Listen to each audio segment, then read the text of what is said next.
Hello everyone and welcome to Simplilearn's Product Management full course. Have you ever wondered why the role of a product manager is in such high demand? Product management is all about driving a product from idea to market success, ensuring it meets customer needs at every stage. As companies focus on innovative, customer-centered products, skilled product managers are more valuable than ever. So in this course, you will gain the essential skills to manage a product's full life cycle from ideathon to launch and beyond. You'll learn key topics like market research, building product roadmaps, and stakeholder management, data-driven decisions, leveraging emerging technologies like AI to create cutting-edge products as well. We'll also dive into what product management is, essential PM skills, the difference between PM and a project manager, MVP, SCRUM, and many more. Also, just a quick information, guys, if you're interested to become a certified product manager from SPGN School of Global Management, gain expertise in AI-powered product management courses, ChatGPT and Google Bar top product management tools with 100% interactive live sessions led by industry expert and SPGN staff faculties, this professional product management course by SPGN School of Global Management prepares you to become a product manager via an exhaustive curriculum covering all the aspects of product management. So hurry up and enroll now and find the course link in the description box below and in the pinned comments. With the rapid growth in technology, there is a tremendous transformation in the need for products. Products are something that we practically can't live without. In our daily lives, we use thousands of products. Could be a mobile phone, laptop, headphones, or many more. But we are not just dependent on the hardware products. Applications are a part of our lives as well. From ordering daily required stuff online, to binge watching, to ordering food online, to being socialized. Applications have made our lives easier. Taking an example of Netflix as a product. So far in the last 3 years, we have seen an extreme growth in its worth. In 2020, Netflix total worth was $238.89 billion, whereas in 2021, it has reached to $267.46 billion. It is expected to have a total worth of $293.64 billion till the end of 2022. To cope up with our changing demands concerning the need for the product management makes it easier to fulfill our daily product requirement and create enormous business growth. To understand more about product management, let us move ahead with our session. Hey guys, welcome to this video where we are going to learn what is product management. But before we start, if you haven't subscribed to our channel, then click on the subscribe button and hit the bell icon to never miss an update from Simplilearn. Let us proceed and talk about the objectives of our session. Today, we'll start our session by understanding what is product management and why is product management important in today's modern era. After that, we'll be talking about the areas of product management and the life cycle of product management. Moving forward, we'll understand the difference between product management and project management and the skills that are necessary to thrive in product management.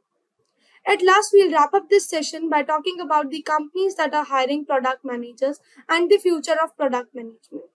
So without any further delay, let's proceed and understand what is product management. Product management is managing the process of the product throughout the life cycle, from strategizing to design and development to branding of the product. Product management involves strategizing of the products to enhance business and create customers' value. It also involves creating product roadmaps to design and develop the product.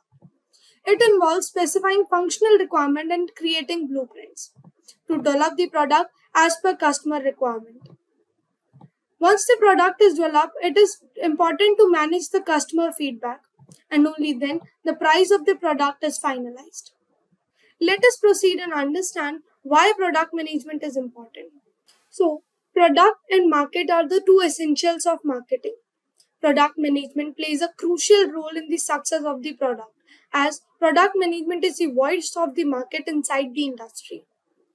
Product management helps in creating customers' value and business benefits. Now, let us proceed and talk about the areas of product management. So, product management is divided into three key areas: product discovery, product planning, and product development. Let us move ahead and know what is product discovery and what are the various parts that product discovery follow. The very first phase of product discovery is alignment, where the team is created and a task is allotted to the team to work on a particular project. The next phase of product discovery is research. The research work is done to know what are the requirements of the product and what does the user need from the product. The team researches on the problem statement and check whether the gathered data is correct or not. The next phase of product discovery is ideation. The team starts to find a solution for the problem statement. In the next phase of creation, the team starts to create a prototype of this product and test it within the team or maybe outside the team. In the next phase of validation, the product is validated to know whether the product is worth spending the resource, money or time or not. After product validation, the refinement process is done. The process of product discovery is aligned to meet the need of the business goals. After product discovery, product planning is the next area of product management. Product planning involves 4 steps. Number 1, identifying profit. The process is done to check the success of the product and to know what would be the profit out of it. The next phase of product planning is evaluation of the product. The product is evaluated to check the suitability and safety of the product for the users.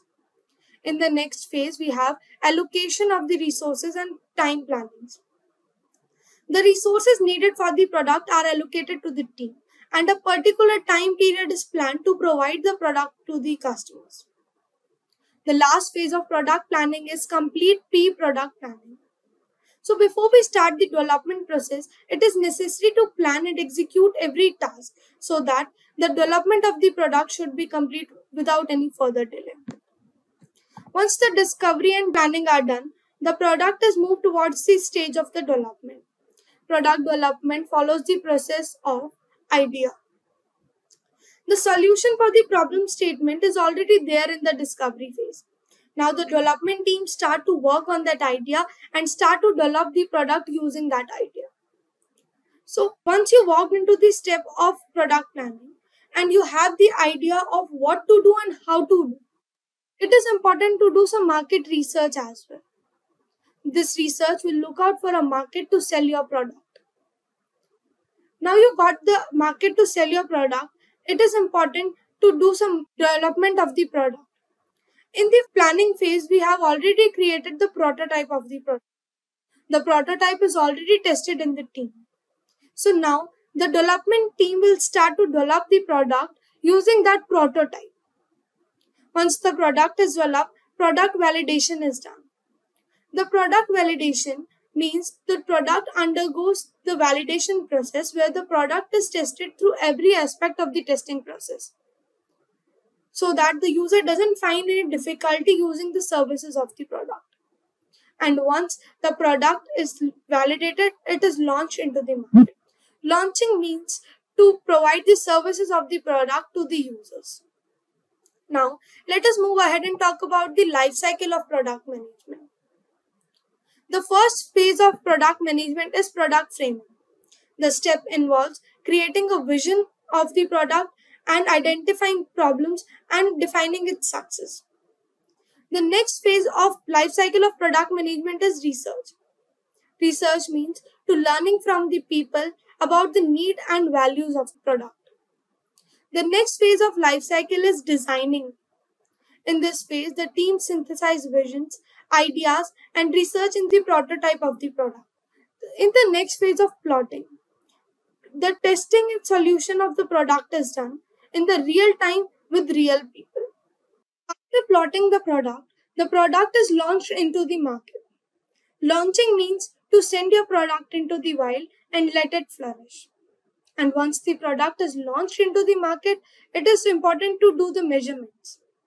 Measurement means using matrices and data to check the success of the product and plan the improvements for it.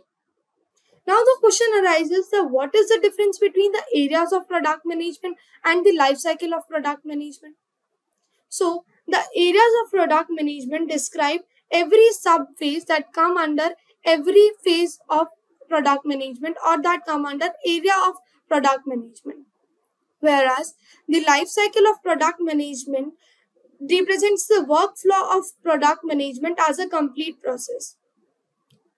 A lot of us tends to get confused between product management and project management.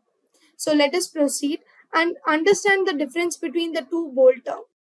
Product management leads to the external market operations and management, whereas project management leads to the management of internal operations. Product management deals to the project given to the whole company, whereas the project management deals with the particular project given to the manager or the team. The life cycle of product management is product framing, research, design, plot, launch, and measure, whereas the life cycle of project management is initiating, planning, executing, monitoring and controlling, and closing. In product management, manager must be good at market research, strategic thinking, and business surveys, whereas in project management, the manager must be good at planning and budget organizing. Moving on to the skills that are necessary to thrive in product management. The skills that are mandatory for a product manager are technical skills. The manager must know how to perform some specific task. The knowledge could be of any programming language or some specific tools. Presentation skills. The product manager must have the ability to deliver the presentation in attractive, creative, and informative ways. Analytical skills. The manager must know how to provide the information in shorter ways and get the conclusion. Communication skills. The manager must be able to deliver the information in such a way that the audience can understand it properly. Time management. The manager must have the skills to manage the time efficiently. Team management. The manager must be able to lead a group of the people working together to achieve a common goal. To choose a right field as a career option, it is necessary to know what would be the scope of the field in the market. So, let us take a look at the companies that are hiring product managers. There are more than 40,000 opening in India and more than 15,000 opening in US for product managers. The companies that are hiring product managers are Google, Microsoft, Amazon, Salesforce, Uber, Swiggy, and many more. Product management is a role that takes the complete responsibility for the success of the product. And product management is a career that fits everyone that have the skills and ability to work on. So to build a career out of it, start it now. And what do you understand? What does a product manager do? Do let us know in the comment section below. Hello everyone, welcome to this video by Simplilearn.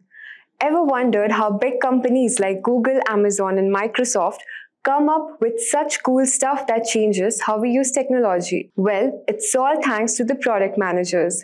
These are the folks who lead teams to create such amazing products like Google Maps or the iPhone. Now let's get hands on product management. So product management is all about bringing awesome ideas to life and ensuring their success. This involves deciding what features to include in a new app and working with designers and engineers to make it happen. But what about the salary? Product managers are in high demand and their salaries reflect that. On average, they can earn anywhere from $70,000 to over $150,000 per year, depending on factors like experience, company, and location. In this video, we are going to explore what product management is all about and what skills they need and what they do. Plus, we will also take a look at some of the top companies in product management and what are the latest trends and predictions for 2024. Let us now understand what product management is. Product management is all about creating products and releasing them into the market that people use. It involves an in-depth understanding of what customers want by conducting market research and understanding consumer behavior and public opinion. Further includes creating a master plan for the required product and working with a team of members who have the desirable skills to launch the product. In simple terms, we can say product management is very similar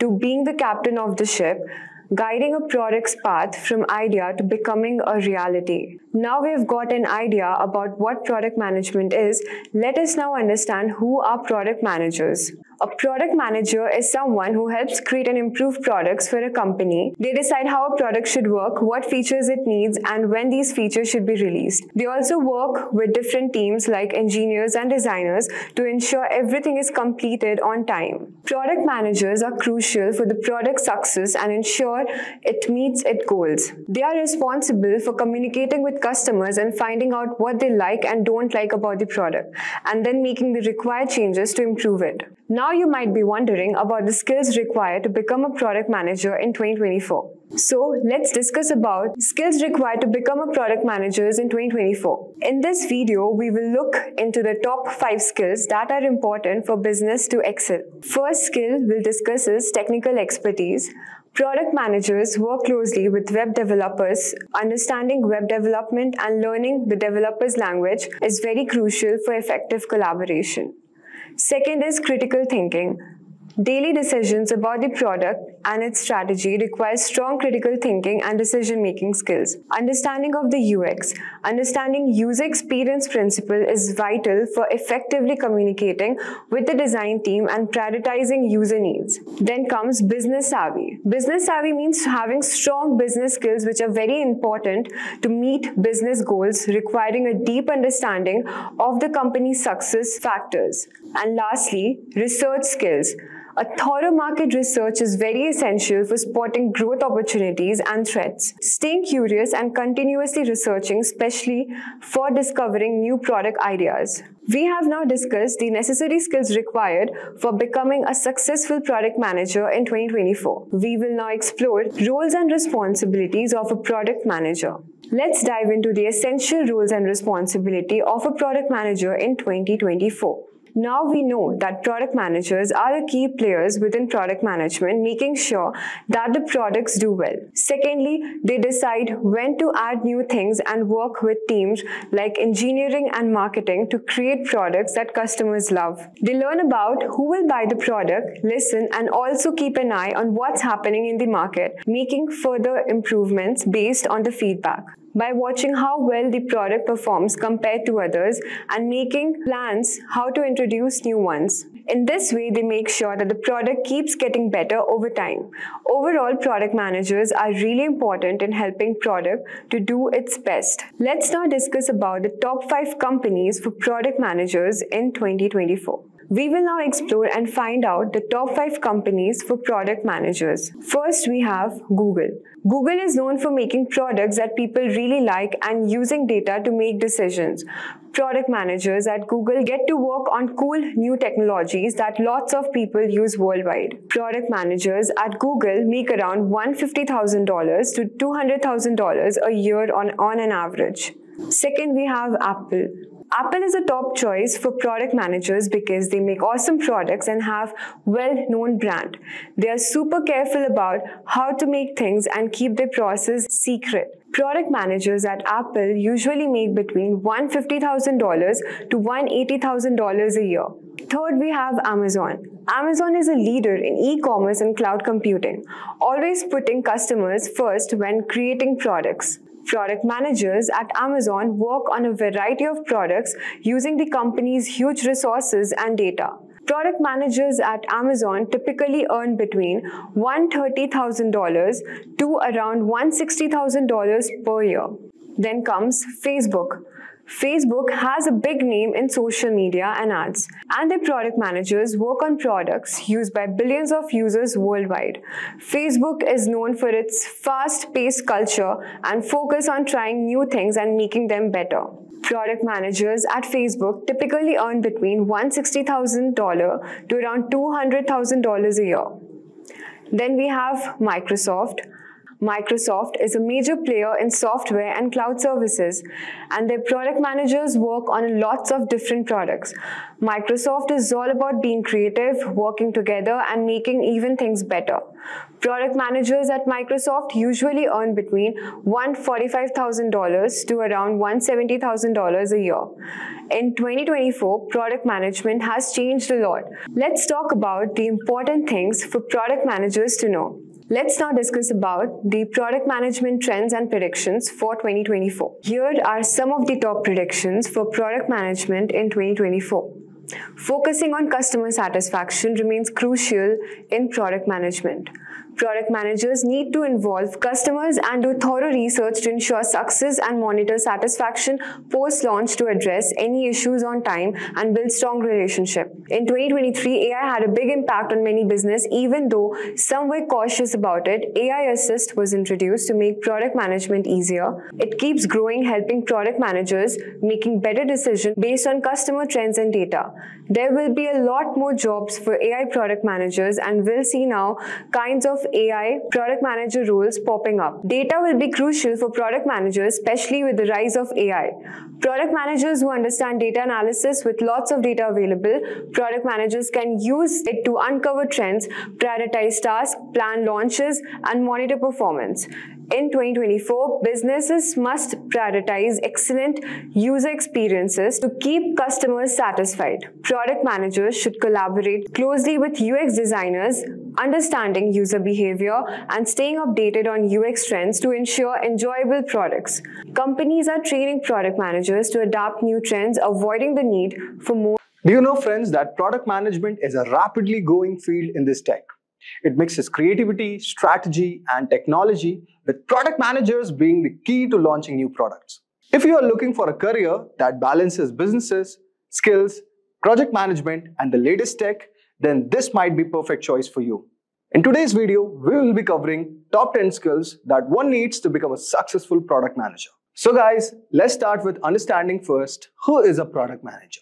So guys, a product manager is basically a professional who is responsible for overseeing the development and life cycle of the product, from ideation to launch and beyond. They basically act as a single bridge between different teams such as engineering, design, marketing, and also sales to ensure that the product meets customer needs and aligns with the company's strategic goals. The product manager is often seen as the product CEO, as they are often responsible for its successful or failure. I hope so you would have got a brief idea regarding who is the actual product manager.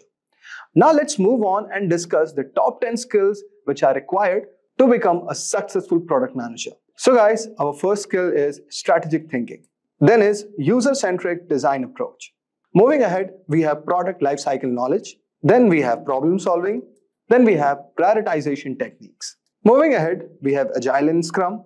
Then we have performance metric analysis. Then we have effective communication, stakeholder management, and finally, negotiation and conflict resolution. Let's understand each of the skills one by one. So guys, our first skill is strategic thinking. So guys, strategic thinking involves looking beyond the immediate task and considering the bigger picture. A product manager with strong strategic thinking skills can anticipate market trends, set long-term goals, and align the product's direction with overall business strategy.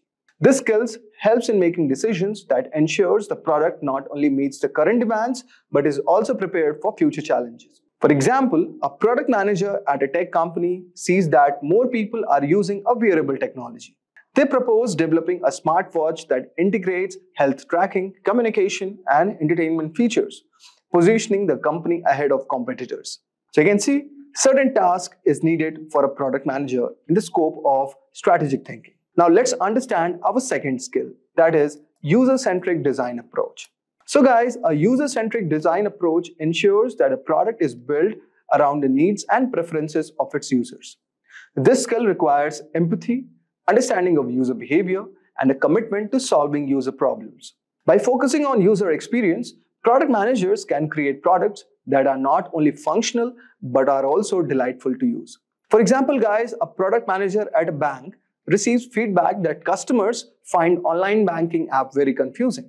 So they conduct user interviews and usability tests, leading to redesign of the app with simpler navigation and more intuitive interface, resulting in a higher customer satisfaction. So you can see what is a task for a product manager in the domain of user-centric approach. Now let's move on and discuss our next skill, that is product lifecycle knowledge. So guys, product lifecycle knowledge involves understanding the different stages of a product which goes through, for example, introduction, growth, maturity, and decline. Each stage requires different strategies for marketing, development, and resource allocation. This skills helps product managers know when to push for growth, when to focus on product maintenance, and when to consider phasing out a product. For example, a product manager at a consumer electronics company notices that a popular smartphone model is reaching market saturation. They decide to introduce a new model with upgraded features to keep the product line fresh and maintain customer interest. Next, we have the problem solving. So guys, problem solving is the ability to identify issues, analyze the root cause, and develop effective solutions. This skill is crucial for navigating the challenges that arise during product development and management. Effective problem solving involves creativity, analytical thinking, and the ability to make decisions under pressure. A product manager at a food delivery company discovers that customers are frequently complaining about the late deliveries. And after realizing the delivery process, they implement a system that provides real-time traffic updates to drivers, reducing delays and improving customer satisfaction. So guys, you can see this is an example which can be covered under problem solving. I hope so you are getting aware like how these skills are used by product manager in their real-time job. So guys, our next skill is prioritization technique. So guys, prioritization is a skill of determining what tasks or features should be focused on first based on their importance and impact. Product managers often face competing demands, and effective prioritization ensures that most critical tasks are addressed in a timely manner. They use techniques like Moscow method, which means must have, should have, could have, won't have, or RICE, reach, impact, confidence, effort. These techniques can help in making these decisions. For example, guys, a product manager for a social media app has to choose between adding a new feature for live video streaming or improving the app security. After assessing the impact of both, they prioritize the security improvement to protect user data and build trust, even if it means delaying the new feature. Now, let us move on to our next skill, that is Agile and Scrum. So guys, Agile and Scrum are the methodologies that promote flexibility, collaboration, and iterative development in product management. Agile involves breaking down a project into smaller and manageable parts, allowing for continuous improvement and quick responses to change. Scrum, a specific Agile framework, it uses time-box sprints to achieve short-term goals with regular reviews and adjustment. For example, guys, a product manager at a software company uses Scrum to manage development of a new mobile app. They work in 2-week sprints, allowing the team to release incremental updates, gather user feedback, and make necessary adjustments before the next sprint. Next, we have, guys, performance metric analysis. So guys, performance metric analysis involves tracking and interpreting key data points that indicate how well a product is performing. This skill is essential for making data-driven decisions and optimizing the product metrics that might include user engagement, conversion rates, customer satisfaction, or revenue growth. For example, guys, a product manager at an online subscription service monitors customer retention rates. When they notice a decline, they analyze the data that find users are dropping off and after a free trial. They introduce new feature and offer personalized discounts to improve the retention.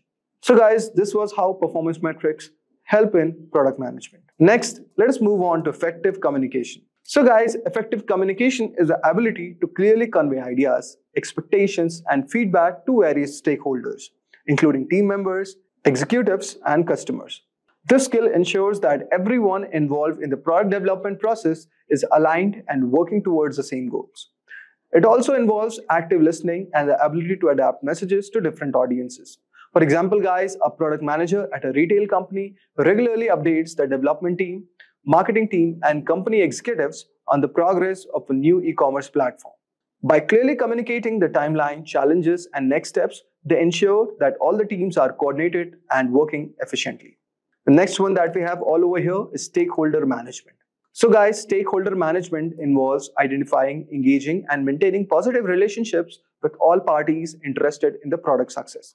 This skill requires balancing the needs and expectations of different stakeholders, including customers, team members, investors, and executives. It is all about building trust and ensuring that stakeholders are kept informed and involved at appropriate stages. For example, guys, a product manager developing a new educational app involves teachers, students, and parents in the design process. They gather feedback and adjust product features to meet the needs of all stakeholders, ensuring broad support for the app. And finally, we have negotiation and conflict resolution. So guys, negotiation and conflict resolution involve finding mutually beneficial solutions when there are disagreements or competing interests. This skill is vital for resolving conflicts within the team, with stakeholders, or during business negotiations. A product manager must be able to navigate these situations diplomatically, ensuring that the product success is not compromised. For example, guys, a product manager at a manufacturing company mediates a conflict between a design team which wants to use high quality materials and the finance team which is concerned about the cost. They negotiate by selecting materials that maintain quality while staying within the budget. It ensures that the product remains both affordable and well made. So guys, this was the example which covers in negotiation and conflict resolution. Let us now start by understanding what product vision actually means. If you look up online, you might find complicated explanations like it's the emotional future idea of a company. But let me make it easier for you. Your product vision is basically your big goal, what you want to achieve with your product or the impact you want to make.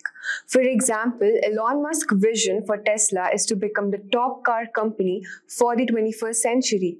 That's their product vision, their destination. Some people mix up vision with why of a product, but they're not the same. Your vision is where you're headed, while the why is the reason behind aiming for the future.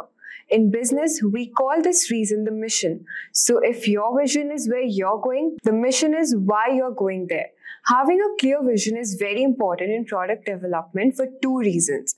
Firstly, it motivates your team and stakeholders by giving them an exciting goal to aim for. And it helps you to make smart decisions about what to build and what not to build. With a clear vision, you can steer your product in the right direction and make sure everyone is on the same page. We will now understand what is product roadmap. A product roadmap basically outlines your objectives, guiding you towards achieving your goals for a product. It's a strategic plan that details the necessary steps and timelines needed for accomplishing tasks. Product roadmaps play a very crucial role as they assist in prioritizing and planning ahead at each stage of product development. They connect the overarching product strategy with the specific tasks and activities carried out by the team. For example, let's say you're creating a new mobile app. Your product roadmap would outline all the key features you want to include, like user login, messaging, and photo sharing. It will also break down when each feature needs to be developed, tested, and released to users. Here, the product roadmap helps us to stay on track and reach our destination, launching a successful app. Let's discuss the key features and functions of a product roadmap. Firstly, the roadmap serves as a high-level plan charting the course from concept to final release. It lays out the key milestones, deliverables, and timelines the team needs to hit, which are shared with stakeholders and developers to ensure everyone understands the plan and stays on the track. Regularly updating and consulting the roadmap keeps the team focused on the big picture and the ultimate goal. A vital function of the roadmap is to prioritize product initiatives and features. By defining what will be built and when, the roadmap enables the team to focus their efforts on the most impactful and strategic elements, allocating resources efficiently.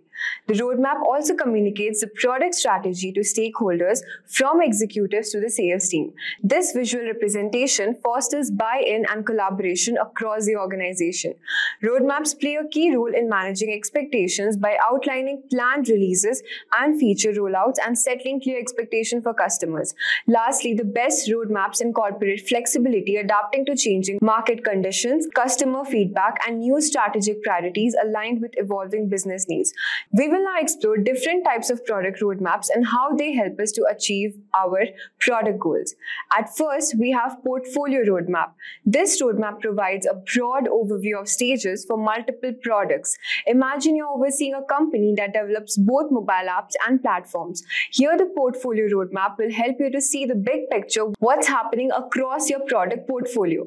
Second, we have strategy roadmap, which emphasizes high-level initiatives and efforts to meet product goals. For example, it might include goals like improving user experience, expanding product offerings, or enhancing customer support. Third, we have release roadmap, which breaks down the task and timeline to finalize a product's creation. This could include steps like designing user interfaces, coding functionalities, testing for bugs, and finally releasing updates to app stores. Features roadmap. This roadmap basically shows features and timelines of when product features will be released. It helps ensure the development efforts are aligned with the planned feature releases. Next, we have sprint roadmap. It is used when the Agile framework to plan the team efforts during a sprint. For instance, if your team is working in a 2-week sprint to add new features to a website, this sprint roadmap would outline who is responsible for which task during that time frame. Next, we will now understand how to create a product roadmap. Creating an effective product roadmap doesn't have to be complicated. With a well-crafted roadmap, you can bring clarity and focus to your product development journey. Remember to define your purpose, identify your audience, and be ready to adapt along the way. Let me walk you through the 7 key steps. The first step is to define your product purpose. What are the main goals and objectives you're trying to achieve with this product? Get really clear on the core purpose. This will serve as the foundation of your roadmap. Next, identify your audience who will be using the product and referencing the roadmap. Understanding your key stakeholders from executives to customers will help you tailor the roadmap to meet their specific needs and expectations. Third, gather input and feedback from the stakeholders. Talk to your customers, your sales team, and your developers. Get their insights on what's the most important to include in the roadmap. This collaborative approach will result in more well-rounded plan. The fourth step is to determine the main theme or pillars of your product roadmap. These are the high-level categories or focus areas that will guide your development efforts. Things like new features, product enhancements, or infrastructure improvements. Once you have those key themes identified, you can break them down into more specific, actionable items. These are the individual tasks, milestones, and deliverables that will bring each theme to life over time. With your theme and action being defined, you can then choose the right format for your roadmap. Will it be a visual timeline, a table of initiatives? The format should make it easy for your audience to quickly understand the plan. Finally, remember that your roadmap is not set in stone. Review it regularly and update it as needed to reflect changes in your business market or customer needs. Flexibility is key to ensuring your roadmap remains relevant and valuable. Follow these 7 steps and you'll be well on your way to creating a product roadmap that aligns your team, excites your stakeholders, and ultimately drives your product success. We will now discuss the 5 free tools for creating a product roadmap. You must now be wondering how to create effective product roadmap. Well, I'm now going to share you the top 5 free tools that you can use to build your roadmap and keep your product development on track. First up, we have Trello. Trello is a versatile project management tool that also happens to have some great roadmap templates that you can use. Next, we have Notion, a collaborative workspace that includes roadmap templates in their free plan. Next, we have got Jira, which is a popular tool that can be leveraged for creating and managing effective product roadmaps. Of course, we can't forget the classic Microsoft Excel and PowerPoint. This tried and true spreadsheet tool may not have all the bells and whistles, but it's a very simple and effective way to map out your product roadmap. We will now discuss how to make a product roadmap in Excel. Today, I'm going to walk you through step-by-step process to build one using Microsoft Excel. Let me illustrate with an example. Step 1. The first thing you'll do is to map out your overall strategy. Identify the key components you need to include in your roadmap. These could be things like product phases, future releases, or team responsibilities.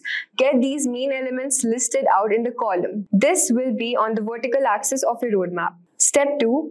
You'll want to set up a timeline across the top of your spreadsheet. The horizontal axis will serve as a time reference for your roadmap. You can break this down in months, quarters, or any other time increments that make sense for your project. Step number 3. Now it's time to start building out the visual elements of your roadmap. Create swim lanes to group related tasks and initiatives. You can even add sub-swim lanes to break things down even further.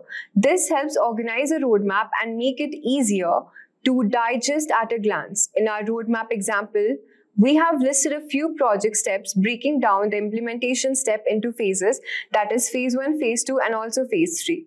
Step number 4. Within each swim lane, we'll add some shapes to represent the different components of your product roadmap. Go to Insert Shapes and then select the shape you would like to insert. Step number 5. Draw the shape by placing the cursor on the needed position and drag it to draw. Adjust the width of these shapes to align with your timeline and visually communicate the timing to each initiative of milestone. Step number 6, move multiple shapes at once. To do so, click on the desired items after pressing and holding the control key and drag and drop them into the new position. Next, we have format shapes. Right-click on any shape and then open the right side format shape menu. Step number 7, do not forget to add clear descriptions to your shape. Double-click on any of the shape and start typing to provide the details of the element you want to represent. You can even style the text to make it pop. Next we have, in this step we will incorporate the key milestones into your roadmap. Add these as a distinct shapes and group them with text boxes so you can easily move them around as needed. And there you have it, a comprehensive product roadmap built entirely in Excel. The beauty of this approach is the flexibility it provides. You can easily update, rearrange, and refine your roadmap as your product evolves. Give it a try and let me know if you have any other questions. If you ever wondered what a product manager does or why the roles is so crucial in modern businesses, this video is for you.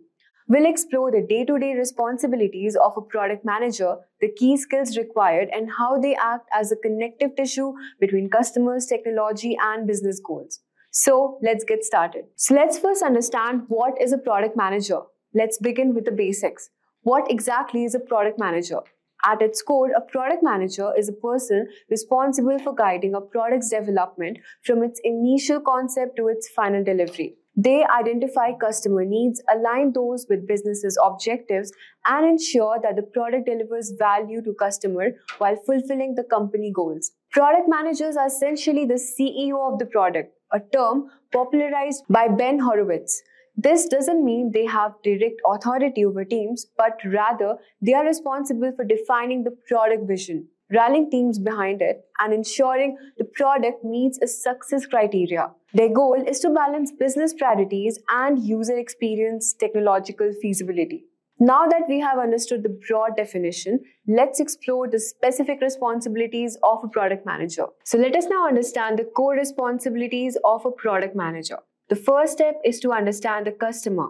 The first and foremost responsibility of any product manager is to understand the needs and the pain points of the customer. So this requires building empathy for the end users. Product managers often engage in market research, customer interviews, and data analysis to uncover user needs. This empathetic approach helps them create products that truly solve customer problems. The second step is defining the product vision. Now, once they have a deep understanding of customer needs, product managers set the vision for product. So this vision isn't just a vague idea, but a clear roadmap that guides the product's development. A well-defined vision outlines the product's objectives, the problems it will solve, and what success will look like.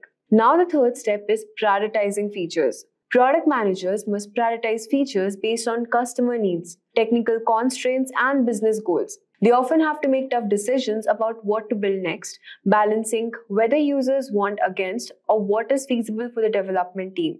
Effective prioritization ensures that the most impactful features are built first, maximizing the product's value. The fourth step is collaborating with cross-functional teams. Product managers work closely with designers, engineers, marketers, and also the sales team to bring the product vision to life. So they ensure that all the departments are aligned and working towards the same objective. For example, while engineers focus on building the product, designers work more on the user experience, and the marketers plan the launch. The product manager acts as the glue that holds these pieces together. So as we have covered, a product manager's job is all about coordination and alignment. But what are the specific skills which are essential for success in this role? Let's talk about the essential skills of a product manager. The first skill is empathy. Empathy is one of the most important skills a product manager can have. So being able to put yourself in the customer's shoes allows you to better understand their problems and design solutions that meets user needs. So whether it's through user surveys, interviews, or customer feedback, empathy is what drives a successful product. The second skill is strategic thinking. Product managers must have long-term strategic vision for their product. They need to align their decisions with the company's overall goals, ensuring that the product contributes to the broader business objectives. This involves constantly analyzing the market competition and future trends to make informed decisions. The third skill is technical understanding. While product managers aren't required to be engineers, they must have a solid grasp of technology behind their product.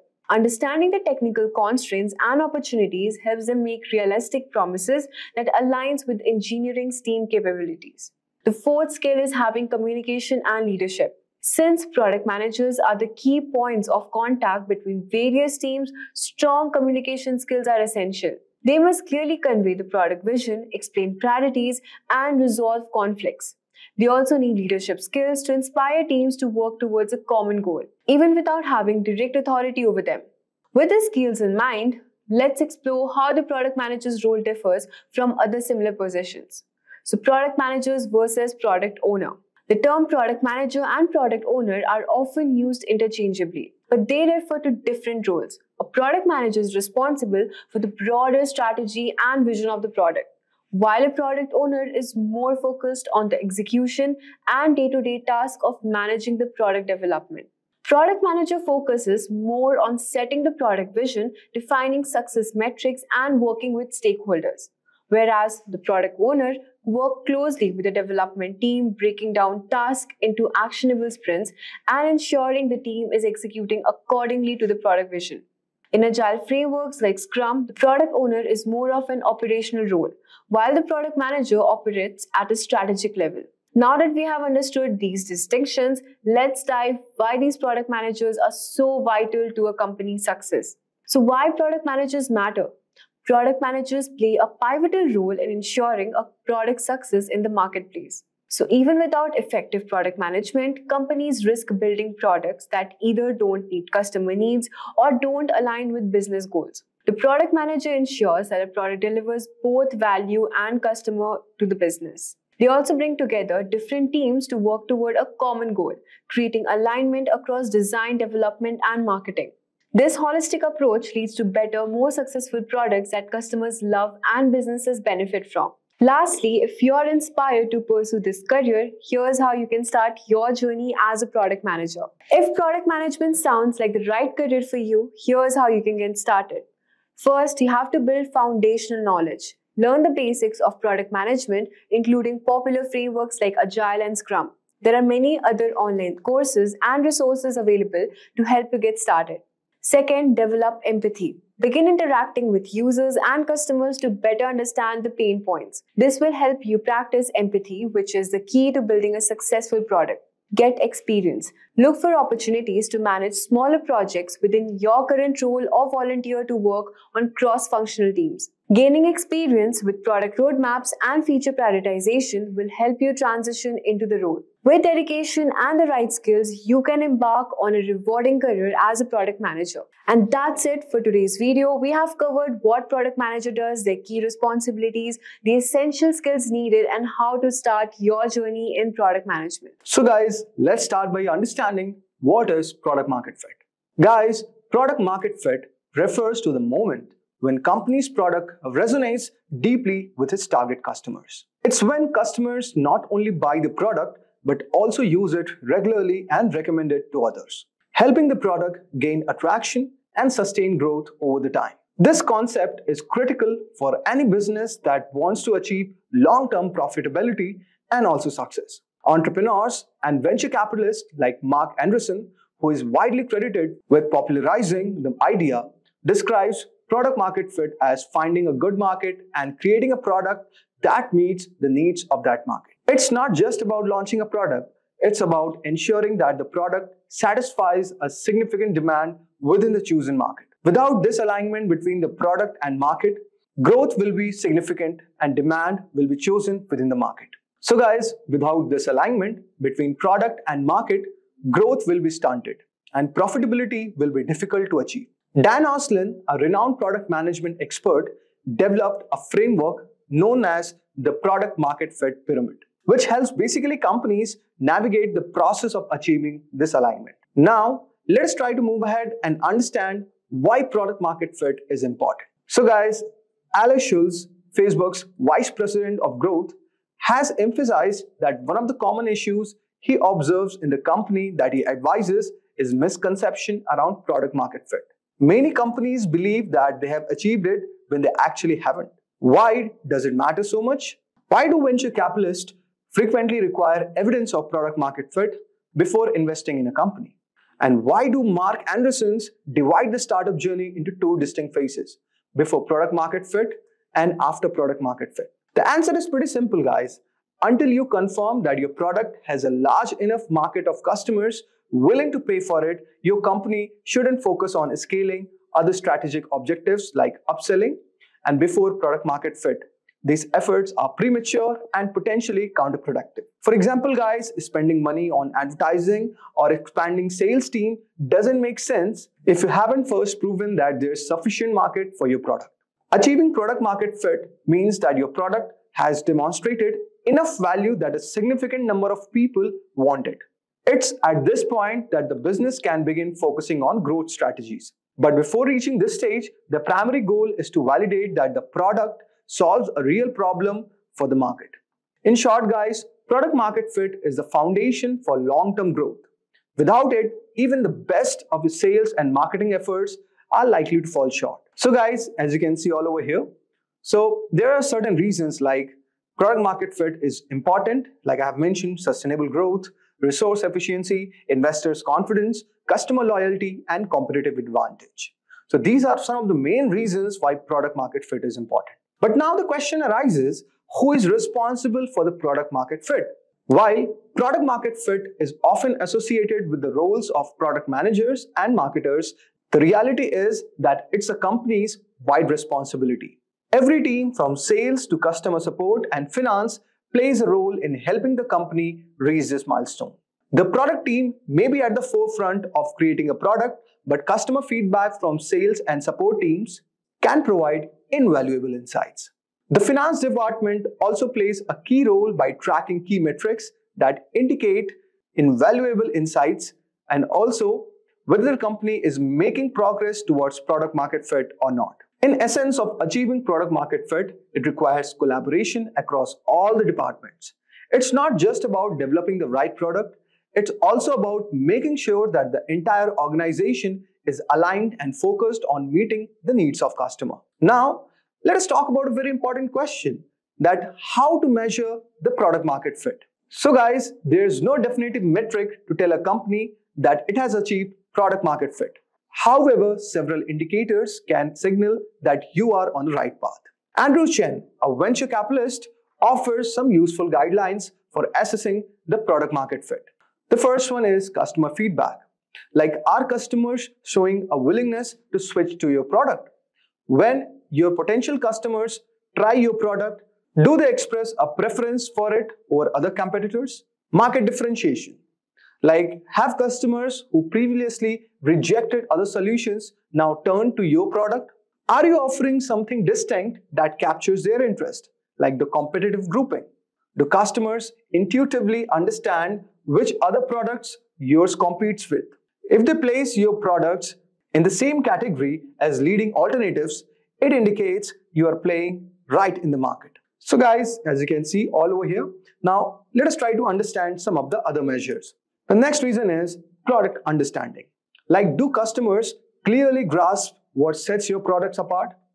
If they can easily identify your product's unique selling points, then you are on the right track. Next, we have the retention rates. Like, how do your metrics such as customer retention rates compare to those of your competitors? Strong retention is a good sign that you are providing value to your customers. These signals encompass both qualitative and quantitative measures, reflecting that product market fit is just not about numbers, but it's also about customer perception and behavior. So guys, now let us discuss about some of the qualitative measures. For example, we have first one, that is word of mouth. According to Mark Andreessen, one of the best indicators of product market fit is when customers start promoting your product on their own. They essentially become your sales representative by recommending your product to others. Next is media attention. Like, you get increased call from media outlets and analysts suggest that your product is gaining visibility and credibility in the industry. Frequent media coverage can indicate growing market interest in your offering. By tracking both qualitative and quantitative metrics, company can better understand where their products stand and on the path toward product market fit. Now, the biggest question arises, how to achieve product market fit. So guys, there is no universal formula for achieving the product market fit. The Dan Olson's book, The Lean Product Playbook, provides a 6 framework that helps team towards this goal. So guys, the first is determine your target customer. First, identify who your product is for. This involves understanding the demographic, psychographic, and behavioral characteristic of your ideal customer. Without a clear target audience, it's difficult to design a product that meets the real needs. Next is identify the underserved needs. It means that you have to assess the unmet or poorly met needs of your target audience. By identifying the gaps in the existing products, you can tailor your solutions to address those areas. This step is very crucial for differentiating your product from the competitor. Next is define your value proposition. Based on the needs you have identified, craft a value proposition that clearly communicates why your product is the best solution for your target audience. You have to also tell what unique benefits does it offers and how does it solve the customer problem more effectively than the alternatives. Specify your minimum viable product. So guys, specifying your MVP feature set is very important. An MVP is the simplest version of your product that still delivers value to your target customers. The goal is to focus only on the core features that addresses the most pressing customer needs, rather than trying to build a fully featured product right way. By launching an MVP, you can give the feedback and iterate quickly. Develop your MVP, then once all the MVP feature set is defined, the next step is to build and launch it. The initial version of your product should be focused on delivering the core value proposition while allowing you to gather data and insights from real customers. Next is test your MVP with the customers. Finally, once the MVP is live, collect feedback from your target customers. Use this feedback to refine and improve the product. Testing helps validate whether your product meets the needs of the customers and market, and also provides the valuable insights for future iteration. Achieving product market fit is an ongoing process. It requires continuous refinement of your product based on customer feedback and market conditions. However, by following this structured approach, your team can stay focused on the key elements that drive the product market fit. So guys, we have come to the end of this video. And before that, I want to say something. That product market fit is a vital milestone for any company. It is the point at which your product gains enough attraction in the market to support sustainable growth. Without it, even the most ambitious business strategies are unlikely to succeed. The journey to the product market fit is often challenging, and it requires both a deep understanding of the customer needs and willingness to iterate on your product. But guys, once achieved, product market fit can unlock the potential for rapid growth and long-term success. For cracking an interview, it's first essential to understand what product sense is. Product sense and product managers consistently display a strong sense of the product. So let's move ahead with this session and understand how to crack a product sense interview. But before moving ahead, don't forget to subscribe to our channel so that you never miss an update from Simplilearn. So today we'll start this session with what is product sense and how to develop a product sense.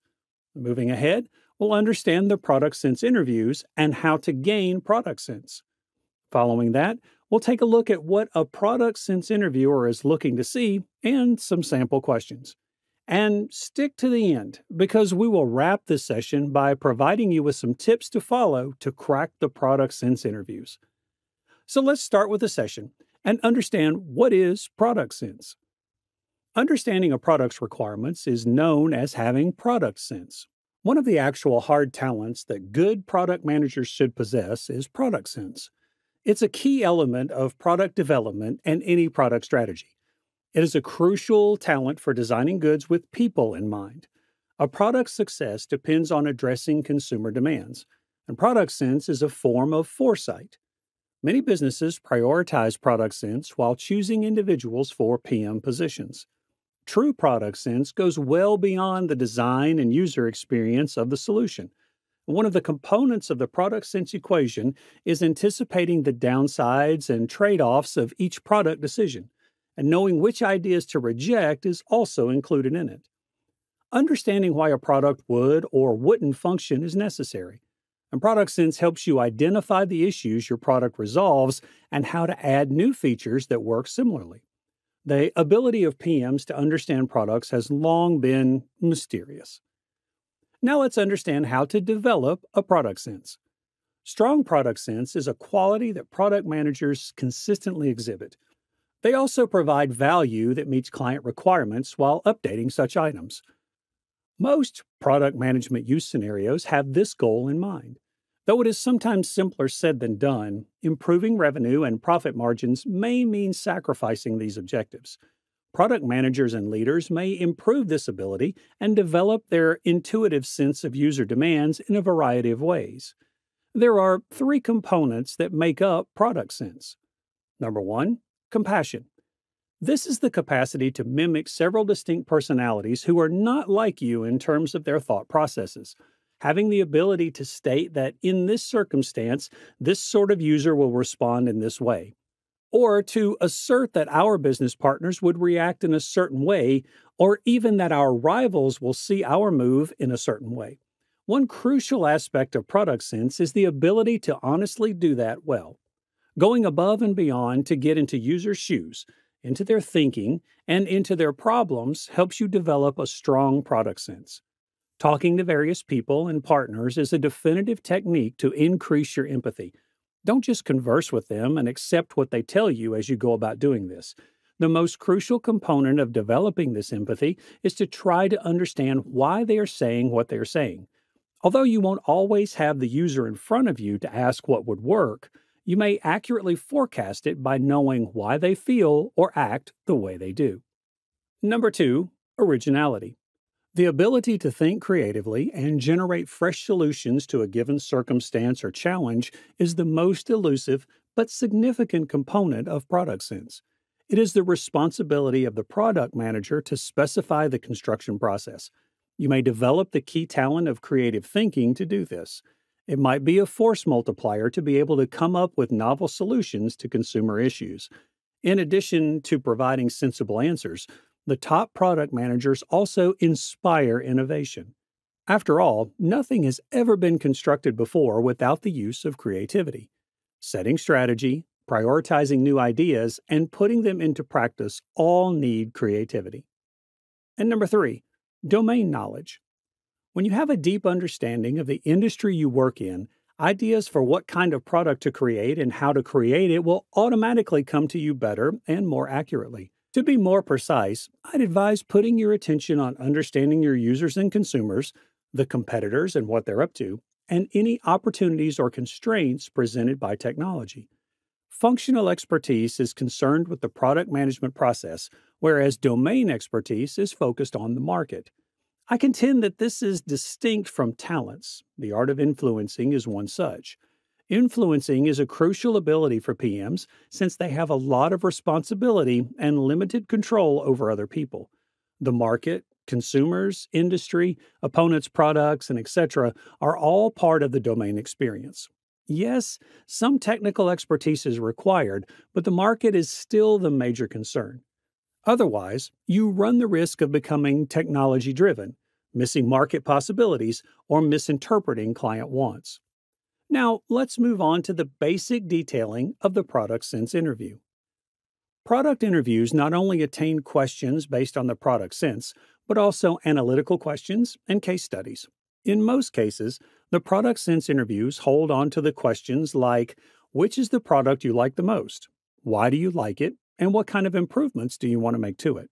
Or the interviewer can ask you about a particular product, maybe just like Google Maps.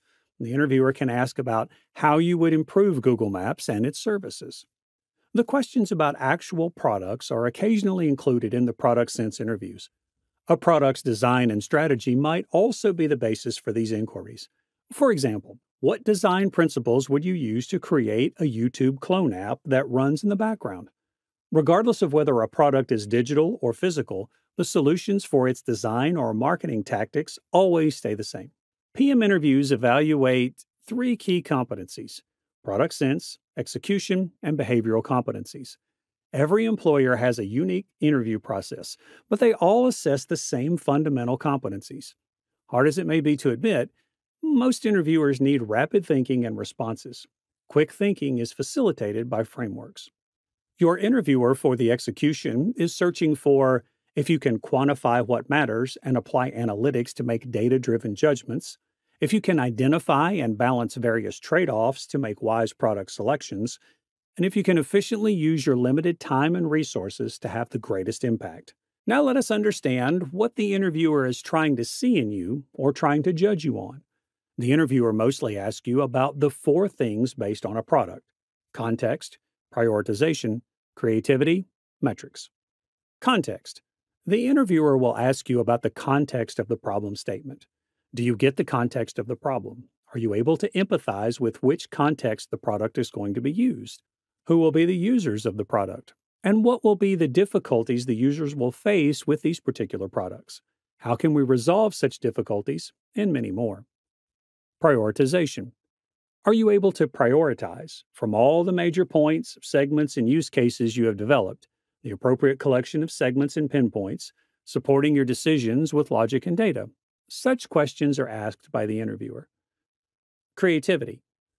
The interviewer will always want you to provide a creative solution for the problem statement, because this is where your ability to think of a creative solution to the problem and your ability to design comes into being. Metrics. The interviewer may ask if you can come up with the metrics against which you will judge your product intervention. Well, these are the 4 primary aspects around which the product sense interview will roam. The interviewer is going to check your ability to think, design, strategize, and create. The interviewer doesn't expect you to come up with a solution that will change the whole face or the product. They are typically trying to find out if you have the structure of the product based on the problems and their solutions in your mind. Before moving ahead, here's a question for you all. What is your favorite product and why? Do let us know in the comments below. Now let's know what makes a product manager gain a thriving product sense. Designing products training. Good PMs are familiar with design, and an MBA is beneficial. The subjects of product design and innovation are 2 of the favorites of usual PMs. Some used to create stuff and get feedback throughout several rounds. It might be challenging to take criticism on the job seriously and promptly. Case studies in marketing. Academically speaking, marketing includes products. Product, pricing, location, and promotion are the 4 Ps. The MBA program is a marketing masterclass, and in the case of study simulations, you compete against other teams, and in that way, you pick things up much more quickly. Hard skills. Great PMs need to influence without being in charge. These frequently involve knowledge of corporate operations, research techniques, and best practices in product management. Here, hard skills are crucial. Clubs, happy hours, and corporate outings make up half of the MBA. Your social abilities will significantly advance as a result. Network. In the field of product management, networking generally entails locating decision makers, significant stakeholders, influencers, and other experts and forming productive connections with them. Now, I know people who manage billion-dollar hedge, VC, and PE firms. And there's just no likelihood that, as a manager in technology, I would know these folks. Analyzing a problem related to metrics. Choosing the appropriate metrics to track and examine results in better informed choices being made throughout the product development process. These metrics provide the business with tangible proof of the components of the product or customer experience that are not connecting with customers. This data-driven knowledge may be used by the product, marketing, and sales teams to better understand the drivers of their consumer profiles. The corporation uses this information to better its products going forward. Measuring impacts. The next stage is to express specifically what you expect this adjustment to accomplish once you have identified the relevant measurements. Goals that are SMART, or MT if you prefer, and make it obvious if they were achieved are good goals.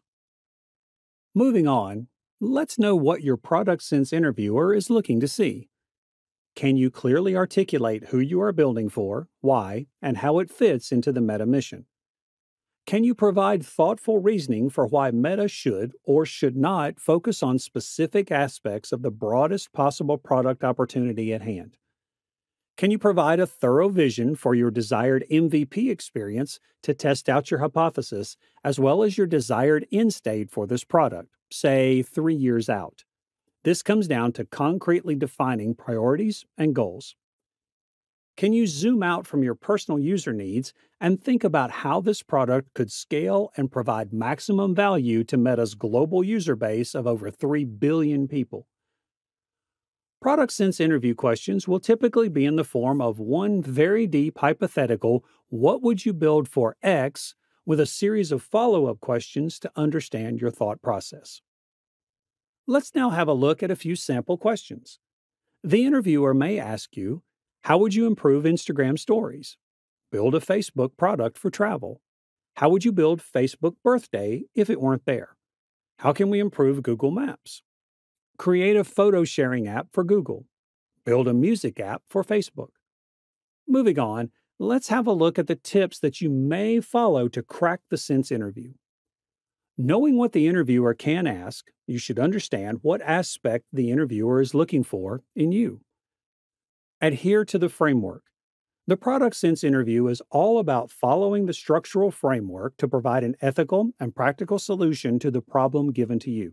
It's not every time about creativity. The solution should be more practical. The interviewer is majorly looking for your structural approach to provide the solution. Questioning. The approach is your interviewer's main area of emphasis.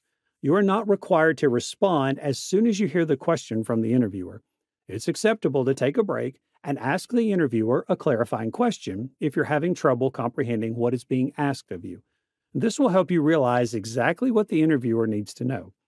Even if you think you understand the question, you should nevertheless paraphrase it to make sure you're not missing any important details. Reiterate the structure you're going to use after a brief pause of 10 to 20 seconds. And give a layout while responding to the question so the interviewer can see your response more clearly. Research the firm and become acquainted with its main offerings. It's the firm that's hiring you, so at least they are going to ask you about their concerned product as well. Being familiar with their products will give you a vision of what exactly the company wants from you, and you will be able to structurize your opinions. So, before going for the interview, you must go through the company's background, its workings, and its products. Be versatile. Most interview discussions don't go as expected, so never impose a framework. By checking in with the interviewer regularly and stopping, you may make the dialogue casual and free-flowing. Define the product goal. Instead of using a statistic, define the product goal in terms of the customer problem. Metrics are only a way to measure progress. They are not the driving force behind product development. People's issues are resolved through products. For instance, Google Maps' objective is to assist users in navigating the world, not to boost the volume of route searches. What quality of a product makes it good or bad as per your experience with the products? Do let us know in the comments below. Today, we'll start this session by understanding what is the product and product management, and then what is project and project management. Moving forward, we'll understand who is a product manager and a project manager. Following that, we'll take a look at the difference between product manager and project manager. Next, we'll have a detailed look at the roles and responsibilities and the skills required to start a career as a product manager and a project manager. For choosing any professional career, it is important to have certified knowledge of that profession. So we'll also take a look at the certifications required for both product managers and project managers. We'll also talk about how a product manager and a project manager work together. And stick till the end because we'll wrap up this session by talking about the salaries of a product manager and a project manager. So without any further delay, let's get started and know what is a product. A product is offered to deliver its services to the users by putting efforts to be produced. For example, Google Maps for directional services. It can also be defined as a tangible item that an alliance creates to serve the customer's need. For example, Uber for taxi services. A product is designed to create customers' value by solving their problems with convenient evolution. And it doesn't have any explicit life cycle and has more permanence, which means that a product doesn't have any fixed end date and needs continuous discovery and development. Now let's understand what is product management. So, product management is managing the process of the product throughout the life cycle, from strategizing, designing, and development to branding of the product. The product management involves strategizing products to enhance the profit of the business, creating customers' value, creating roadmaps to get a clear idea of how to design and develop the product, specifying functional requirement and creating blueprints, and development of the product as per the requirement. And once the product is developed, it is necessary to take customers' feedback, and then only the price of the product is finalized. Now that we have an idea of product and product management, let's take a look at what is a project. A project is something that results in the product as an outcome. It is a fleeting effort commenced to construct a remarkable product or service. It can also be defined as the process of providing services to the user by focusing on scope, resources, and quality of the output. All the products have a team to work on, a budget to complete the task under a specific amount, a schedule to follow, and some expectations to meet the need of the customers. We can also determine a project as the process of executing a plan which involves taking requirements of the customers and building the solution. Projects are the temporary efforts to meet the need of the business to organize by providing services to the user.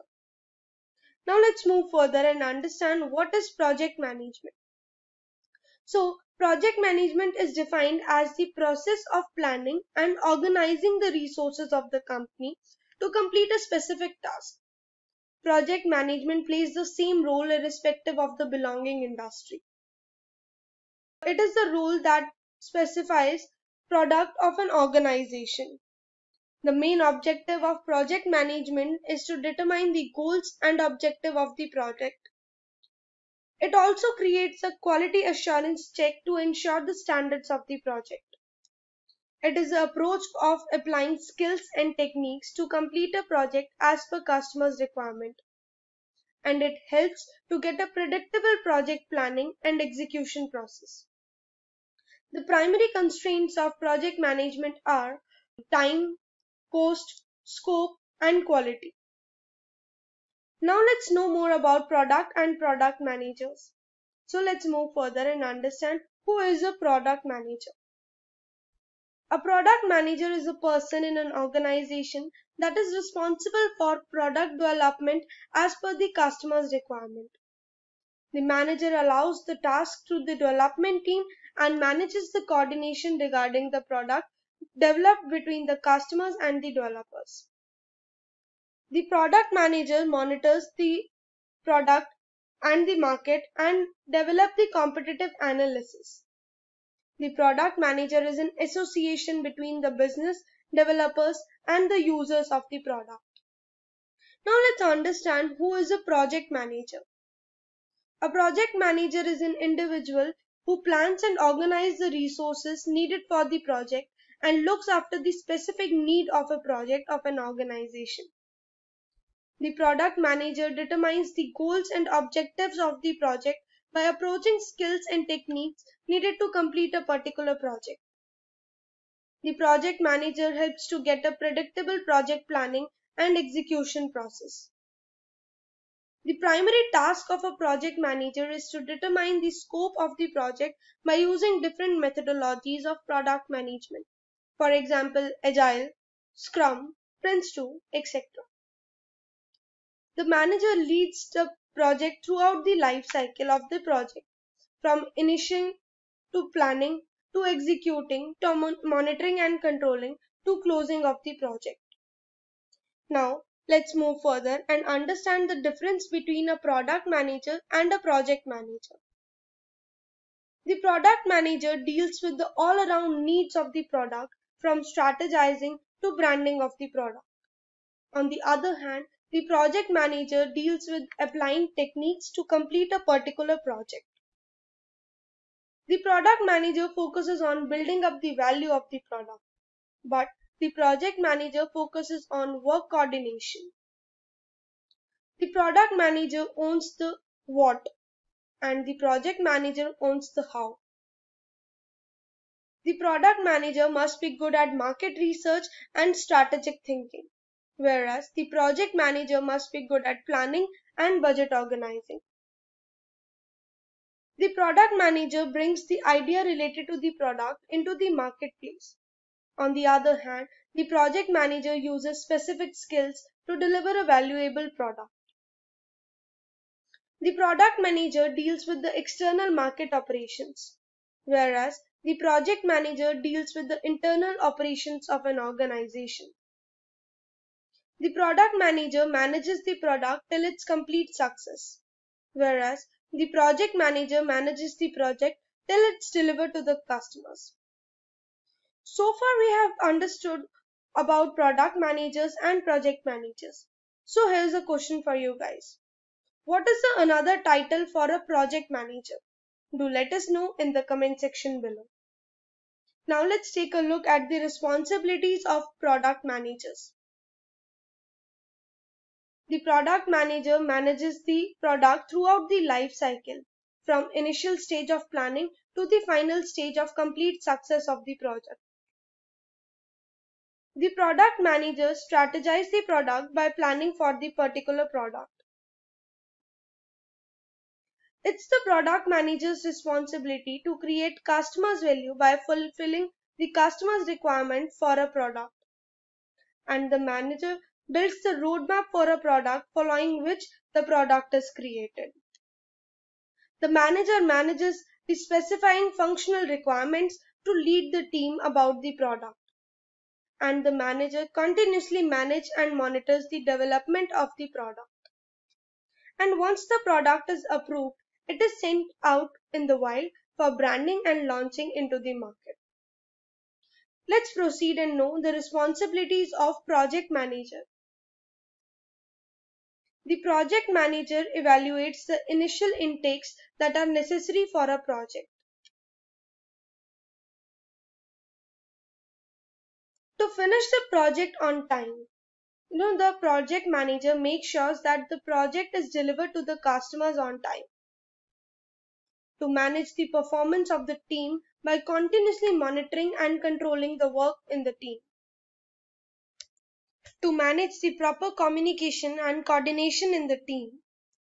To achieve the goal and objective of the project within the given time period. To meet the customer's requirement and make them happy. For being a product manager, one must have all the skills that are required for the profession. So let's know what are the skills that are necessary to thrive in product management. Skills that are necessary for a product manager are strategic thinking. The manager must be able to plan successful future for the product. Leadership skills. The manager must have the skills to lead a group of the people working together to achieve a common goal. Time management. The manager must be good at managing the time and complete the task under the given time period. Empathy skills. The manager must be able to understand the employee's mindset and thinking. Communication skills. The manager must be able to communicate easily with others in order to understand the other person and make him understand his own perspective. Analytics skills. The manager must have the ability to gather information about the product and analyze the information by having a market research about that. Presentation skills. The manager must be good at presenting his thoughts in a creative and attractive ways. Customer orientation. The manager must know how to put the needs of the customers over the needs of the business. Self-confidence. The manager must have self-confidence because only then he or she will be able to lead the team. Now, Let's know what are the skills necessary for a project manager. The skills that are necessary for a project manager are: the project manager must have a good knowledge of project management methodologies. For example, Waterfall, Agile, SCRUM, Prince2, and many more. Risk management.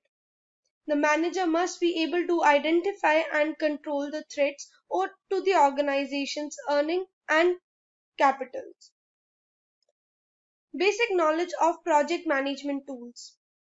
The manager must have the basic knowledge of project management tools, for example, dashboards, reporting, timesheets, and many more. Cost management.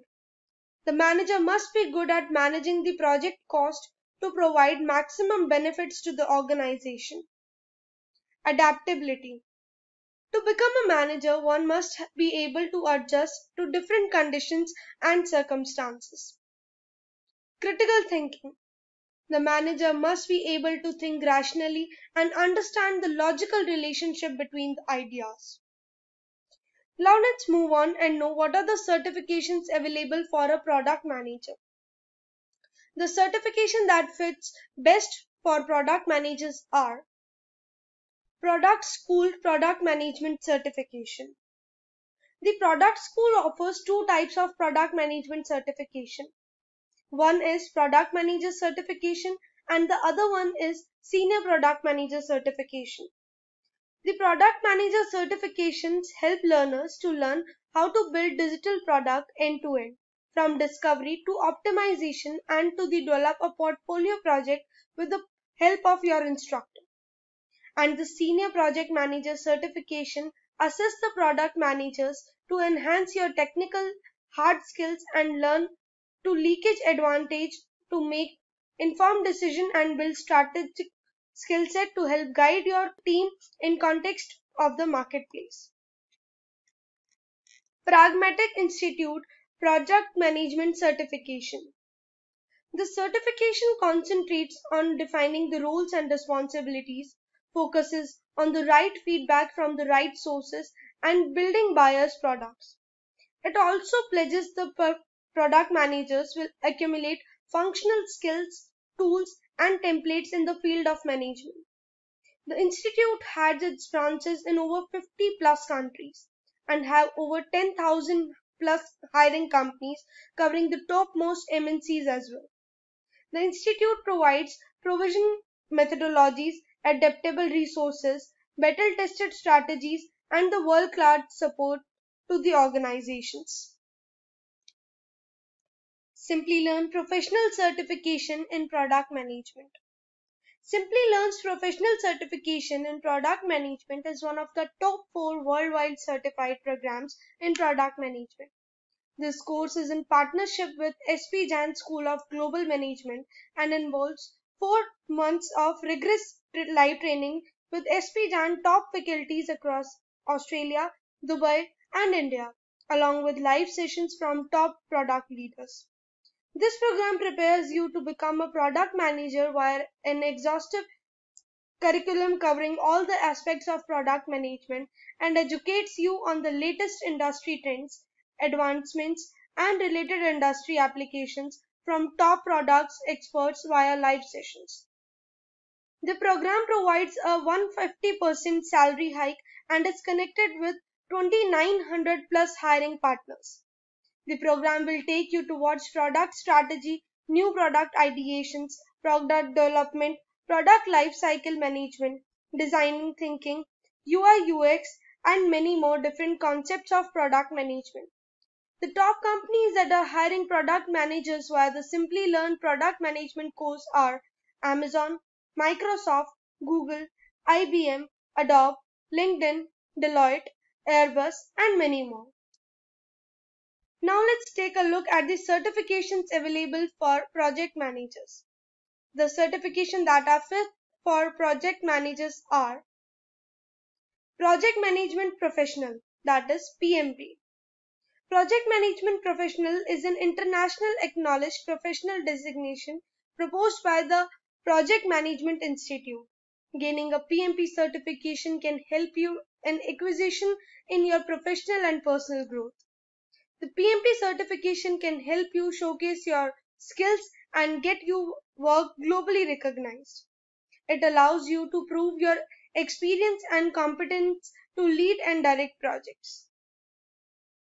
PMI Agile Certified Practitioners. The PMI ACP training empowers you to become a skilled Agile professional with knowledge of broad range of Agile methodologies. ACP is PMI's fastest growing certification, and recently ACP PMI has been updated with additional of the Agile Practice Guide. Certified Association in Product Management. The Certified Association in Project Management is a vendor-neutral entry-level certification to help individuals formulate project management skills. It is one of the several certifications issued by the non-profit Project Management Institute, that is PMI. Certified Scrum Master. The CSM certification course is focused on providing an improved understanding of Scrum methodologies and their implementation. It helps you to become a certified Scrum Master, a designation offered by Scrum Alliance to which who you have completed a CSM certification course and demonstrate their understanding by passing the exam. Project in controlled environments. It is also known as PRINCE2. PRINCE2 or Project in Controlled Manner Environment certification is a process-based project management method that offers a systematic approach to delivering a successful project with clear templates, processes, and steps. So far we have understood a lot about how product managers are different from project managers. Now let's understand how product managers and project managers work together.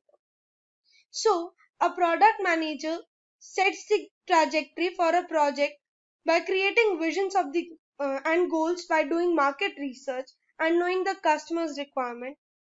And the project manager brings these visions and goals into the reality by working on the projects and develop the products. With this, we have came to the end of this session. But before we wind up, let's know what is the average salary of product managers and project managers. The average salary of product manager in India is approximately 10 lakhs and in US is approximately $90,000 to $1,60,000. The average salary of project managers is 10 lakhs in India and in US it is $75,000 for a freshers and $140,000 for an experienced person in US. Product managers and product owners are two terms that may sound quite similar, but when it comes to roles and responsibilities and the work focus, both terms are way too different from each other. So let's move ahead with this session and understand the difference between product managers and product owners. But before moving ahead, don't forget to subscribe to our channel so that you never miss an update from Simplilearn. And before we move on with our session, here's a question for all of you. Which organization are you planning to join as a product manager? Do let us know in the comments section below. Today we'll start this session by understanding who is a product manager, and then we'll understand who is a product owner. Moving ahead, we'll understand what is the focus of both roles, and then we'll know the skills necessary for a product manager and a product owner. Then we'll understand the difference between product managers and product owners. And then we'll discuss the switching in the roles. And then we'll understand, does an organization need both roles? And stick to the end, because we will wrap up this session by talking about the salaries of both product managers and product owners. Now let's start this session and understand who is a product manager. A product manager is the one who defines what success looks like for a product, articulates what that success looks like in terms of a product, and rallies a team to make that vision a reality. They do this by determining the customer need and the more significant business objectives a product or feature will accomplish. Product management is responsible for strategically directing the creation, introduction to the market, ongoing maintenance, and enhancement of a company's products. The long-term strategy, product vision, market trends, and the discovery of new opportunities are the primary responsibilities of a product manager. To ensure a product's effective launch, product managers oversee tasks and groups of people. In addition to conducting user research, this expert sets a long-term product strategy and a product roadmap and decides which features to include. Although it's frequently not clearly defined, the position of a product manager, or PM, is crucial and critical in many businesses. All product managers lead the development of products and are ultimately in charge of the success of those products, even if the duties of PMs vary quite a bit among industries and enterprises. Product managers monitor the market and conduct competitive analysis while serving as a point of contact between a company's business, its developers, and its customers. A product manager can be anyone with the right mindset who is curious and willing to learn. The manager collaborates closely with the development team and is in charge of coordinating the efforts of all groups working on a product, including the engineering, design, marketing, and sales teams. Production must be regularly tracked and managed to ensure that it meets quality standards and client specifications. Now let's understand who is a product owner. A product owner is a specialist who makes certain a development team completes duties that enhance a product.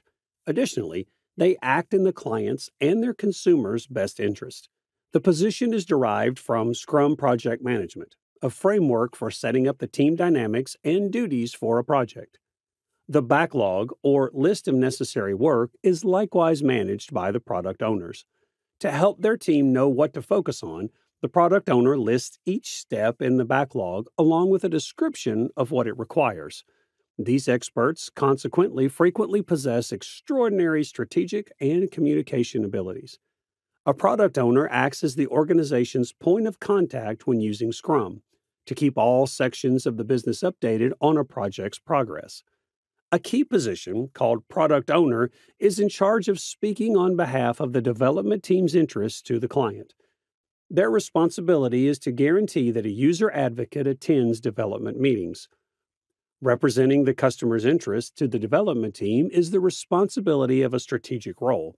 They ensure a user advocate is present at all development meetings. The product owner is in charge of preserving and enhancing the product roadmap to maximize the value of the goods. The primary point of contact for the design team to identify the product specs is the product owner. This product roadmap will consist of a prioritized list of client requirements.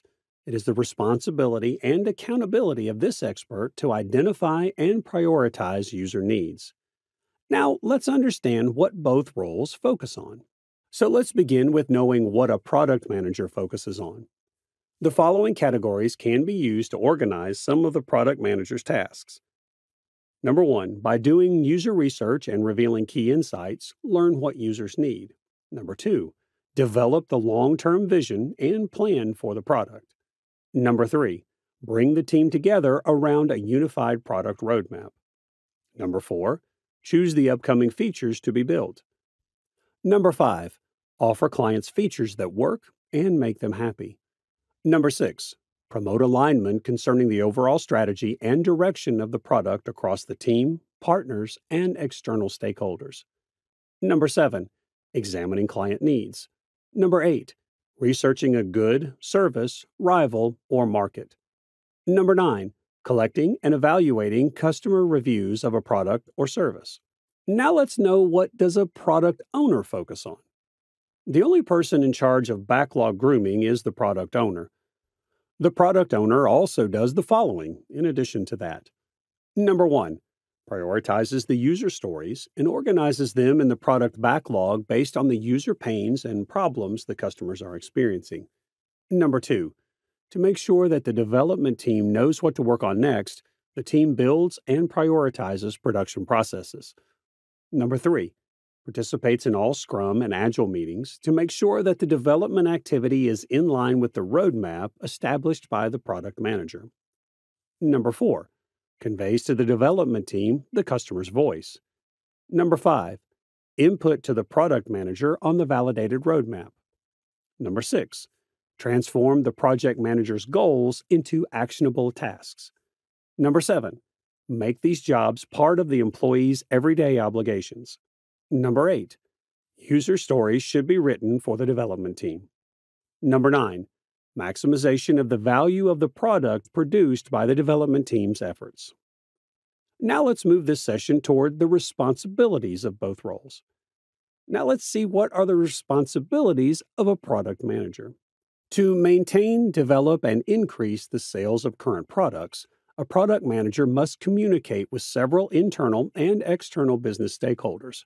They also must do research and come up with ideas for new products based on their interactions and experiences. A product manager must do market research, undertake margin analysis, and evaluate performance to analyze product demand, positioning, and profitability, as well as forecast future trends. Product managers also make pricing, branding, and other decisions. The very first responsibility of a product manager is monitoring competitors. Finding and analyzing your competitors' products, prices, and sales and marketing strategies is known as competitive monitoring, sometimes known as competitive analysis. The next responsibility of the product manager is understanding the user's needs.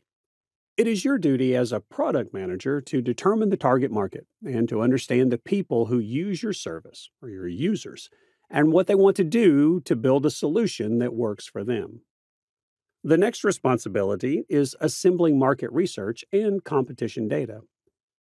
By conducting market research, you might meet clients for your company. Investigating your competitors may enable you to set your business apart. For a competitive edge for your small business, figure out how to combine them. To learn more about the market, product managers speak with data scientists. The next responsibility is monitoring internal stakeholders. Monitoring stakeholders is the process of looking closely at stakeholder relationships for products, tailoring engagement tactics for stakeholders through changes to engagement strategies and plans, and observing and managing the team. Translation: transferring information from the design team to the development team. The next responsibility of a product manager is to achieve the product goals and objectives.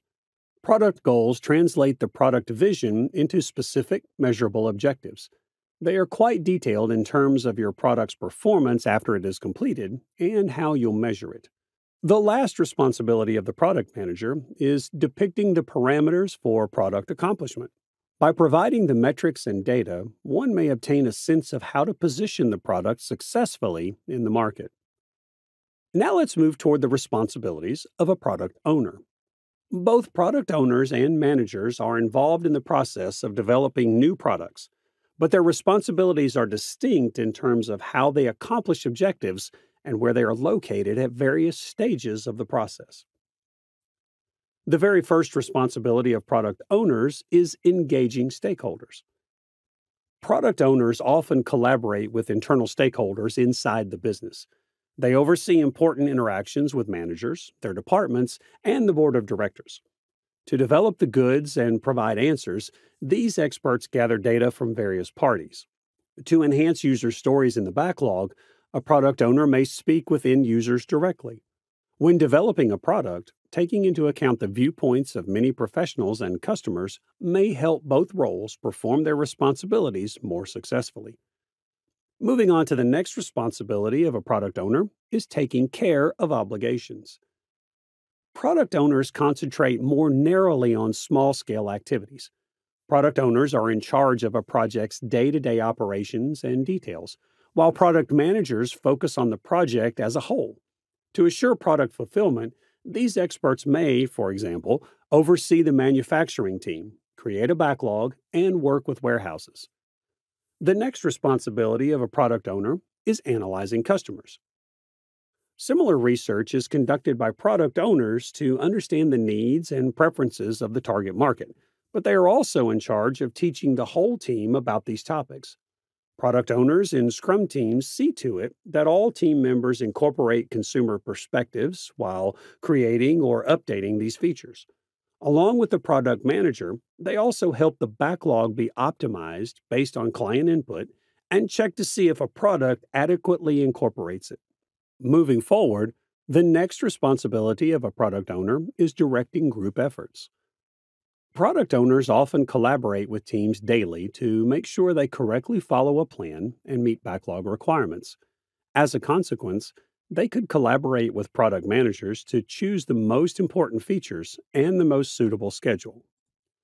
Additionally, these experts could let designers know what is expected of them and assist them in creating mockups or prototypes. The next responsibility of a product owner is product backlog management. The product owner must compile the backlog of items and prioritize them following the overarching strategy and corporate goals. The product owner will also need to map out project dependencies to determine the proper order of development. But the product backlog isn't just a list of things to accomplish. It's a dynamic document that has to be updated often in response to changing project requirements as it develops. And the last responsibility of a product owner is observing the stages of development. The product owner should devote a substantial amount of time to managing the actual creation of the product once the vision, strategy, and product priorities have been established. They play a significant role in all phases of the event, including planning, fine-tuning, reviewing, and sprinting. The Agile product owner collaborates with stakeholders throughout the planning phases to determine and arrange the tasks necessary for the following iteration. After that, they will get together with their team to polish the procedure, pinpoint any problems, and assist with the sprint. Now let's move on to the skills of both product managers and product owners. So let's begin with skills required by a product manager. Strategic thinking. Understanding your position in the market, concentrating on the goals, and seeing chances can help you plan and build tactics. Leadership skills. The capacity of a person to inspire and guide a team of others working together to accomplish a common objective. And time management. The capacity to effectively manage time so that the product may be delivered in the allotted time. Empathy skills. The capacity to relate to and comprehend the ideas and feelings of another person. Empathy requires placing oneself in the other person's position. Communication skills. How one interacts with others and the act of imparting knowledge. Our ability to communicate effectively allows us to provide information in a way that the audience can comprehend it. Presentation skills. The capacity to convey in an engaging, original, and visually appealing manner. Now let's move ahead and know the skills required by product owners. Design reasoning. To promote product breakthroughs, product owners must feel at ease creating hypothesis-driven development environments. Analytical skills.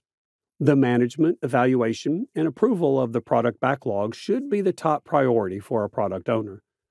For this reason, they need to be adept analysts who can review product problems and upgrades critically and come up with logical remedies rapidly. Cooperation abilities. Product owners, who act as liaisons between SCRUM teams, must be at ease with continual engagement. They should prioritize cooperation and be at ease with delegating, dispute resolution, and interacting with people of all temperaments and emotions. Decision-making. Another essential ability for product owners is decision-making. The product owner, a senior member of a product development team, makes several choices every day, including choosing which items to add to the product backlog, how to rank them, and how to inform the team of these decisions. Resolution of disputes. The resolution of disputes is the capacity to resolve problems using established techniques or developing new ones. Because of the many parties engaged in the project, disputes may arise often for you as the product owner during the product development cycle. Aptitude for learning. One of the most crucial qualities for product owners to have is an aptitude for learning. It's crucial to be abreast of the most recent market trends, customer demands, and corporate requirements. Moving on with our session, let's understand the difference between product managers and product owners. Product managers have a greater strategic role. With broader corporate objectives in mind, they define and map out the product management process across the product lifecycle. Whereas product owners take on a more proactive role and prioritize immediate fulfillment. By creating customer stories the team can utilize to make more user-led decisions for product development, They assist in maximizing the value of the product. They concentrate on the market, corporate goals, and the product's vision. Whereas product owners collaborate with cross-functional Agile teams to carry out these needs by converting the product manager's strategy into concrete activities. The why, who, and what are the responsibility of the product manager. Their roles reach might vary greatly or be very constrained based on a variety of variables. On the other hand, a product owner's scope is often smaller than a product manager's. Product owners are in charge of the how. Artifacts like a product roadmap, a product vision card, or a product requirement document are frequently the responsibility of product managers. Product backlogs, sprint backlogs, and the definition of done are just a few examples of the artifacts that product owners must create and manage. Product managers may oversee the product discovery procedure, enabling team participation. But on the other hand, many of the product ceremonies that take place throughout the product lifecycle, such as sprint planning and backlog grooming, also include product owners. The product manager is very knowledgeable about consumer goals and how to ease their problems. And the development team's customer expert is the product owner. The multidisciplinary product team is led by the product manager.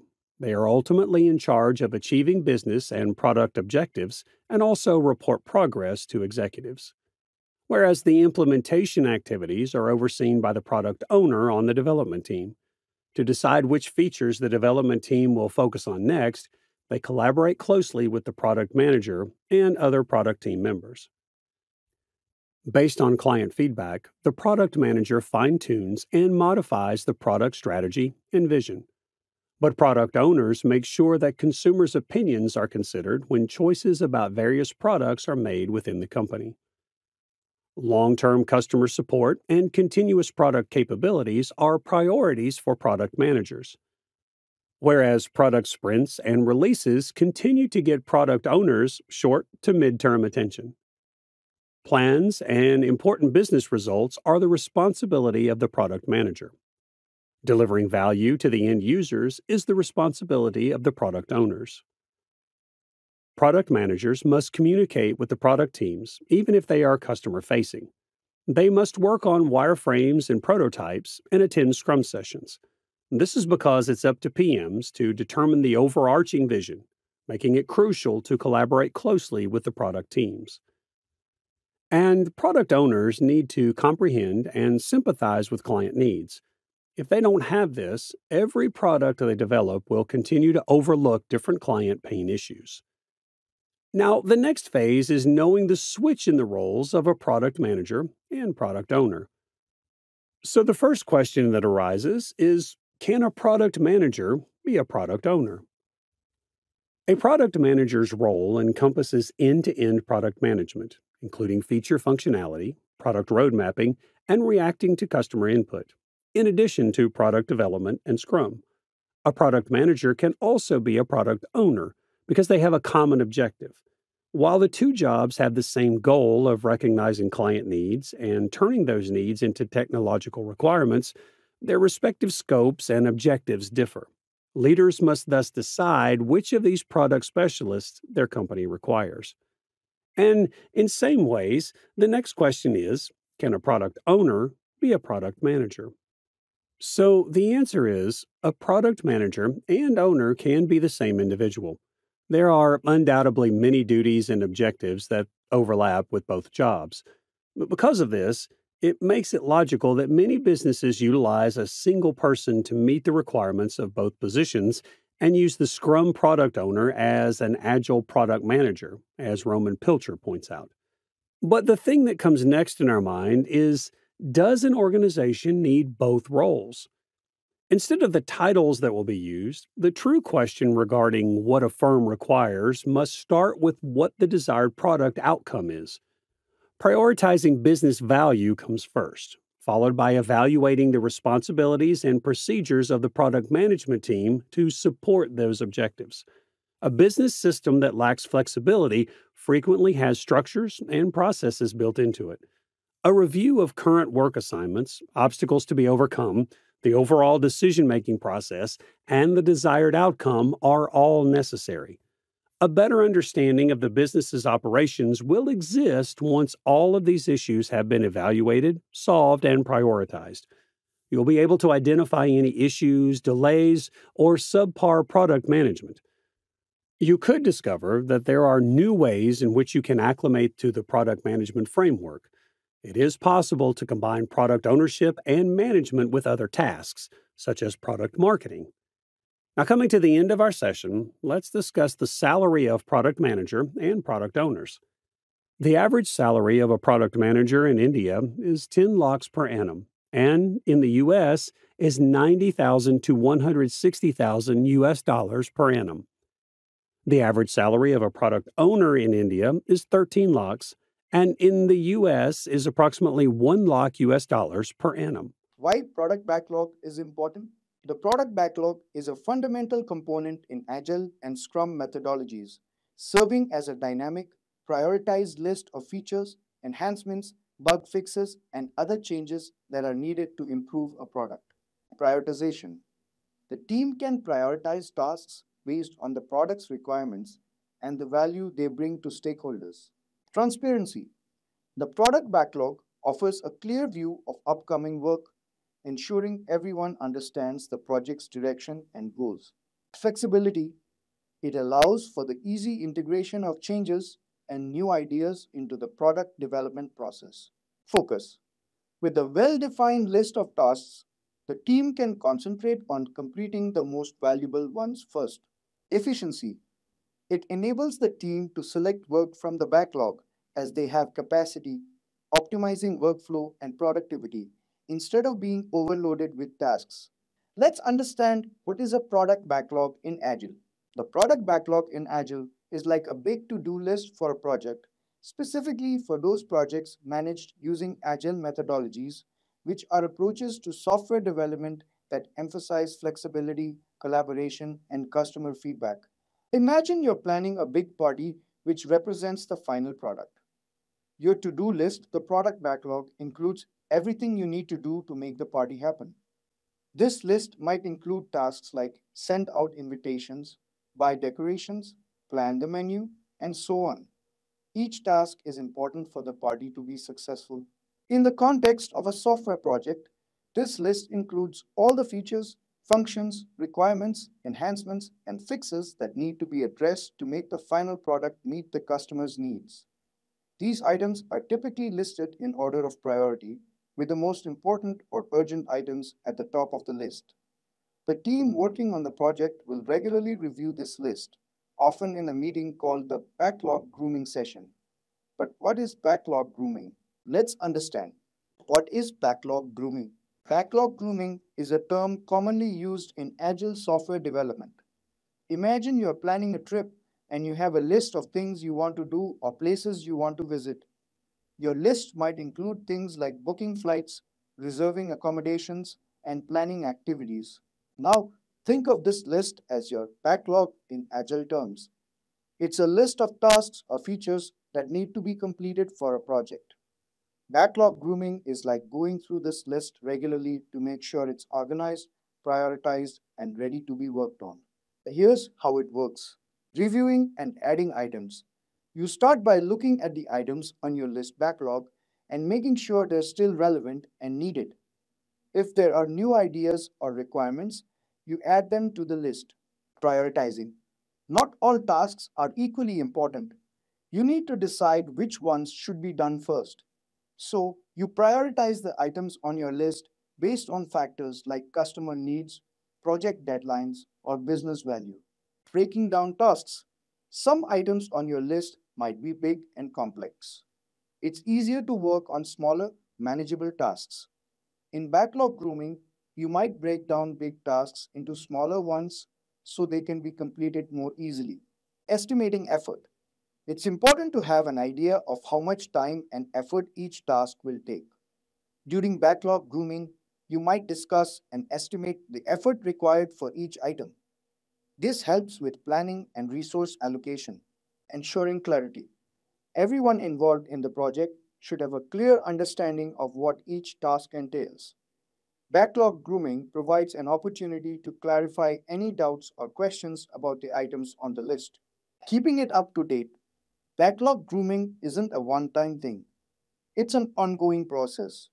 You should regularly review and update the backlog as the project progresses and new information becomes available. Alright, so after that, as the project progresses, the team selects items from the top of the product backlog to work on during each development cycle called a sprint. Now, what is sprint? A sprint is a time box period, usually 4 weeks, during which the development team works on a set of items from the product backlog to create a potentially shippable product increment. Sprints provide a focused, concentrated effort to deliver valuable work within a short time frame. At the beginning of each sprint, the team selects a set of items from the product backlog based on their priority and capacity to form the sprint backlog. They commit to completing these items by the end of the sprint. Once the sprint is over, they review the work and present it to the stakeholders, usually the customer or client, for feedback. Alright, now let's understand. What's in a product backlog? A product backlog serves as a comprehensive checklist for a project team, outlining all the tasks required to enhance the product's quality. It encompasses various elements: user stories, brief narratives detailing desired features from the perspective of the end user, structured as a type of user, I want an action so that a benefit value. Bugs issues.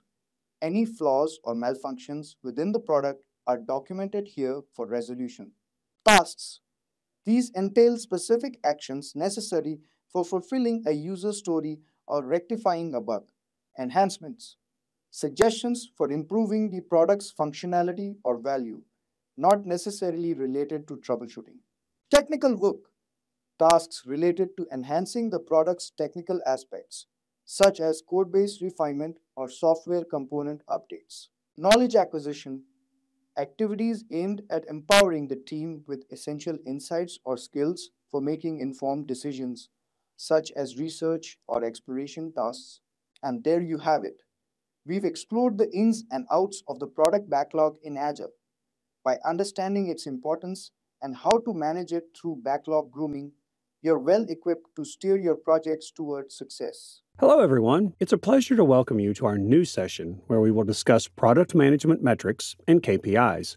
In this video, we will discuss the top metrics and KPIs to measure the success of a product using key performance indicators. KPIs are crucial because they provide a benchmark against which to measure your performance going forward. KPIs make it obvious whether or not you are succeeding in your objectives.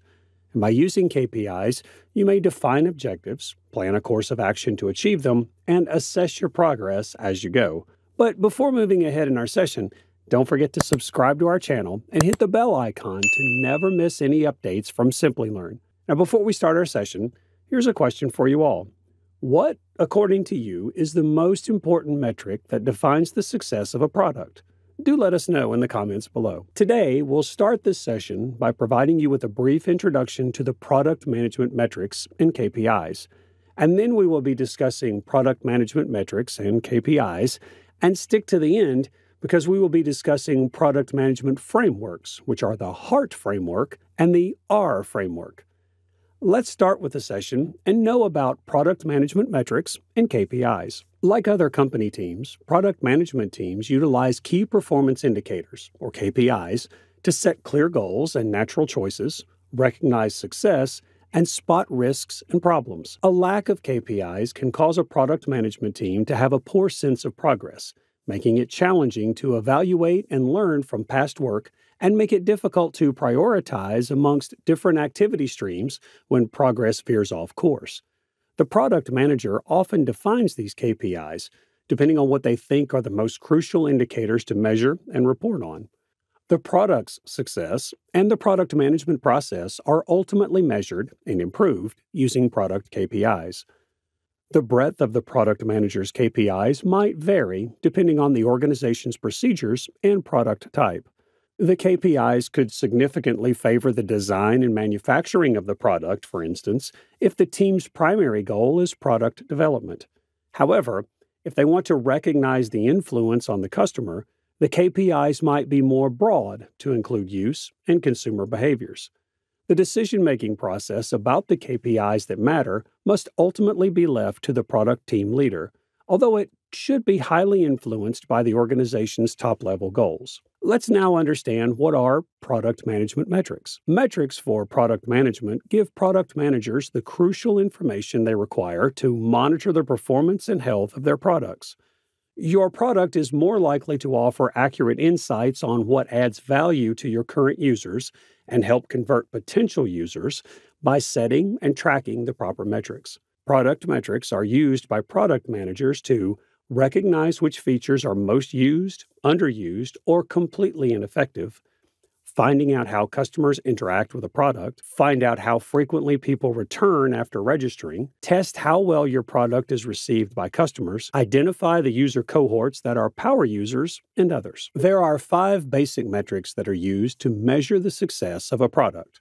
The very first metrics of product management are growth and activation. In product management, growth refers to boosting the utility and user base of an already existing product. Product management seeks to make an existing product more successful as opposed to conventional product management, which focuses on managing all operations necessary to bring a lucrative product to the market. To maximize user retention during onboarding and the initial hours or days, the term activation is used.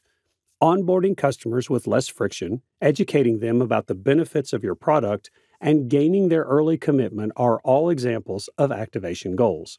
This holds several KPIs: number of users per session, traffic, churn rate. The next metric used for product management is retention. The capacity of a business or product to keep customers over time is referred to as customer retention. If a business or product has a high customer retention rate, it implies that consumers keep utilizing or repurchasing that good or service. Low customer retention refers to the rate at which consumers discontinue utilizing or purchasing a company's goods or service. Effects of retention, total company growth, and client loyalty. When considering extra products or services, loyal clients are more inclined to stay with a reputable business. Retention as a metric holds CRR, CLTV. The next metrics we are going to discuss is engagement. Measuring user involvement enables you to determine whether customers value your offering. Logins, downloads, and the amount of time people spend on your website are all indicators of engagement. Engagement holds daily and monthly active users, session duration. Moving on, we have user happiness as the next metric used in product management. Since user happiness is a self-reported statistic, asking users to estimate their happiness rather than observing their behavior is necessary. Happiness in the context of products and services refers to a gratifying or enjoyable user experience. Contentment, joy, and delight are additional nouns that can be used to denote happiness. User happiness is a self-reported assessment. Thus, rather than observing people's actions, you need to ask them how happy they are. That also implies that prejudice and feelings are present in this situation. User happiness holds NPS, rating on the App Store. And the last metric used for product management is revenue. Revenue is the cash that a firm generates via its operations. Depending on the accounting technique used, there are several ways to compute revenue. Sales made on credit will be included as revenue for products or services provided to the client under accrual accounting. Revenue may be recognized following certain standards, even though payment has not yet been made. The cash flow statement must be examined to determine how well a business collects debts. Cash accounting, on the other hand, only counts sales as revenue when payment is made.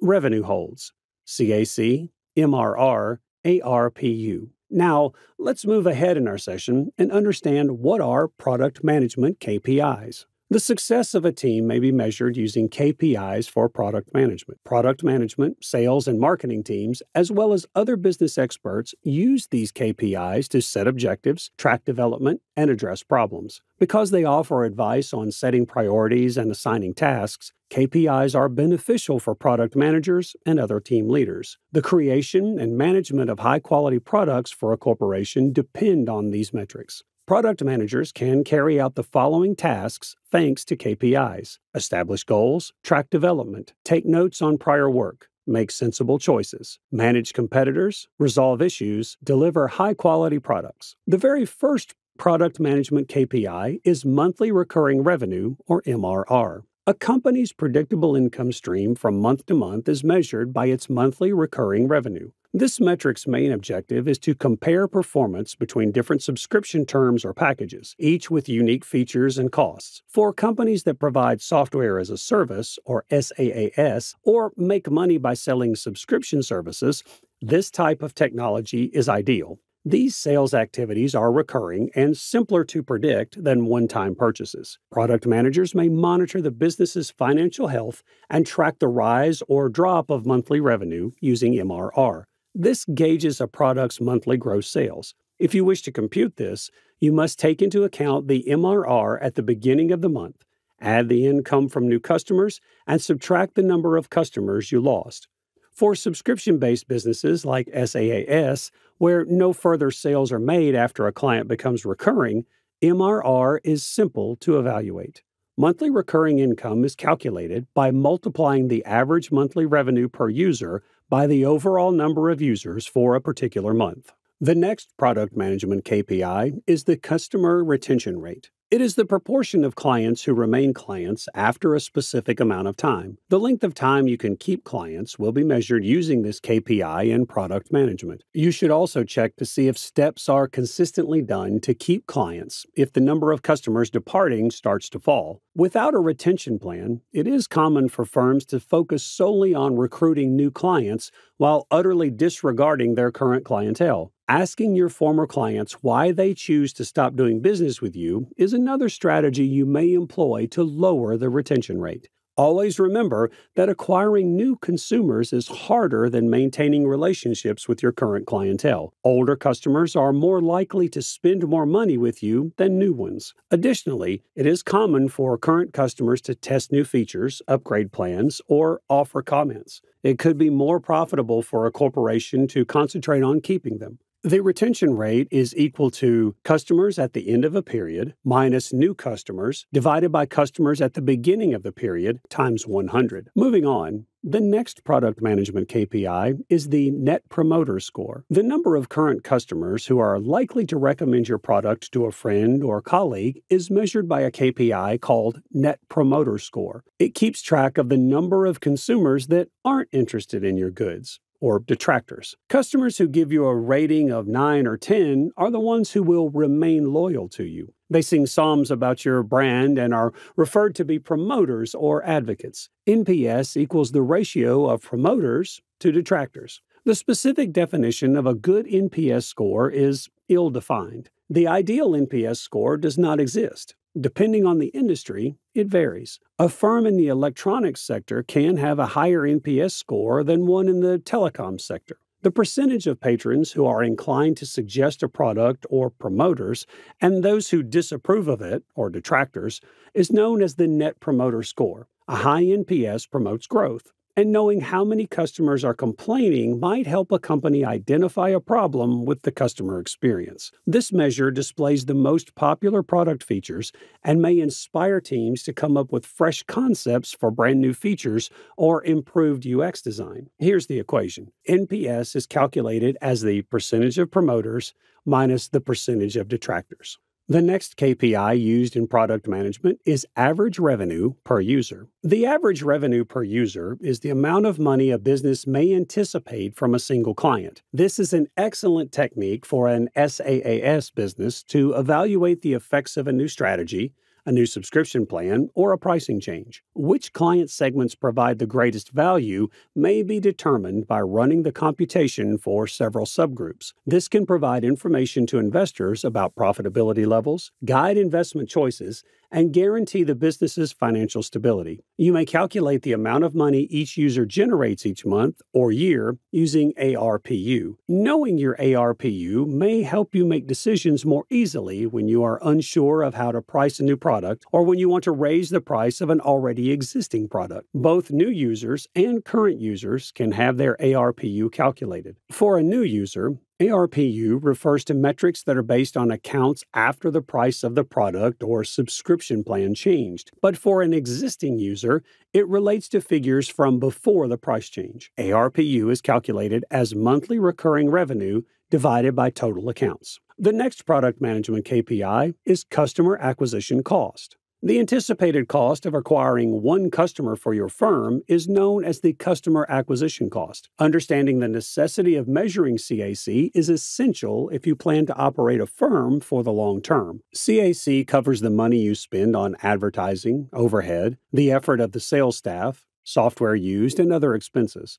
Only after you can figure out the entire amount spent on each client will you be able to estimate how much you will need to spend moving forward on bringing in new business. The cost of luring and acquiring a new talent is known as the customer acquisition cost. This includes the time, materials, cash, and effort needed to create leads and turn prospects into paying customers. The customer acquisition expenses might include the price of marketing supplies, sponsoring costs, cost of software marketing, salary levels for sales and marketing staff. CAC is the sum of all past and present cash outlays divided by the total past and present customers. The next product management KPI is customer lifetime value. You may estimate a customer's lifetime value to determine how much revenue they will provide overall. In essence, it provides you with a general sense of how much income you may expect from a client before they quit doing business with you. Customer lifetime value is a common metric for determining the potential revenue a business might derive from a client over time. The term customer lifetime refers to the typical length of time a customer supports a business. Value is the amount of money or profit that a client is worth. A firm may plan its economic stability and do financial forecasting using CLTV. Obtaining cash from investors might also be aided by it. Product managers may learn from CLTV how much money they can spend on acquiring and retaining customers. These expenses include those for lead creation, marketing, and retention tactics. They want to ensure that their expenditures are reasonable given the return on their investment. Establish the average customer lifetime and average revenue per user for your company to compute CLTV. CLTV equals average revenue per user times average customer lifetime. The next product management KPI is the number of customers acquired. The number is not reserved only for your sales and marketing staff. The quantity of customers you have obtained is a good sign that your product is successful. If the discrepancy between the amount you anticipate and the actual acquisition is significant, either your skills have been overestimated or the product hasn't yet gained much traction. You may use this to identify areas where the product may be improved. Learn more about the reasons why your product failed and then act right away to redesign it to get a broader appeal. The number of new users, new user percentage, and percentage rise in user base are a few of the product management KPIs to monitor that are connected to the acquisition. The next KPI used in product management is bounce rate. The percentage of people that visit one page on a website or app before leaving quickly is known as the bounce rate. This measure gives essential information about how users behave while interacting with a company's digital content. If a business has a high bounce rate, it should look for strategies to hold users' interest for longer.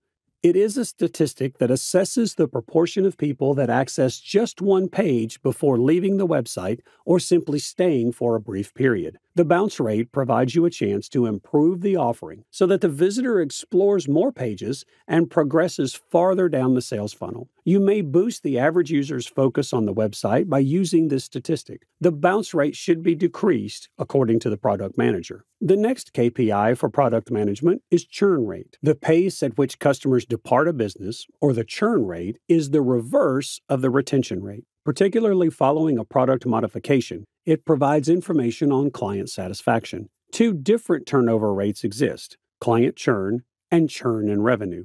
Customer churn refers to the number of users who have ceased using your services or canceling their subscriptions. The business's revenue lost as a result of client churn is measured by revenue churn. While we would suggest focusing more on customer turnover than revenue churn, the latter is still crucial because it may reveal a lot about customer happiness. Customer churn rate equals customers lost divided by total customers. Moving on, the next product management KPI is the customer satisfaction score.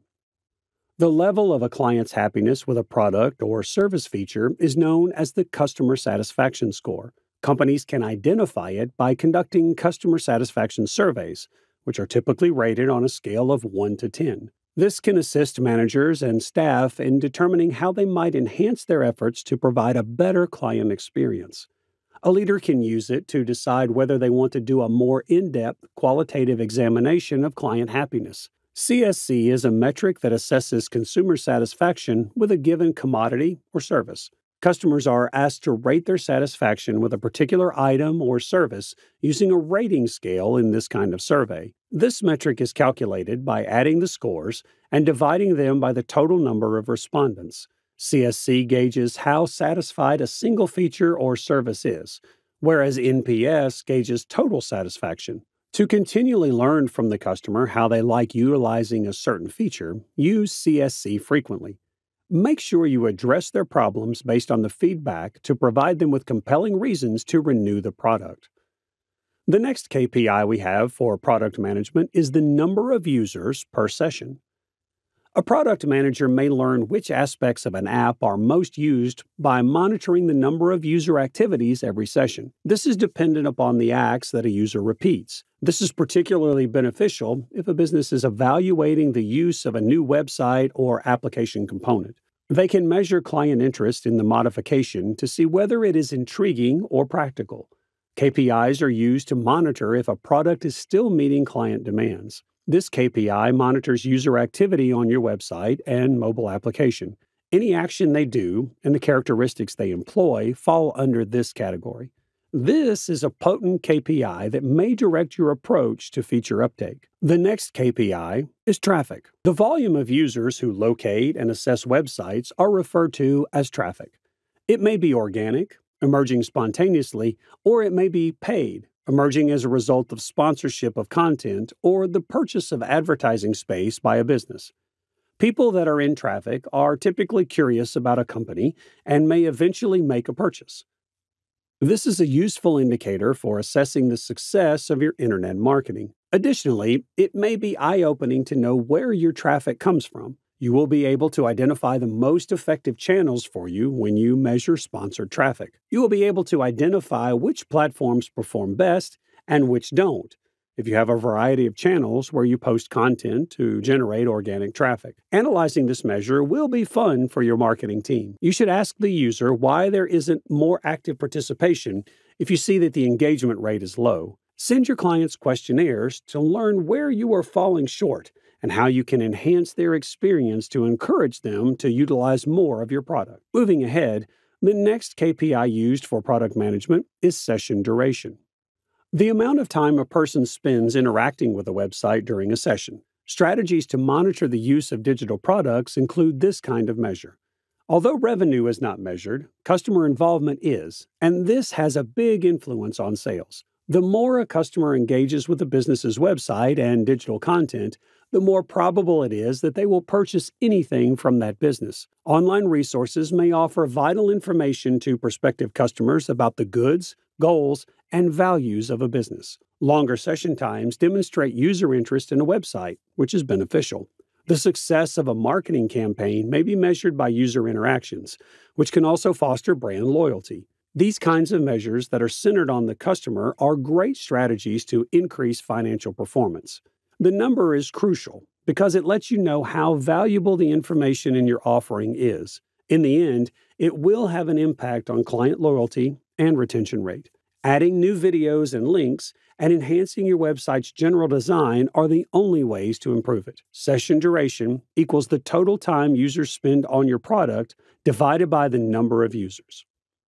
The other KPI is daily and monthly active users. How many active daily and monthly users you have is an important product consumption measure. It demonstrates whether your product is compelling enough. You must select a time frame and kind of interaction when defining active users. Users are active if they complete the interaction within the specified time frame. You can think of them as inactive users if they don't. The number of unique users that visit your digital product on a daily or monthly basis is tracked by the daily active user and monthly active user counts. Daily active users are the daily total of active users.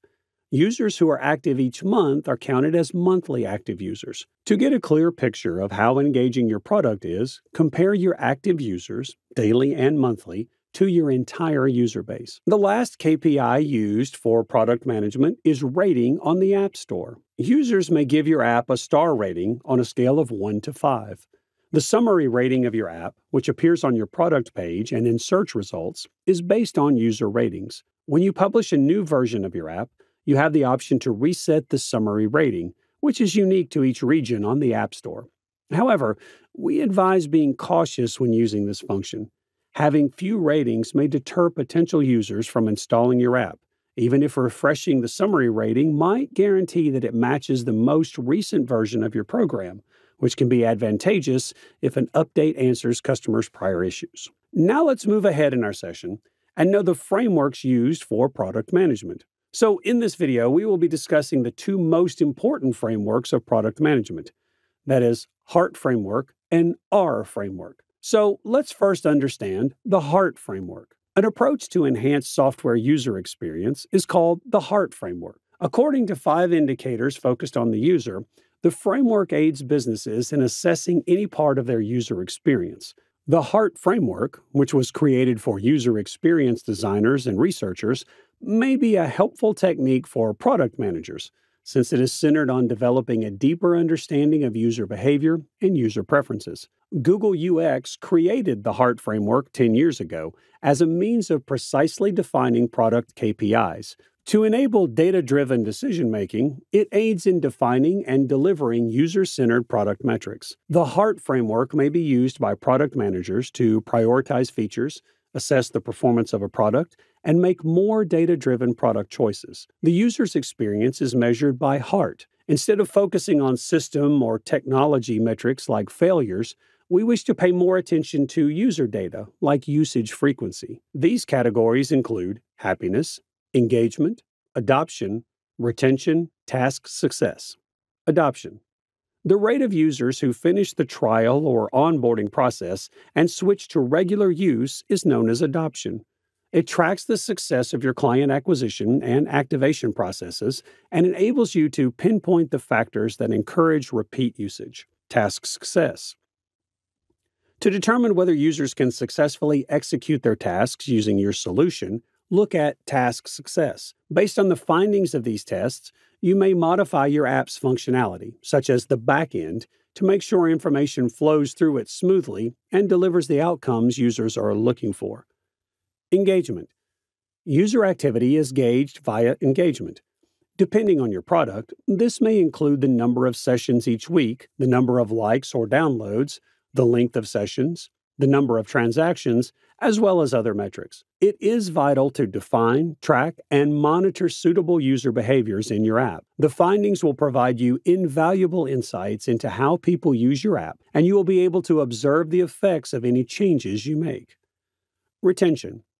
The percentage of people that often utilize your product is measured by retention. It's important to keep track of who is and isn't returning to your product and why, as negative retention, also known as churn, will affect how your product performs in the market. Happiness.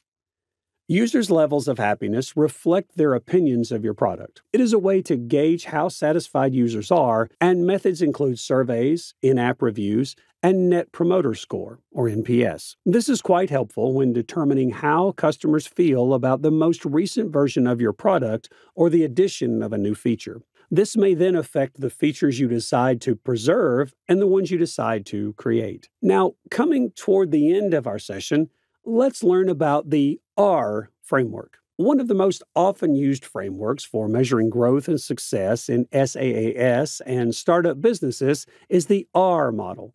The Pirate metrics, or Pirate framework, are other names for it. It was first proposed by David McClure, the founder of Practical Venture Capital. It divides your client lifecycle into 5 phases and correlates each with relevant KPIs, starting with the initial point of contact and continuing until a potential customer converts to a paying one. This will offer you a clear understanding of which stages of the client lifecycle are succeeding and where there is room for improvement in your conversion funnel.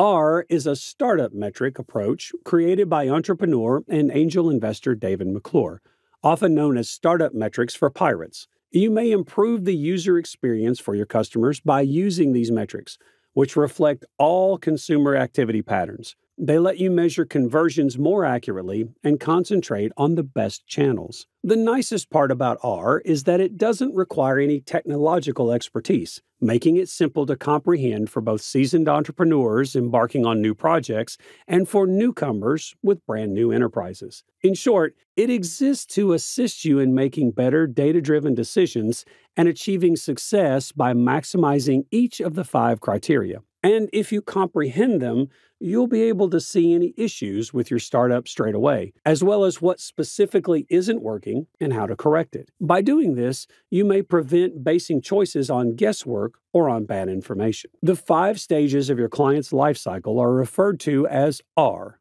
which are acquisition, where do customers come from? Activation, the process of converting acquired clients into engaged ones. Retention, how to entice potential clients to return. Referral, techniques for encouraging clients to endorse your offerings. Revenue, how to convert prospective clients into paying clients. Acquisition, in essence, you want individuals to register for something. For instance, you could want someone to register for a free trial. Keep up strong traffic acquisition. You need to make sure your website is receiving qualified leads. The fact is, if you have a good amount of focused visits each month, you don't need a ton of leads to obtain clients. Save your time. Establish your target demographic and conduct a campaign to build anticipation for the launch. When customers are waiting for your product to launch, gaining new customers will be simpler. You must provide your audience with value if you want your advertising to be effective. For instance, you provide an automated email marketing service. In this situation, a smart place to start is an online network for experts in email marketing. To pique interest and discreetly promote your product to the audience, publish engaging pieces regarding email marketing growth techniques. Activation. The value and happiness a firm provides at this stage mark the beginning of a connection with a consumer. And whether or not that relationship progresses further down the funnel will depend on those factors. The number of people who do a certain action, such as seeking additional information, subscribing to a YouTube channel, or making a purchase, may be used to assess activation. The number of customers or users who have been activated would be divided by the total number of people that viewed the website, or etc., to arrive at a formula that would be helpful at this point. Retention. Retention is essential to economic success for any organization that wants to endure for a long time. This is because the most significant measure of how much people value your product or service is retention. Depending on the pricing range of your goods, attracting first-time buyers or customers may not be challenging because people make impulsive purchases every day. A subsequent purchase or engagement, however, shows that the customer was satisfied and that the item or service matched their needs. Businesses use many techniques for measuring retention, however, such as annual recurring revenue, monthly recurring revenue, customer churn, repeat purchase ratio, and time between purchases may be approaches to gauge client base retention. Referral. Referrals are one of the last components of the pirate funnel. It is crucial to remember that many graphic representations of the funnel include an arrow called acquisition that loops up from the bottom back to the top. And this is because a perfect funnel would be a loop or a customer cycle that keeps bringing in new clients while maintaining existing ones. Successful referrals may be especially crucial since they are a less expensive method of acquiring customers than traditional marketing. And because of the impact of family and friends, they are frequently predisposed to brand loyalty if individuals in their circle are already customers. There are no ideal measures for this statistic. However, several metrics, such as number of active users sharing invites, can assist a firm when they start tracking referrals. Many times, people fail to mention that they were recommended, or a user who receives an invite from a friend may take months or even years to activate. Nevertheless, a good referral program may be demonstrated by reduced customer attrition, sustained growth, and overall program success. Revenue. Although money is transferred earlier in the customer lifecycle, revenue may be unreliable if the preceding phases aren't completed and measured. For this reason, revenue is frequently shown as the last step in the pirate funnel. Rapid revenue production is less important for a company's success than effective marketing and initiatives to keep customers and get them to recommend others. The ability to track income correctly is essential for a business to succeed. And while being aware of total revenue after costs is crucial, it only represents a small portion of the full picture. To get a full view of a company's success and make informed financial decisions, it's important to evaluate income across a variety of user, product, and service categories. So far, you've learned a lot about product management metrics and KPIs. So here's a question for you all. Which metrics would you prefer to measure a product if it's good to go or not? Do let us know in the comments below. And if you have any questions regarding product management metrics or KPI, then do let us know in the comments below. Did you know that 75% of product launches fail due to poor market planning? A great product is only the beginning. Without a solid go-to-market strategy, even the most innovative ideas can get lost in the crowd. The good news, with the right GTM strategy, you can ensure your product reaches the right audience, stands out from competitors, and drives your business forward. Today, AI and generative AI are transforming how businesses craft and execute GTM strategies. From automating customer insights to creating targeted marketing content, AI is helping businesses launch faster and smarter. These technologies enable you to gather market insights, predict trends, and automate large parts of marketing funnel, leaving your team free to focus on more strategic moves. Take Dropbox, for example, competing with giants like Google Drive and OneDrive. They used a product-led growth strategy and a referral program to grow their user base without massive ad spend. Now imagine how faster they could have scaled with AI-powered analytics and generative AI for personalized messaging. AI is reshaping digital marketing and making GTM strategies more effective than ever. By the end of this video, you will understand key GTM strategies, how to define your market, and execute your plan like a pro. So let us first start by understanding what is a go-to-market strategy framework. In simple terms, it's a step-by-step process for bringing a product or service to market. It answers key questions like who we are selling to, how do we reach them, and how do we stand out from competitors. For example, let's say you're launching a new project management tool. Your GTM framework would help you identify your target market, maybe small business or startups. Figure out how to communicate the benefits of your tool and decide whether you'll focus on inbound marketing or outbound sales to get the word out. We will understand inbound marketing and outbound sales in the upcoming topic. The GTM framework aligns everyone on your team and gives you a clear plan to follow from start to finish. Now first, we have to understand how to define your market. This is all about figuring out who you are selling to. A common mistake businesses make is trying to sell to everyone. But in reality, you need to narrow down your target market. Let's say you have developed a new fitness app. Instead of targeting all fitness enthusiasts, you could define your market as busy professionals who want quick, effective workouts. This helps you focus your marketing efforts and craft more tailored message. The more specific you get, the better you can target your audience and connect with their needs. So now, the next step is to define your why. Your value proposition is essentially why people should choose you. It's the unique benefit your product offers that your competitors can't match. Let's go back to the fitness app example. Your value proposition might be we help busy professionals squeeze in a 15-minute workout that's just as effective as a full hour in the gym. You're not just offering fitness, but also offering convenience and time saving, which speaks directly to your audience. A well-defined value proposition makes it clear why your product matters and why your audience should care. Let's go back to the fitness app example. Your value proposition might be we help busy professionals squeeze in a 15-minute workout that's just as effective as a full hour in the gym. You're not just offering fitness, but also convenience and time saving, which speaks directly to your audience. A well-defined value proposition makes it clear why your product matters and why your audience should care. The next step is positioning. Positioning is all about figuring out where your product fits in the market and how you will differentiate from the competition. Let's say you're launching a premium skincare line. Your positioning might focus on the high-end natural ingredients you use, which differentiate you from the mass market products. Your positioning helps set the stage for your pricing, branding, and overall market strategy.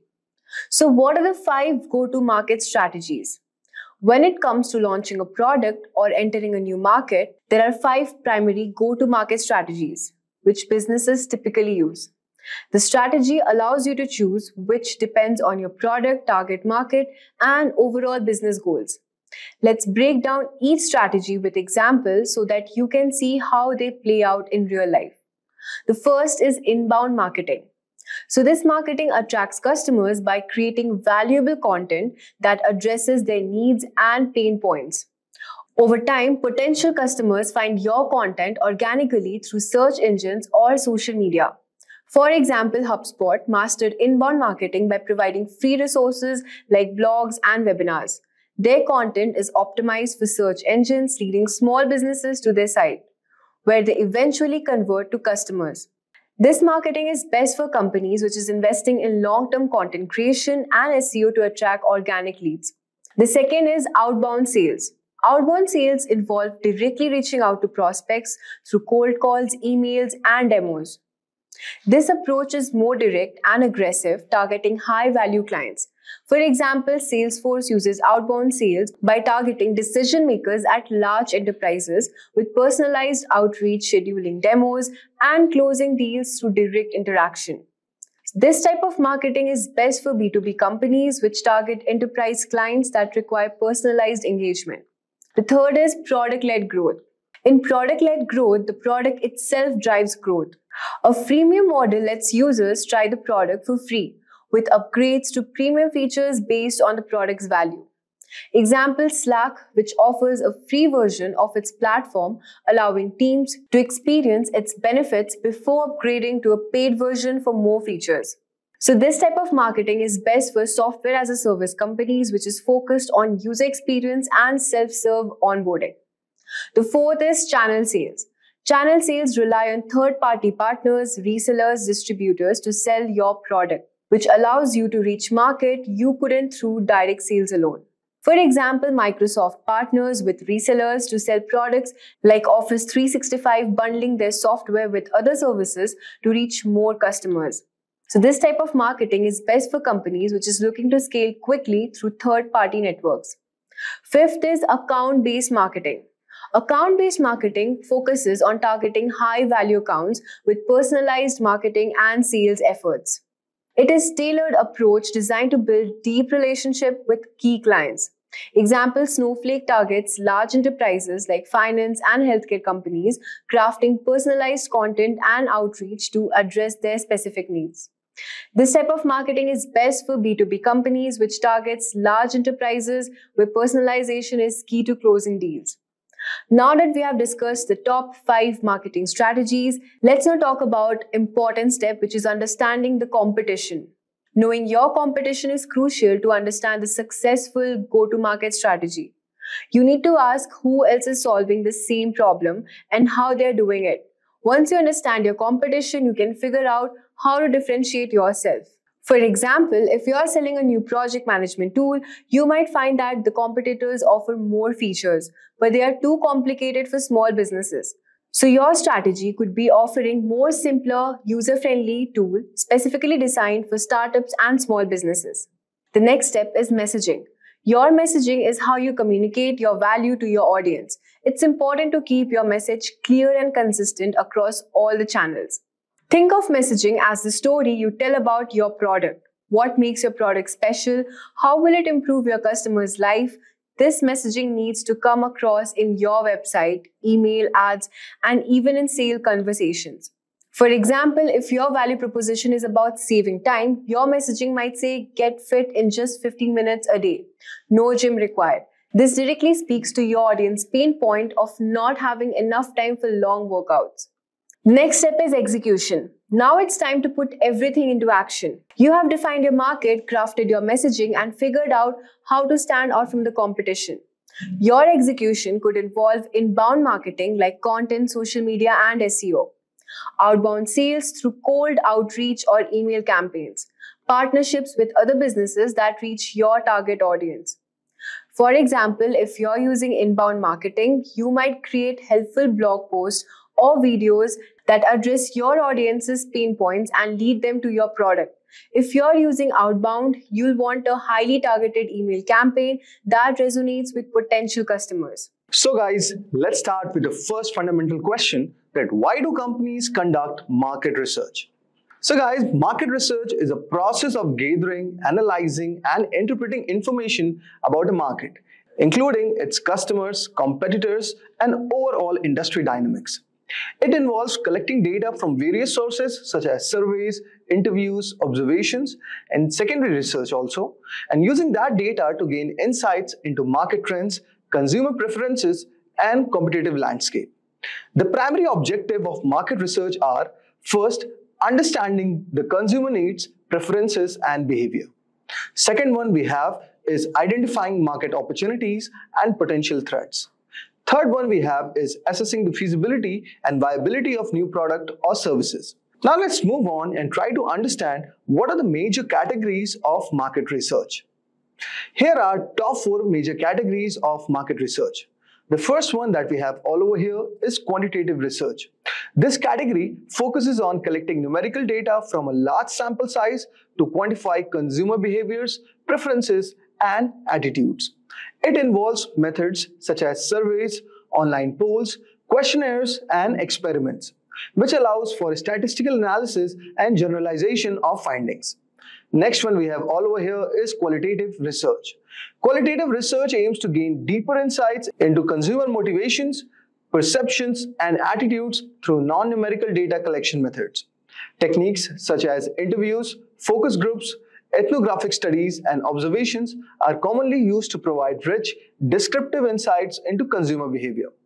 Third one we have all over here is primary research. Primary research involves collecting first-hand data directly from the target market using methods such as surveys, interviews, and observations. This type of research provides customized and up-to-date information tailored to the specific research objective of the project. And finally we have is secondary research. Secondary research involves gathering and analyzing existing data and information that has already been collected by other sources. This can include industry reports, government publications, academic studies, market intelligence reports, and data from online databases. Secondary research is often used to supplement primary research findings, provide context, or validate research hypotheses. Now let's move on and try to understand what are the benefits of using marketing techniques. So guys, using market research techniques offer numerous benefits, including few of them are: the first one that we have all over here is understanding customer needs. Market research techniques allows businessmen to gain insights into customer preferences, behaviors, and needs. By understanding what drives their target audience, businesses can develop products and services that better meet customer expectations, leading to increased customer satisfaction and loyalty. Second one we have is identifying market opportunities. Through market research, businesses can identify new market trends, niches, and opportunities for growth. By analyzing market data and consumer insights, businesses can uncover unmet needs or underserved segments, which allows them to capitalize on emerging trends and gain a competitive edge. Third one we have all over here is informed market decision. Market research techniques provide valuable feedback that can be used to inform product development efforts.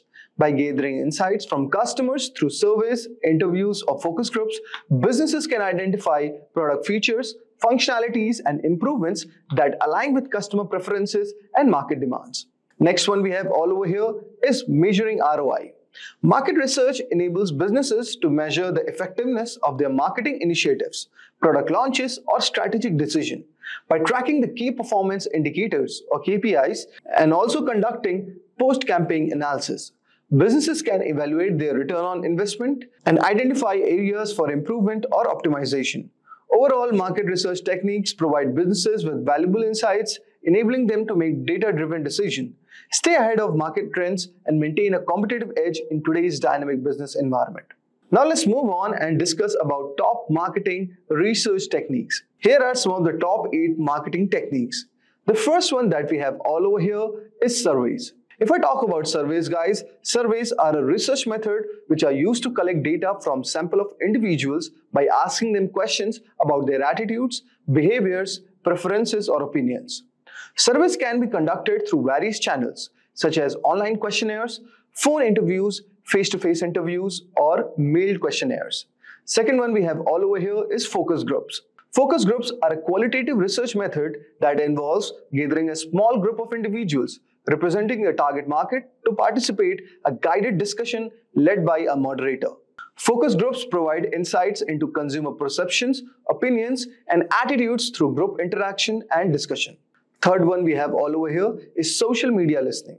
Social media listening, also known as social media monitoring or social media listening, involves monitoring and analyzing conversations, mentions, and trends on social media platforms to understand consumer sentiment, preferences, and behavior. Social media listening allows businesses to track brand mentions, monitor competitor activities, identify emerging trends, and engage with customers in real time.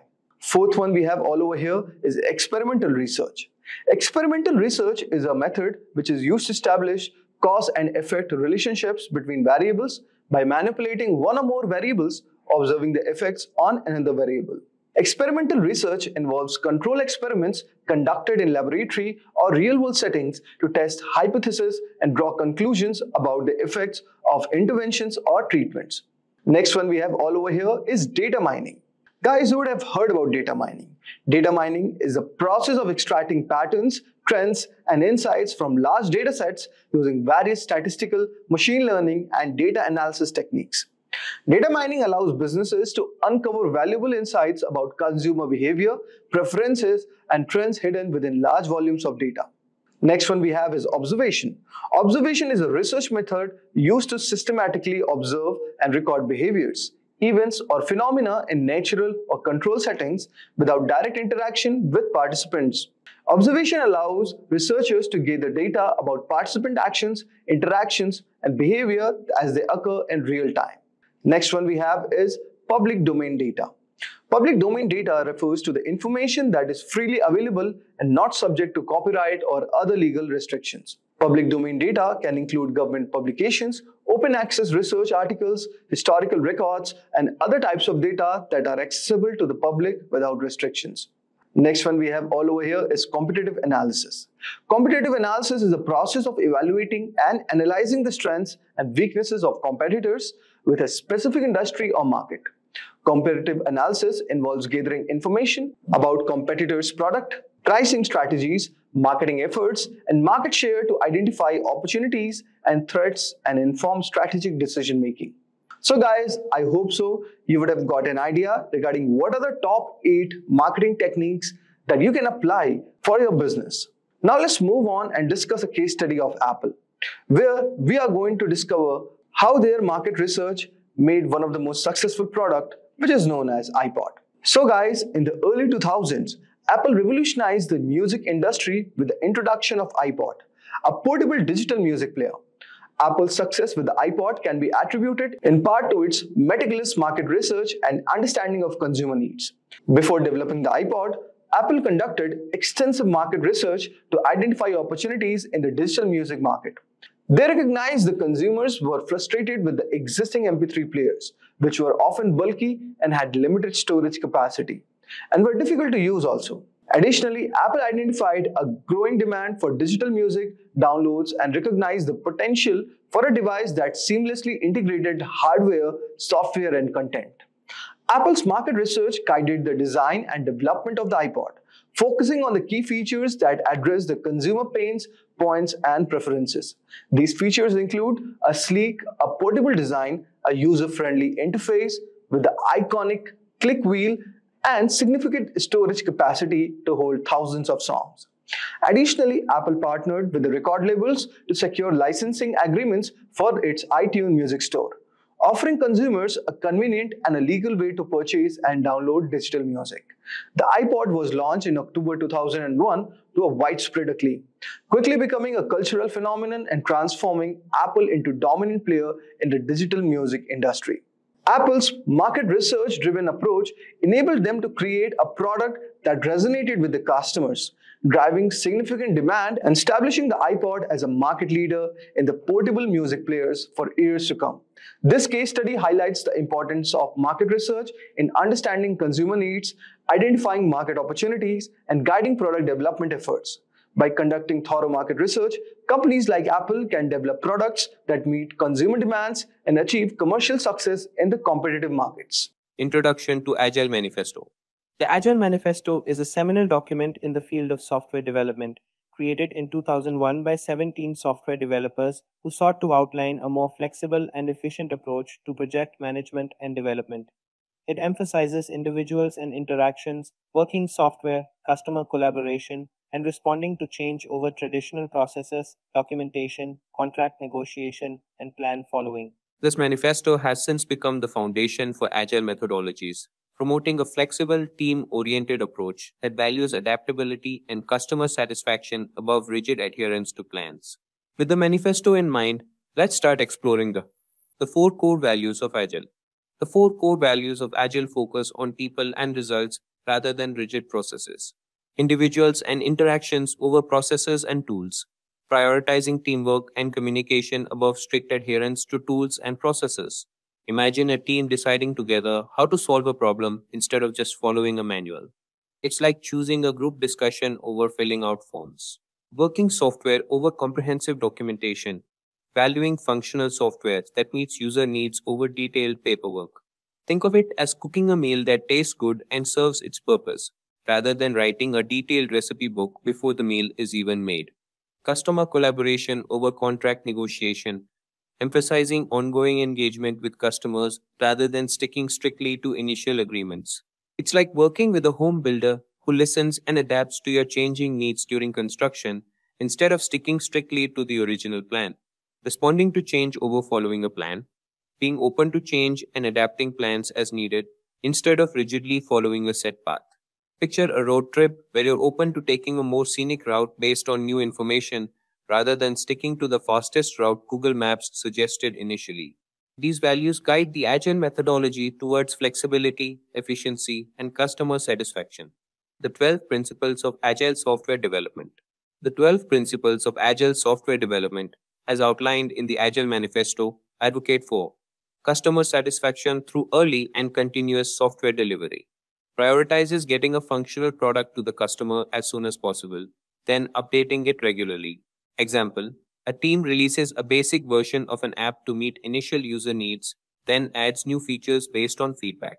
Welcoming changing requirements even late in development. It is time-consuming to handle large and complicated work while managing project activities. Therefore, a better strategy is to break the task into manageable, sizable chunks. In addition, it would be simpler for the team members to see possible bottlenecks and deal with delays if the clients were always kept informed. For example, if users need a new feature because their needs have changed, the development team works to incorporate it, even if it wasn't in the original plan. Frequent delivery of working software. According to the Agile methodology, working software is frequently delivered in a shorter amount of time. Team members must consistently raise their performance standards as a result of this iterative process. For example, delivering updates every 2 weeks to continuously improve and adjust the software based on user input. Business people and developers must work together daily throughout the project. In order to ensure that the business and development sides of the project can communicate effectively and, more importantly, collaborate, a bridge between them must be built.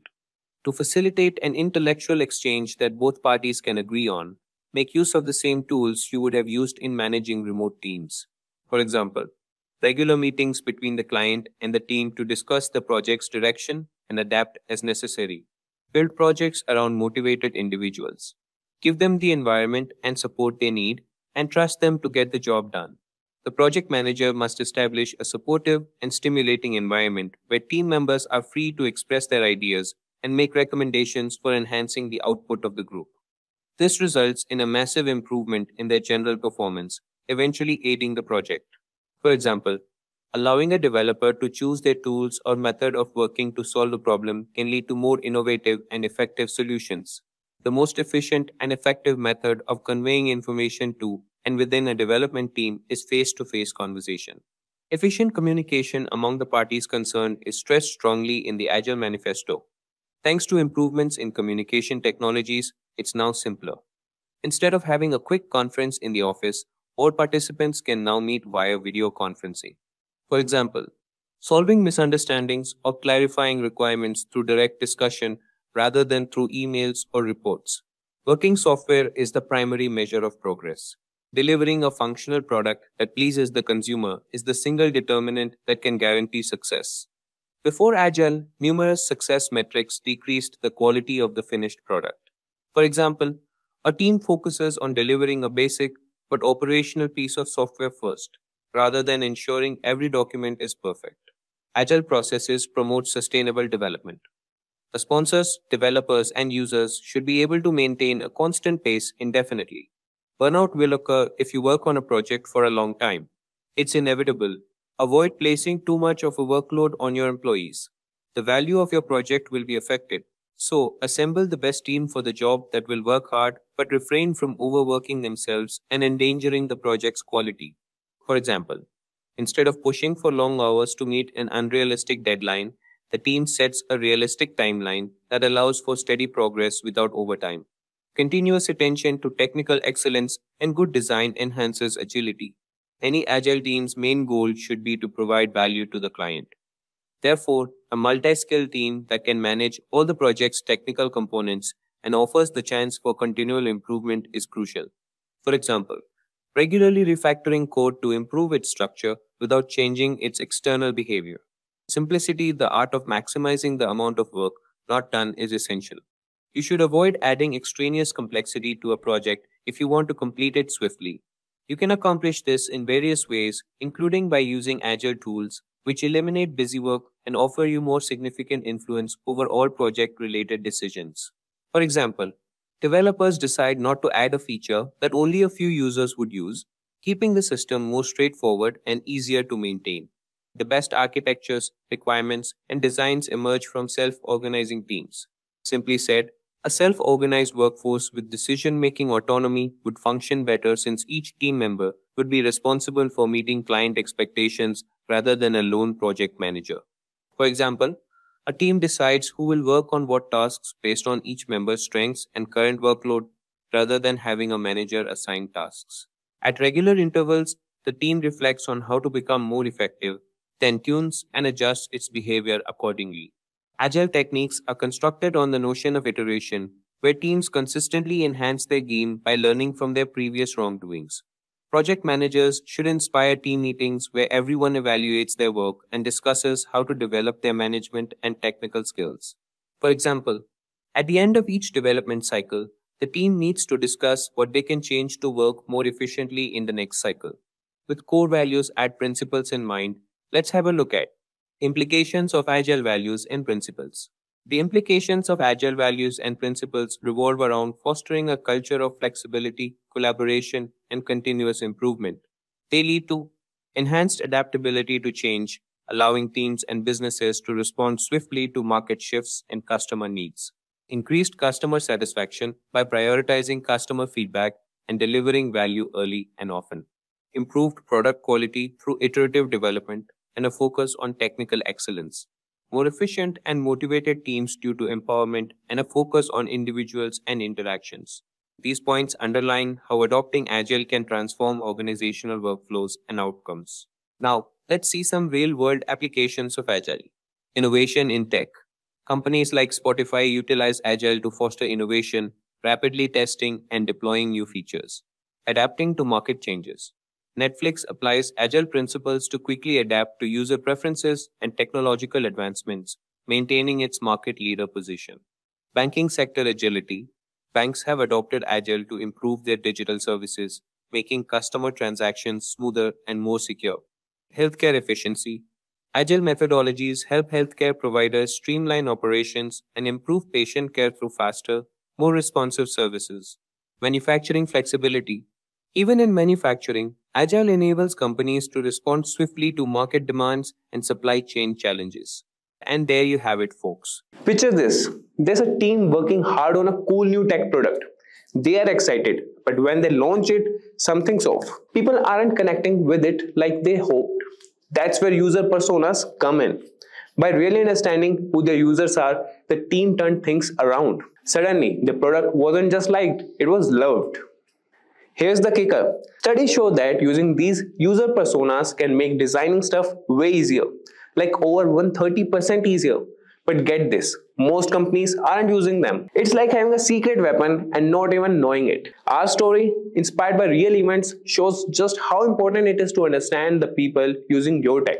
Crafting these user personas isn't just about being creative, it's about making sure your product speaks directly to the folks who will use it. It's a journey that can turn a dud into a hit. So as we dive into the world of user persona creation, remember, it's all about putting a human touch on technology, one persona at a time. Have you ever been curious about how tech giants like Spotify, Amazon, or Netflix seem to intuitively know your preferences, offering up songs, products, or TV shows that perfectly match your taste? The secret behind this almost psychic ability isn't a result of mystical foresight. It's the strategic use of user personas. If you want to know what user persona is, so user persona are semi-fictional characters that businesses create based on real data and insights from their actual or potential customers. These personas are crafted to represent key segments of a product's audience, including detailed profiles that encompass not just basic demographic information, but also behaviors, goals, needs, and pain points. For instance, consider Fitness Fiona. Now we'll see a persona for a health and wellness app. That is, Fiona, age 30, is an outdoor activity enthusiast who seeks motivation and tools to track her fitness progress. So the creation of such persona is driven by a desire for empathy and a deep understanding of users' needs, allowing designers to create products, services, and experience that truly resonate. So you could see the example of a persona here, and this is for the Fitness Fiona. That's a quick overview, we'll have it. So first we have the age and occupation. So the age is 30 and the occupation is digital marketing specialist. And then we have the lifestyle and interest. So the lifestyle is, it leads or she leads an active lifestyle with a keen interest in outdoor activities like running and hiking, and value health, community, and personal growth. And then the goals. She seeks to maintain a healthy, balanced lifestyle despite a busy schedule and aims to stay fit and participate in community fitness events. And the challenges she was facing was struggles to find time for regular workouts and to stay motivated, and overwhelmed by the vast amounts of fitness information available. And if we talk about her app usage, so she prefers using fitness tracking apps and engaging with health and wellness content online. Looks for apps that provide personalized workout plans, nutritional guidance, and community support. And the tech savviness, that is high, integrates technology seamlessly into her fitness journey. Fiona represents the target user for a health and wellness app, guiding the development towards features that addresses her specific needs and challenges. So this was about a user persona of a lady, that is Fitness Fiona. Now moving to the role of user persona in the company or any role you want. So user persona play a pivotal role in guiding the development and marketing of products and services. Their impact is far-reaching, influencing decisions across various stages of project development and execution. So let's see the points. The number one is enhances user-centered design. So user personas keep the focus on the user's need, preferences, and behaviors, ensuring that product design and functionality are tailored to meet the actual requirements of the target audience. The next is improved product development efficiency. By understanding the specific needs and challenges of the personas, teams can prioritize features and functionalities that offer the most value, thereby streamlining the development processes. Then we have facilitate better marketing strategies. Knowing the personas help in crafting targeted marketing campaigns that speak directly to the interest, needs, and pain points of potential users, improving engagement and conversation rates. Then we have aids in content creation and personalization. Content can be designed to resonate with the personas, whether it's blog post, social media content, or email marketing, ensuring higher relevance and engagement. Then the point is enhance user experience. With insights into the personas, preferences, and behaviors, UX designers can create more intuitive interfaces and interactions that enhance satisfaction and usability. And then the point is guide product customization and innovation. Understanding the evolving needs of your personas can lead to innovations or customizations that keep your product or service competitive and aligned with user expectations. And then we have supports decision making. When faced with decisions about feature inclusion, design changes, or market positioning, user personas provide a preference point that reflects the user's base collective needs and desires. So these are the role of user personas, and the creation and utilization of user personas are foundational elements in crafting products and experiences that truly meet and exceed user expectations, driving satisfaction, loyalty, and ultimately business success. Now we'll see the process of creating user personas. So creating user persona is a structured process that combines research, analysis, and creative synthesis. The goal is to generate actionable insights that guide product development, design, and marketing strategies. So we'll have an overview of the steps involved in creating effective user personas. So the number one step is conduct research. Start by gathering data about your potential or existing users.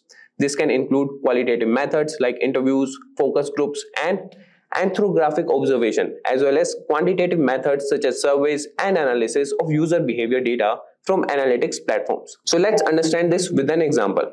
So let's consider a scenario. The development team for the EcoStay app starts by collecting data.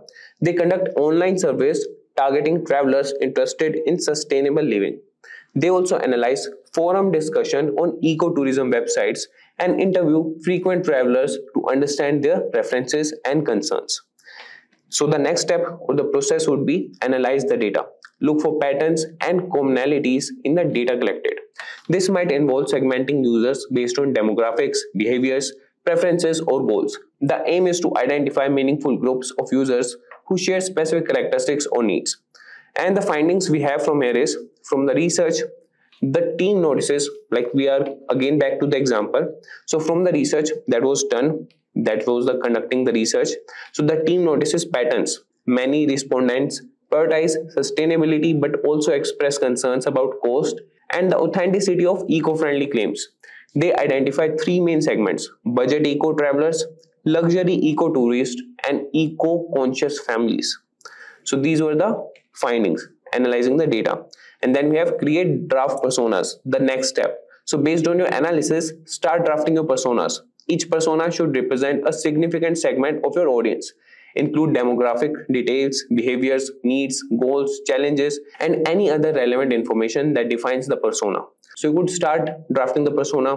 That could be for the budget eco-traveler and any name, Beth. Then you can have her age, occupation, goals, what challenges she is facing, and then the next step, that would be refine and validate personas. Refine your personas by gathering feedback from stakeholders and comparing the personas against actual user data when available. So this step may involve revisiting your research to fill in gaps or clarify aspects of the personas. And for example, the team that was the app team that shares Beth's persona with ecotourism experts and real travelers fitting Beth's profile for feedback. Adjustments are made based on suggestions such as emphasizing the importance of community reviews in Beth's decision-making process. So this was about the refine and validate personas. Now moving to the next step, that is develop scenarios and goals. For each persona, outline key scenario or task they need to accomplish with your product or service. This helps in understanding the context in which your personas will interact with your offerings. So let's consider a scenario with an example only. So Beth, for which the persona was created. So Beth is planning a 2-week backpacking trip across Costa Rica. So she uses EcoStay, that app person was making. So she uses EcoStay to find budget-friendly, verified eco lodges and hostels. So key features she looks for include sustainability certifications, user reviews, and easy booking options. So this was about her. So now moving to the next step, that is apply personas. So use the persona to guide decision making in product development, design, and content strategy and marketing. Personas should inform features, user interface design, and the overall user experience, as well as targeting and messaging in marketing campaign. And if we talk about the example, so the EcoStay app, so that development focuses on features like a verification badge for accommodations with authentic eco certifications, a budget filter with a sustainability rating, and a community review section. So this was about apply personas. Now moving to the next one. Or the marketing campaign highlights stories from budget travelers like Beth, showcasing the app's ability to combine affordability with sustainability. Now moving to the next, that is review and iterate. So user persona should not be static. As your product evolves and you gather more data about your user, revisit and update your persona to ensure they remain accurate and relevant. And about the iteration. So after the app's launch, user feedback and usage data are analyzed. The team finds that eco-conscious families are also using features designed for budget travelers. So the personas are updated to reflect their crossover, leading to the development of family-friendly features and content. So throughout this process, it's crucial to remember that personas are tools for empathy and understanding, designed to keep the user at the heart of product development decisions.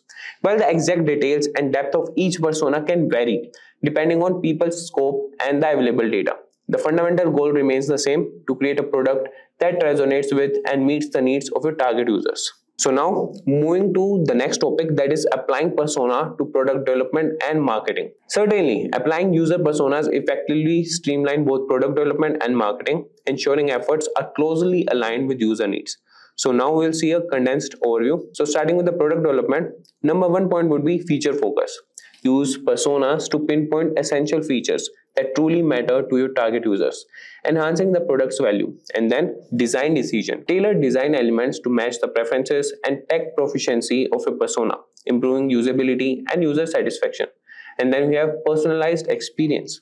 Leverage insights from personas to customize user experience, meeting diverse needs within your user base. Now coming to the marketing team, so the points are tailored messaging. Craft messages that resonate deeply with each persona, addressing their specific interest and pain point for more effective communication. And then we have content strategy. Develop content that speaks directly to the concerns and goals of your personas, ensuring greater engagement. Then we have channel selection. Choose marketing channels based on your persona's preferences, optimizing reach and impact. So let's see a simplified application example. For a fitness app aimed at users like Fitness Fiona, the development team might focus on personalized workout plans and social sharing features, while marketing efforts would highlight success stories and tips for busy lifestyles, directly catering to Fiona's interest and needs. So by focusing on these streamlined points, both product development and marketing can more effectively align with user expectations, driving engagement and satisfaction. So this was about the process of creating user personas. And now moving to the real world success stories. So real world success stories serve as powerful illustrations of the tangible impact user personas can have on product development and marketing strategies. So we'll see two examples showcasing how companies have leveraged personas to achieving significant results. So the number one example would be Spotify's personalized recommendation. So the challenge Spotify faced was Spotify sought to enhance user engagement by delivering personalized music recommendations tailored to individual taste and preferences. And the solution they got was by analyzing user data and behavior patterns.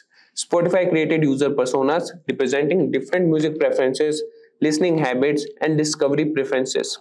These personas informed the development of algorithms that power personalized playlists such as Discover Weekly and Daily Mix, providing users with a customized music experience. And the outcome it generated was Spotify's use of personas and personalized recommendations led to a significant increase in user engagement and satisfaction.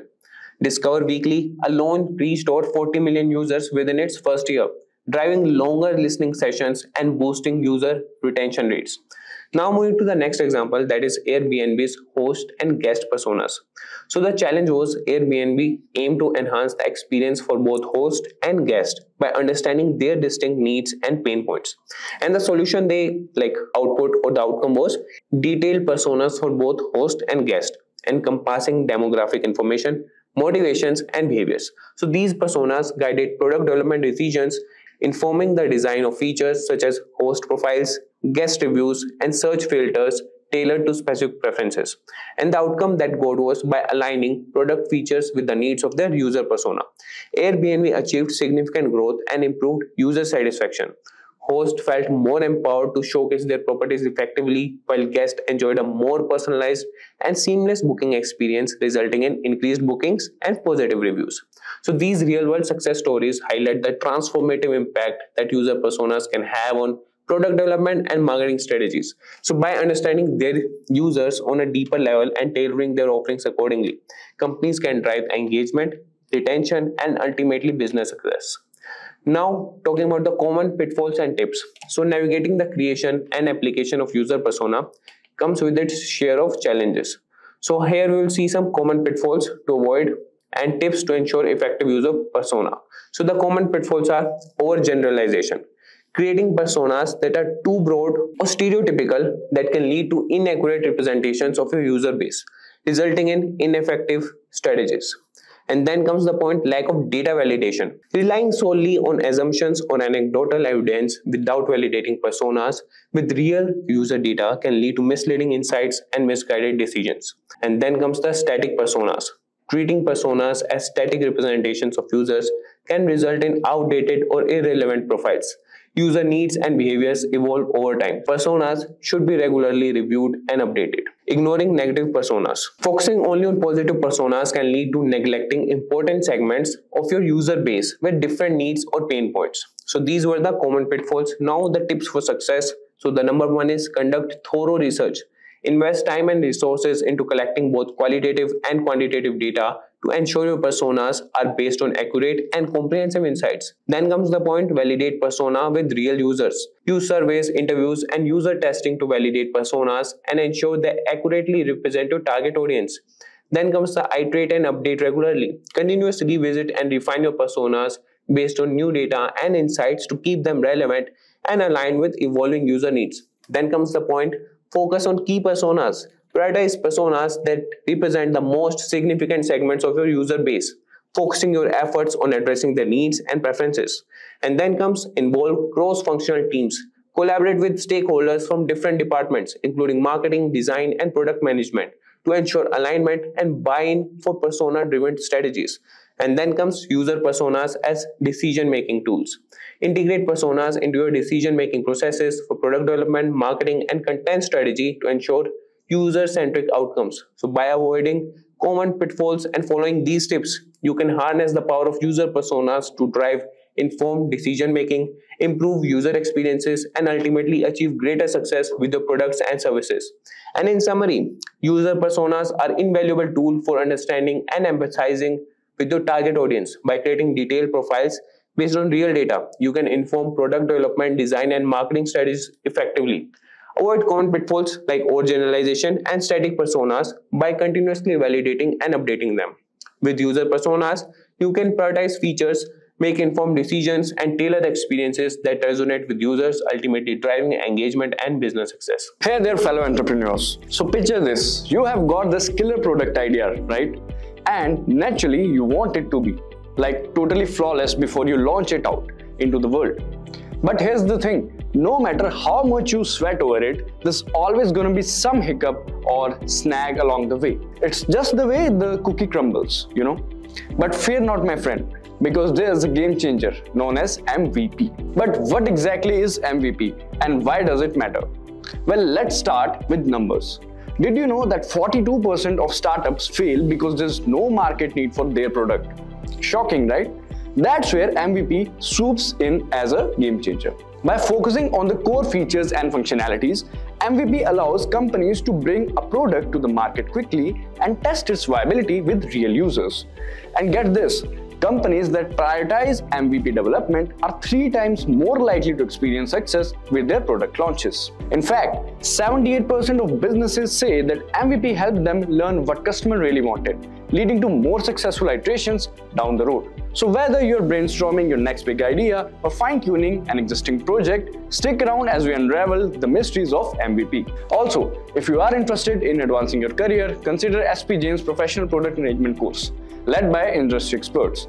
This comprehensive program equips you with essential skills and insights to excel as a product manager. Dive deep into the latest industry trends and advancements through live sessions, from strategic planning to product development and marketing. Gain a thorough understanding of the field. Receive practical guidance and certification to stand out in the competitive market. Take the next step towards success and enroll now to unlock endless opportunities in the dynamic world of product management. So without further ado, let's start. So what is MVP? A minimal viable product or MVP is a strategy used in product development where a new product is launched with basic features enough to attract consumers' attention. It's the simplest version of the product a company aims to bring to the market, whether it's a car, website, TV or laptop. By offering the basic version, companies can gather feedback from the potential user to improve the final product before its full release. An MVP typically includes three key elements. Firstly, it offers enough features for consumers to consider purchasing it, making it easier for the company to market. Secondly, it includes a feedback mechanism allowing users to provide input on the product. Lastly, it provides future benefits to early adopters, encouraging them to try out the product ahead of others. Some of the fine examples of MVP is Amazon. Believe it or not, Amazon began by selling used college textbooks. Their first version of the product was a basic website for delivering books to students. As time passed, they grew their business to become the huge online store we see today.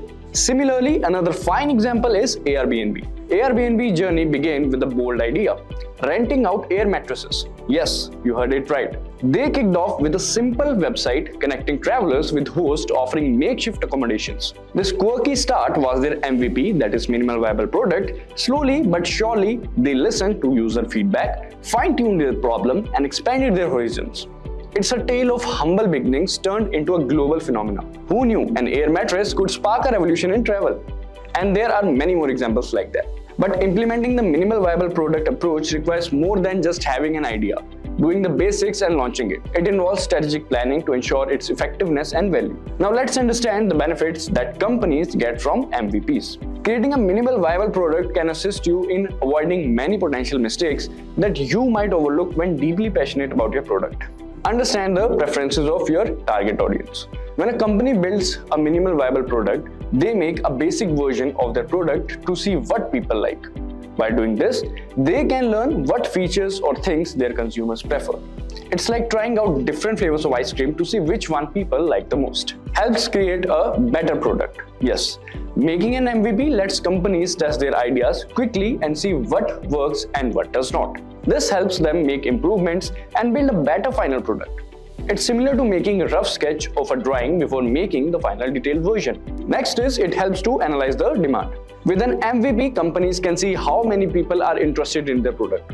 If lots of people like it, they know there's a big demand.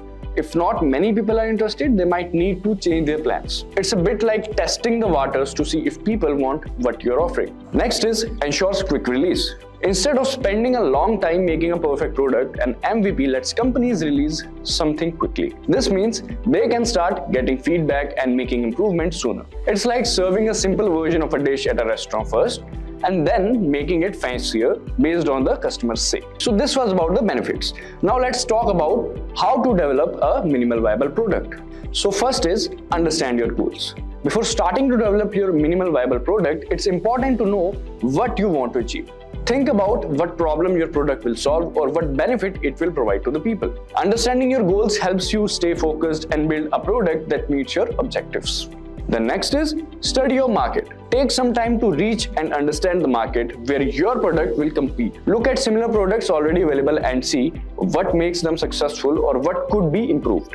By studying the market, you can identify opportunities and challenges, helping you tailor your MVP to better meet the needs of your target audience. Next is consider the product features. Think about essential features your product needs to have in order to address the problem or provide the benefit you identified. Keep the features simple and focused on solving the core problem or delivering the main benefit. Avoid adding too many features at this stage, as the goal of an MVP is to create something basic that you can test and iterate upon based on the user feedback. The next is gather feedback early and often. Once you have developed your MVP, don't wait too long before sharing it with the potential customers. Gather feedback as early as possible by letting people try out your product and asking for their thoughts.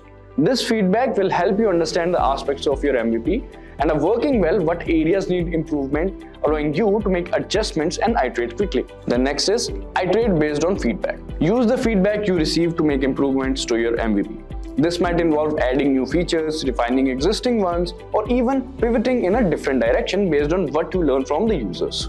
The key is to be flexible and open to making changes based on the feedback you receive, as this will help you create a better final product that meets the needs of your target audience. By following these steps, you can develop a minimal viable product that efficiently addresses a specific problem or need in the market, while also allowing you to gather valuable feedback and iterate towards a more refined and more successful product over time. Why do we need Scrum Meeting? Alignment ensures everyone is on the same page regarding project goals and progress. Transparency promotes transparency by sharing individual accomplishments, plans, and obstacles. Collaboration fosters collaboration among team members by identifying dependencies and opportunities for assistance. Adaptation allows teams to adapt and adjust their plans based on daily progress and emerging challenges. Efficiency helps in identifying and addressing issues early, preventing delays, and ensuring smooth project flow. Moving forward, let's dive into advantages of Scrum Meeting. Improved communication enhances communication among team members by providing a dedicated forum for updates and discussions. Enhanced collaboration promotes collaboration and knowledge sharing among team members, leading to better problem solving and decision making. Increased productivity enables teams to stay focused and accountable for daily tasks, leading to improved productivity and progress. Quick issue resolution facilitates early identification and resolution of obstacles, preventing them from becoming significant impediments to progress. Iterative improvement supports iterative improvement by providing regular opportunities for reflection and adaptation. Next, let's see standard questions of Scrum Meeting. Question 1. What did you do yesterday? Question 2. What will you do today? Question 3. Are there any obstacles or impediments in your way? Moving forward, let's see facilitation and execution in Scrum. Scrum Master's role facilitates the meeting, ensuring it stays focused and on track. Time boxing keeps the meeting short and concise, typically around 15 minutes or less.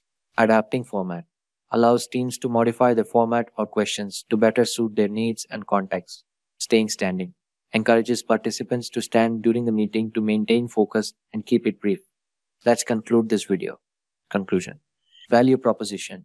The daily Scrum meeting is a valuable tool for Agile teams, promoting alignment, transparency, collaboration, and continuous improvement.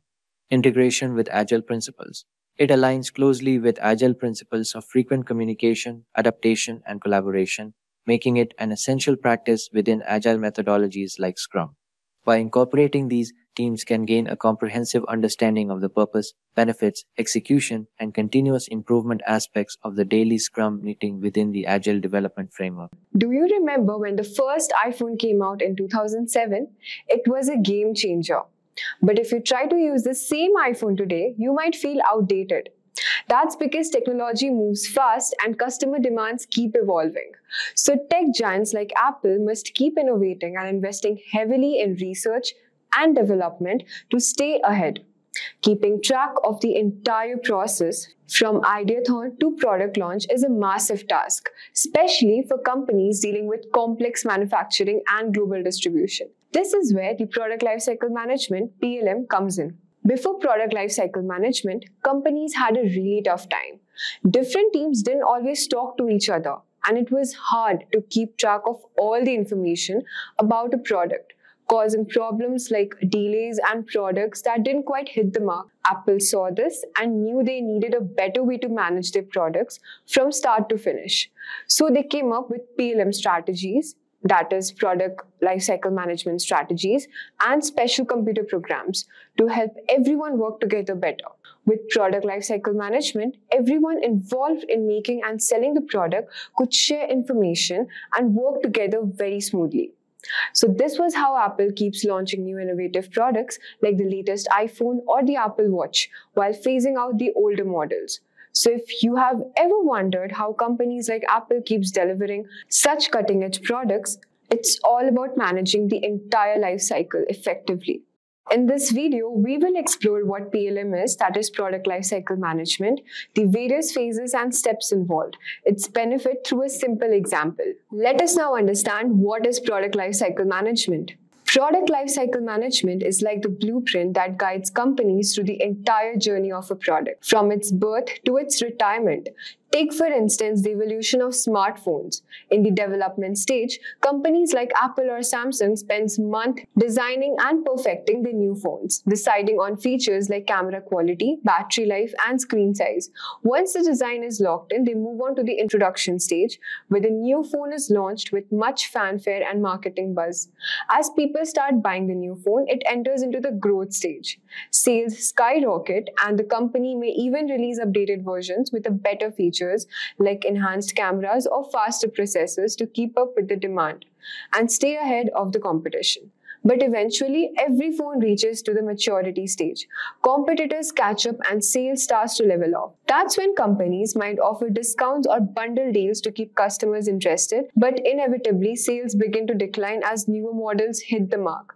And that's where the PLM shines. Throughout the entire process, it helps companies to make critical decisions like when to release updates, how much inventory to keep, and when to discontinue the product altogether.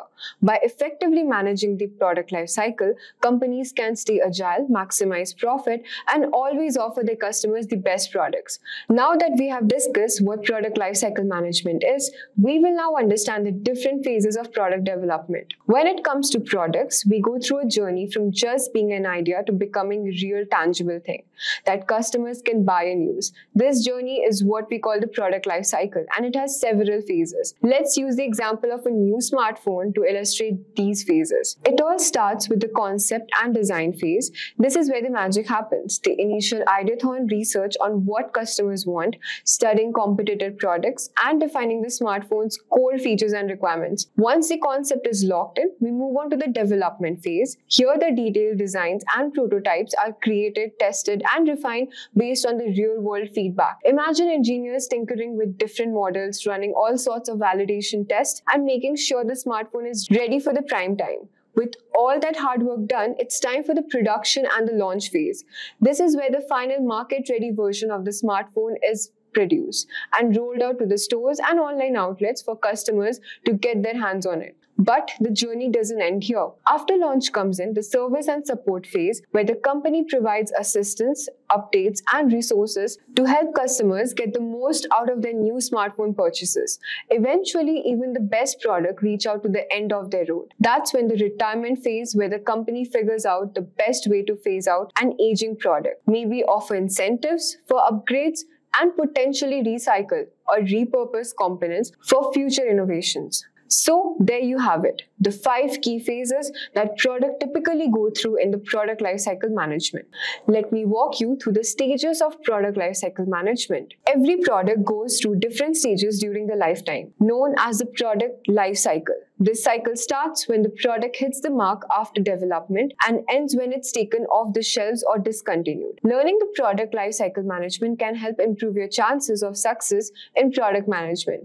While it's just a model and not perfect, it provides a useful approximation to understand the stages what a product goes through. The 4 main stages are introduction, growth, maturity, decline. We will now learn about the different stages in detail. So let's talk about the stage 1, which is introduction. In this stage, a new product is launched into the market after development. Companies typically spend a lot on promotional efforts like advertising and getting the product onto shelves and in front of the customers. Example, when Apple launches a new iPhone model, they heavily market and advertise it across the channel. They also work to get it stocked at mobile carriers and retail stores worldwide for the release date. This is usually little to no profit made at this stage as the cost of the launch are so high. The first buyers tend to be innovators and the early adopters, excited to try the new offering despite potential issues. Let us now talk about the stage 2, which is the growth stage. In this stage, the product moves to the growth stage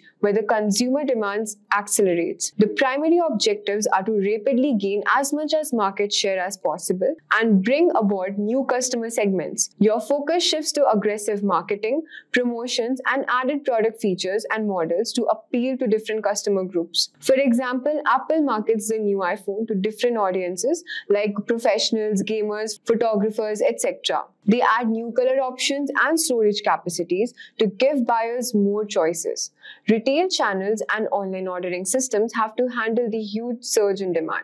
It's critical to capture as much as market share as possible in this phase while optimizing pricing for both growth and profitability before too many competitors emerge. Let us now move on to stage number 3, which is the maturity stage. After an initial growth spurt, the product life cycle reaches to its maturity stage, where the market becomes saturated and sales growth starts flattening. The main goals transition to maximizing profitability, defending market share, and differentiating the product from increasing competition. Companies may introduce product variations and new models while leveraging lower prices, promotions, and revamped marketing, we can say. For example, Apple continues releasing updated iPhone models like 11, 12, 13, etc. every year, with adding new designs, features like better camera, and prices spanning different segments. Older models get discounted. Marketing emphasizes what differentiates them from the latest Android rivals. As a product manager, your focus is on continuously improving production and operational efficiency to cut cost and maximize profit during this extended maturity stage of the product line. We will now talk about the stage 4, which is the decline. Eventually, even the most successful products enter an inevitable decline stage as the market becomes saturated and innovations start making the product obsolete, or you can say unappealing. Companies may try to resegment the market with new models or versions, promote different usage occasions, cut prices dramatically to flush out remaining inventory, or ultimately discontinue the product. For example, Apple could release an ultra-affordable iPhone for emerging markets or focus on just core basic functions, or they could use transition customers to a new generation of foldable AR-enabled devices once smartphone sales bottoms out. As a product manager, your role is to determine if anything can be done to breathe out new life into the product line, or just oversee the cost-effective wind down and transition customers to replacement offerings. For product managers, understanding and planning for each product life cycle stage is very important to make the product a big success. We have now discussed all the details. Let us now delve into how this tracking is achieved by measuring product life cycles. Companies must make more than just the same products forever. They must continually innovate and launch new offerings. But how do they know when it's time to move on to something new? The answer lies in carefully measuring and tracking key performance indicators, which is KPIs, across the product life cycle. Here are some of the crucial metrics companies use. In the development stage, the main work is on prioritizing user problems and building viable solutions. Key metrics here are on-time delivery and team velocity. During the launch phase, your goal is to achieve product market fit. User engagement, conversion rates, feature adoption, Net Promoter Score (NPS), and customer satisfaction score, we can say CSAT, are crucial metrics to measure product market fit. You can also use methods like the Seen Ellis survey, cohort retention rate, NPS over 30, or the 30% referral method. Now in the growth phase, your focus is on gaining market share through the product differentiation and growth experiments. Track user engagement, NPS, referral rates, customer acquisition rates, market share, and even churn rate. In the maturity phase, aim to retain customers by creating product distinctions and reducing cost. Monitor ARPU, retention rates, new feature development, and adoption rates of new features. Finally, in the decline phase, you can either pivot to find new areas for growth or gracefully sunset the product. Track burn rates, monthly recurring revenue, and annual recurring revenue. Remember, qualitative data is also important throughout these phases to understand user experiences and sentiments. So that was all for measuring product lifecycle. Let us now talk about the future of the product lifecycle management. Product lifecycle management isn't just a passing trend. It's the future of how companies will manage their products. With rapid advancements in technology and shifting consumer preferences, PLM is poised to undergo significant change. With new technologies like AI, better teamwork tools, companies can crunch data and collaborate better, making products faster and smarter than ever before. Plus, there is a big focus on being eco-friendly. Product lifecycle management is the key to making sure everything from design to disposal is green as possible. Furthermore, as global connectivity increases, PLM system will also become more interconnected, allowing for seamless collaboration between teams regardless of their location. Real-time data sharing and analysis will enable agile decision-making, ensuring companies stay ahead of the curve in today's fast-paced market. Let me ask, have you ever been in an interview where they threw a tough question at you? Like, how would you solve this product problem? It can feel pretty overwhelming. Well, don't worry. Today, I'm going to help you out to figure how to answer these product management case study questions easily. These are the kinds of questions where you have to solve real business problems, like deciding what features an app should have or how to launch a new product. Let's say you're asked to improve the onboarding process of a food delivery app. Sounds tricky, not if you want to know how to break it down. In this video, I'm going to show you how to handle these kinds of questions step by step. First, I'll explain you how to listen carefully and ask the right questions, like what's the biggest issue users are facing or what's the main goal here. Understanding the problem is the first step. Next, I'll show you how to organize your answer. You'll break the problem into small parts, think about the solution, and explain why it's a good idea. For example, if you're asked to improve a grocery delivery app, you would think about making it easy to use, keeping customers happy, and standing out from the competition. Finally, I'll teach you how to explain your thinking process. The interviewer wants to see how you can think and make decisions, not just the final answer. So by the end of this video, you'll know how to confidently solve these case study questions and show the interviewer that you are ready for the job. So let's get started. So the first thing you want to do is to listen carefully and take notes. When you're given a case study question, it often includes a lot of information, sometimes too much. Your goal here is to understand the key details, whether the case is about prioritizing features for a new app or creating a go-to-market strategy. It's crucial to capture the most important points. Let's say the interviewer asks, how would you prioritize features for a new music streaming app? Right away, you want to note down things like the target audience, who will be using this app, is it designed for a casual listeners or music professionals? Then we have business goal. Is the company looking to grow its user base or increase engagement or something else? You'll also look into the challenges, what are the key problems, what they are facing. Maybe users are dropping off after the first month or aren't spending much time in the app. So writing these points will help you break down the problem and make sure you don't miss anything when you're ready to give your answer. Remember, case studies can have multiple layers of information, so taking good notes help you organize your thoughts and approach the question logically. The second step is to ask clarifying questions. Don't hesitate to ask clarifying questions. Interviewers want to see how well you dig into the problem. If something is unclear, ask. It shows how you're thinking critically and want to fully understand the challenge before you jump into solving it. For example, let's say you are asked to improve a product features for a food delivery app. You could ask questions like, what are the main points for users during the delivery process? Is it related to the speed, user interface, or something else? What's the company goal with this feature improvement? Are we focusing on reducing order time, increasing customer satisfaction, or something else? Asking questions like these will not only help you gather more details, but also demonstrate the interviewer that you have a thoughtful and precise in your approach. It's not just about solving the problem, it's about solving the right problem. The next step is to pause and think. Now, take a moment to pause and think. Don't rush your answer.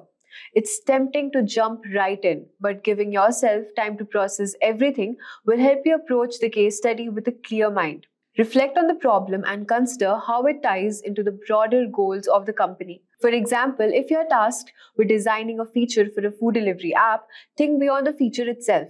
Consider the user experience, market positioning, and the long-term impact on the business. Let's say you're asked to improve the sign-up process for a food delivery app. You don't want to just think about making the process shorter. You also want to consider how the sign-up flows into the overall experience. Is it simple and intuitive for the users? Does it create a seamless transition into the rest of the app or not? Also encouraging users to place an order right away.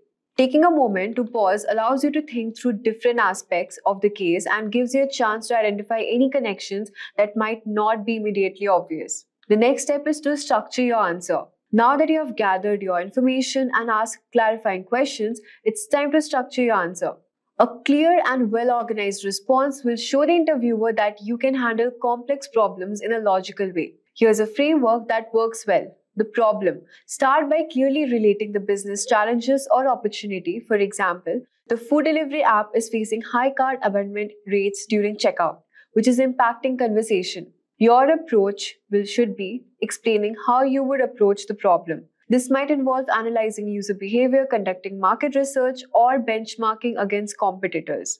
For instance, you could say, I would start by analyzing data or user behavior to identify the exact point where customers are dropping off during checkout. I would also look at competitors' app to see how they streamline their checkout process. Then propose a solution. For example, to solve the cart issue, I would simplify the checkout process by introducing one-click checkout option for returning users and offering payment options that are most popular in the target region. Finally, mention the key metrics you would track to measure success. For example, you would track the cart completion rate and the average time spent in the checkout flow as key indicators of success. Additionally, you would monitor customer satisfaction rates post-purchase. This structured approach helps you provide a comprehensive answer without missing any important details. Let's say the case study asks you how you would enter a new market for a rideshare app. You could structure your answer like this. Problem: entering a new city and competing with established players. Your approach should be studying the city's public transport habits and competitors' offerings, identifying what users in the city value most, the price, speed, or convenience. Your solution should be like launching a pilot program with ride incentives for early adopters and offering personalized ride suggestions based on their previous trips. For metrics, you should know how to track customer acquisition, ride frequency, and average ride distance to measure success. The next step is explaining your thought process. As you explain your answer, don't just jump into the final solution. Walk the interviewer through your thoughts step by step. This helps the interviewer understand how you would arrive at your solution and what factors you consider along the way. For example, if you're designing a feature for an e-commerce platform, you might say, I start by analyzing the customer journey and finding out that many users abandon their carts during the payment stage. Based on user feedback, you would learn the customers want more payment option. So you decide to implement PayPal or one-click checkout feature for logged-in users. So this approach not only shows that you're thinking critically, but also demonstrates that your solution is grounded in user needs and business goals. Remember, interviewers want to see how you think, so explaining your process step by step gives them insight into your problem-solving abilities. Now the next step is to pivot and check in with the interviewer. Here's an important step: pivot and check in with the interviewer after you have explained your approach. It's a good idea to pause and ask, does this align with what the company is aiming for?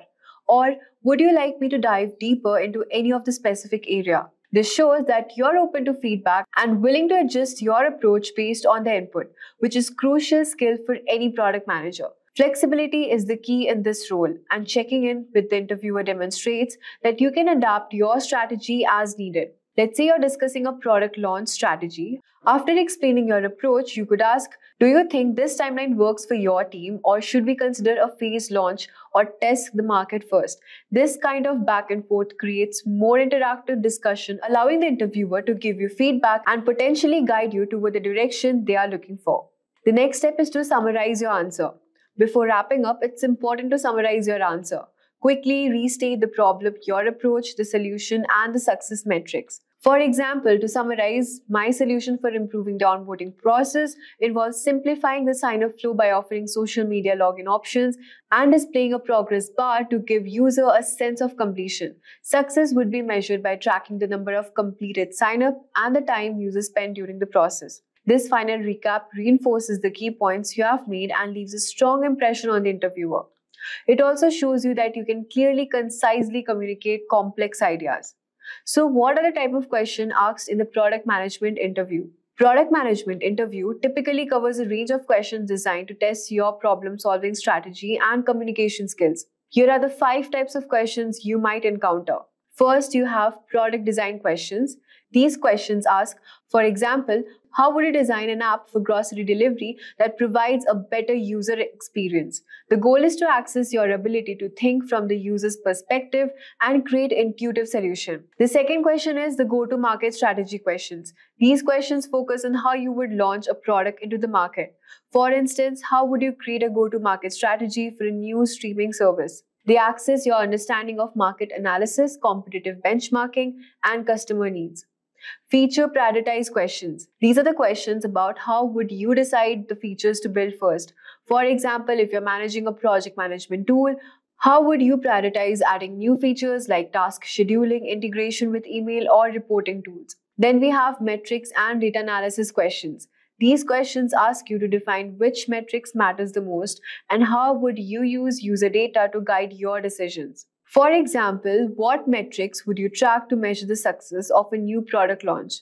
Then we have behavioral questions. These assess you how to handle certain situations, just conflict resolution or leadership. For instance, tell me about a time when you disagreed with a team member about a product decision. How did you resolve it? So understanding these type of questions help you to prepare for a variety of challenges in product management interview and shows the interviewer that you're equipped to tackle the diverse responsibilities of the role.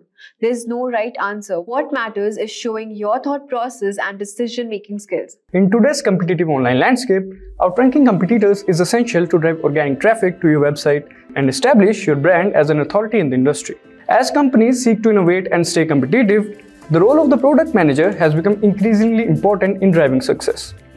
According to the US Bureau of Labor Statistics, the employment of product managers is projected to grow by 10% from 2020 to 2030, which is faster than the average for all the occupations. Product management is an important function in modern businesses responsible for driving product innovation, development, and success in the market. This is why the salary for product manager is pretty high. The annual salary for a product manager in the United States is $102,000. With the increasing demand for digital products and services, the role of product managers has become even more crucial in today's fast-paced and dynamic business environment. So are you ready to take your career to the next level?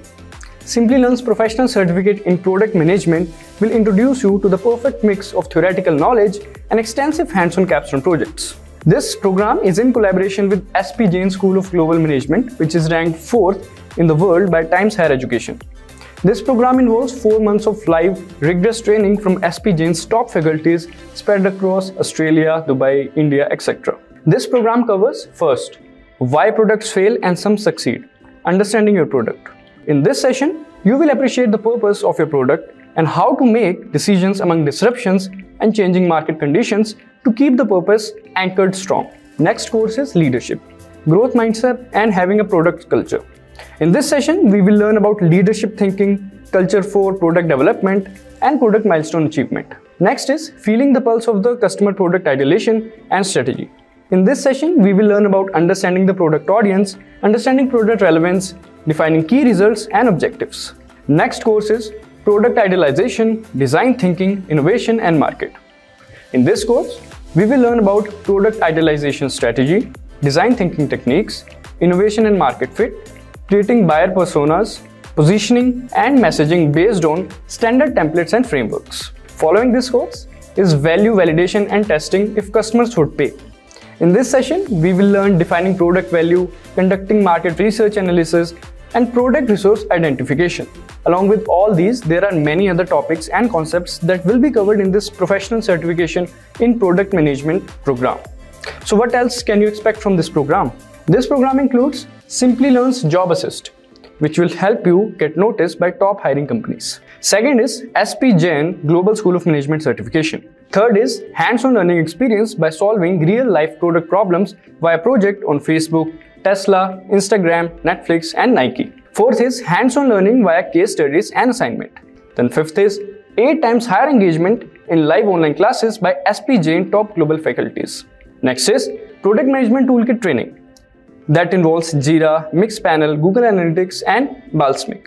This program contains live session via product leaders from Amazon, Microsoft, Adobe, VMware, and is designed for graduates and experienced professionals looking to explore their careers as product managers. Upon completion of this professional certification in product management, you will receive a certification of completion from SP Jain School of Global Management. These certificates will testify to your skills as an expert in product management. So what are you waiting for? Don't miss out on this chance to take your career to the next level. Enroll in our professional certificate in product management program today and start your journey to become a product manager. The link is added in the description box and the comment section below. It's a pleasure to welcome you to our new video discussing the top 10 tools for product management. In this video, we will discuss what considerations should be taken before choosing a tool for product management, and then we will look out at the top tools for product management. But before we start, let's brush up on your knowledge. So here's a question for you all. What does a tool stand for? Do let us know in the comments below. Software for product management is an administrative tool used to produce and enhance a company's goods rapidly and effectively, along with successfully enhancing business profits. These tools allow product managers and their teams to gather fresh concepts and develop detailed strategies to turn them into actual products. Although these technologies are typically utilized by product managers and product teams, they also give other departments, such as marketing and sales, additional clarity and insight into product development. Product management is used for product analysis, development tracking, and road mapping. Whenever we concern tools for product managers, we often mean the basic handful of tools that the majority of us use daily. These product management tools typically consist of software for product analytics, development tracking, and road mapping. However, a product manager's duties go beyond simply gathering product perspicuity, surveying the backlog, and evaluating the product plan. Whether you are a beginner or an experienced product manager, you should utilize the right tool to ensure you are not overlooking a crucial aspect of your job. Product managers are frequently in charge of organizing the examination, choice, and purchase of product management solutions for usage inside their company. It might be challenging to choose the best product management solution, though. Now let's move ahead in our session and know what considerations should be taken before choosing tools for product management.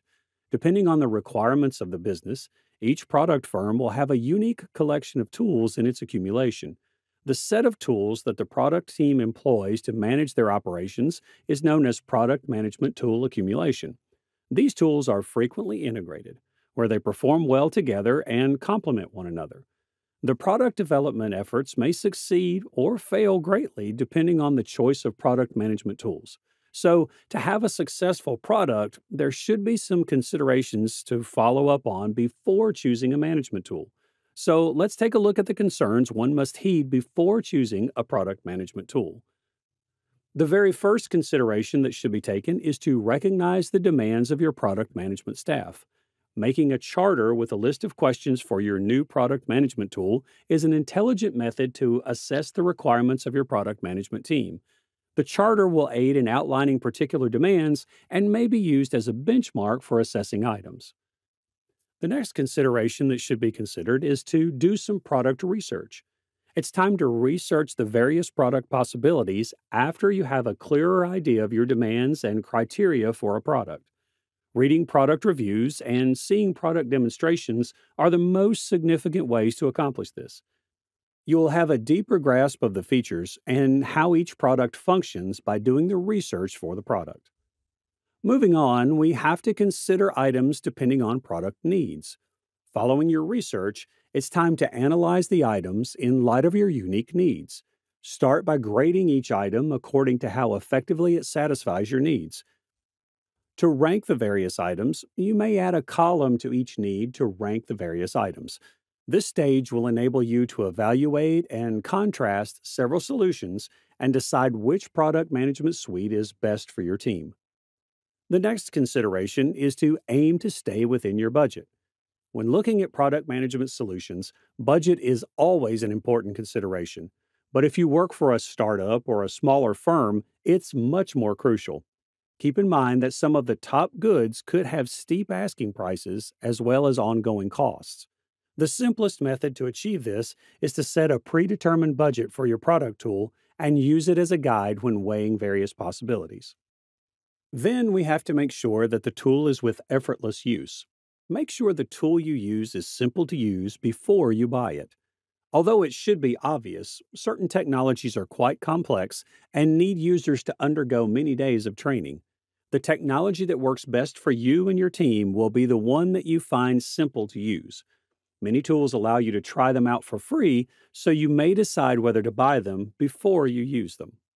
The next consideration is reporting in real time.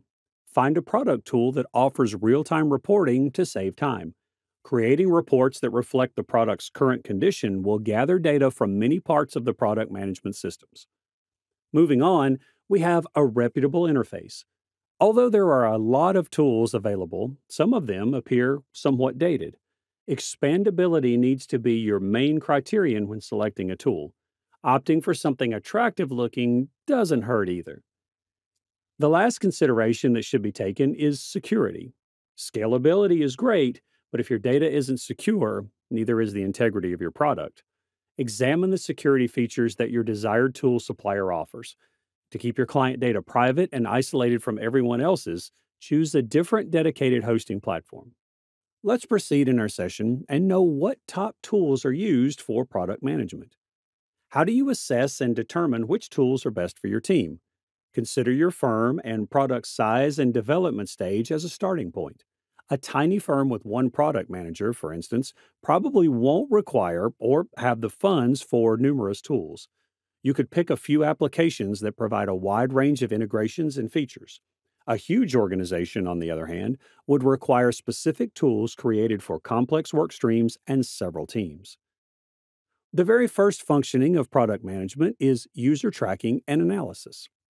User tracking enables you to follow online visitors while they browse your website anonymously and via a variety of methods. A product manager's research creation process includes user tracking in terms of analysis. A wide range of tools is accessible for tracking and gathering data about the demands of the user for the product. These tools may be quite useful for gathering information and understanding how users of your software or visitors to your website interact with your offerings and content. Platforms for product analytics collect and assist you in analyzing what those customers do, but merely what they say and think.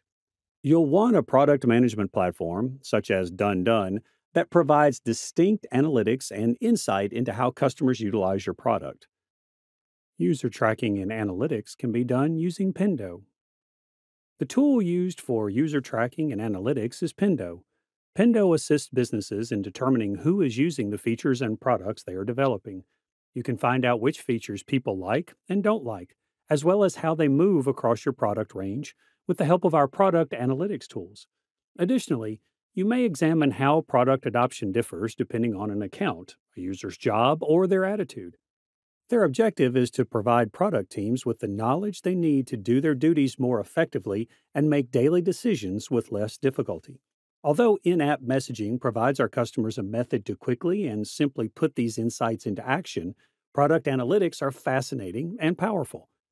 In the end, your capacity to experiment and influence behavior change within your product is what will help you grow your company and give your consumers better experiences. Apart from Pendo, the other tools that can be used for user tracking and analytics are Amplitude, Gainsight, and Google Analytics. The next functionality for product management is product strategy and road mapping. So, product strategy and road mapping is a basic exercise in product management. Even though PMs are renowned for their adaptability, mapping out your course reveals the type of stakeholder negotiating abilities and data-driven planning that make product management so successful. Our knowledge of PM's experiences indicates that Product Board goes toward the making things easier side. AHA is also practical and founded on reliable theoretical understandings of how product managers operate. When choosing your road mapping tool, remember that product managers are reportedly trusted by Airtable, Airfocus, and RoadMonk. The tool used for product strategy and road mapping is Product Board. Product Board is used to prioritize features, create roadmaps, collect customer input, and validate concepts. All the tools required to create a user-centered product. The road mapping capabilities of Product Board are noteworthy. Depending on how you operate, you can organize product features into release, sprint, period, or now, next, later buckets, and you may customize roadmaps for different audiences. For instance, you may develop roadmaps that are customer-centered or that are expressly geared for leadership. The other tools used for product strategy and roadmap development are Product Plan, RoadMonk, and Airfocus. Moving on to the next functionality of product management is flowcharting. Even while not all product managers utilize flowchart and diagram software, it is still an excellent approach to do a task that many PMs ignore but really shouldn't. You and your organization will benefit from having a greater understanding of the whole client experience with your business after creating a customer journey map. A correctly made journey map will display every interaction a person has with your business, from their initial visit to your website or their first phone contact from a sales representative through their eventual purchase and use of your product. The tool used for flowcharting is Microsoft Visio. Visio's flowcharting and diagramming capabilities can be useful for outlining any particular elements of a user's workflow or experience with your product. The flowcharts you generate using these tools may help you get insights into how to strategically prioritize your product roadmap, since they provide a visual representation of that workflow or experience rather than just a list of the stages your client will take. Apart from Microsoft Visio, OmniGraffle is the other good tool that can be used for flowcharting in product management. Now let's move ahead and know the other functionalities and tools for product management. The other functionality of product management is presentation. A key communication skill for a product manager is the ability to present. It is a component of conveying the product strategy to the company and the team developing the product. Additionally, it is a component of consumer communication. We frequently draw attention to the poor performance of roadmap presentation tools. However, this does not imply that Keynote or PowerPoint shouldn't occupy a significant position in your toolbox for product management. For distributing your high-level goals, ideas, and plans within your company and to external audiences like clients, presentation decks may be quite helpful. For instance, vision boards may be a potent tool for selling a group of executive stakeholders the vision of your product. Additionally, using presentations to teach salespeople or educate industry analysts about your product may be quite successful. The best tool for presentation is Microsoft PowerPoint. One of the most often used tools for presentations is PowerPoint. It is a component of the Microsoft Office package and is usable for domestic, commercial, and academic uses. PowerPoint dominated the presentation industry and was most well known for its templates and usability. This program enables anybody, from amateurs to experts, to create presentations utilizing text, graphics, video, audio, and data tables. You may deliver the presentation as you like by using a range of animations and transitions. Other than PowerPoint, Keynote, Google Slide, and SlideShare are tools that can also be used for presentations. Moving on to the next functionality of product management, it's prototyping and wireframing. Design teams experiment by turning their ideas into physical prototypes, which might range from paper to digital. To capture design concepts and user testing, teams create prototypes with varying levels of realism. You may improve and evaluate your ideas using prototypes, allowing your company to release the proper items. You must put a lot of effort into demonstrating that your product concept can be realized before bringing it to fruition. More technologies are emerging as a result of the growing significance of user design and easy consumer journeys. They also employ techniques to minimize discomfort and streamline the delivery process. The number of web-based apps available has increased due to this popularity. Some, nevertheless, are a little questionable in terms of usefulness. Most people are using multipurpose applications that may be used for prototyping, designing, and whiteboarding. If you're searching for a versatile tool that is also great for prototyping, we may suggest Figma. The best tool used for prototyping and wireframing is Balsamiq. Balsamiq Wireframes is a quick, low-fidelity UI wireframing tool that simulates sketching on a whiteboard or notepad while using a computer. It effectively pushes you to put your attention on structure and substance rather than wasting time on early debates about colors and details. With wireframes, you may quickly produce new ideas, discard the subpar ones, and identify the best solutions. The alternatives of Balsamiq for prototyping and wireframing are Sketch, InVision, and Adobe XD. The next function of product management is product development. Product development involves bringing a new thing or item to market or enhancing already available goods to boost sales. A product is initially merely a sample. For a firm to become something that can be sold on the market, a lot of time and money must be invested.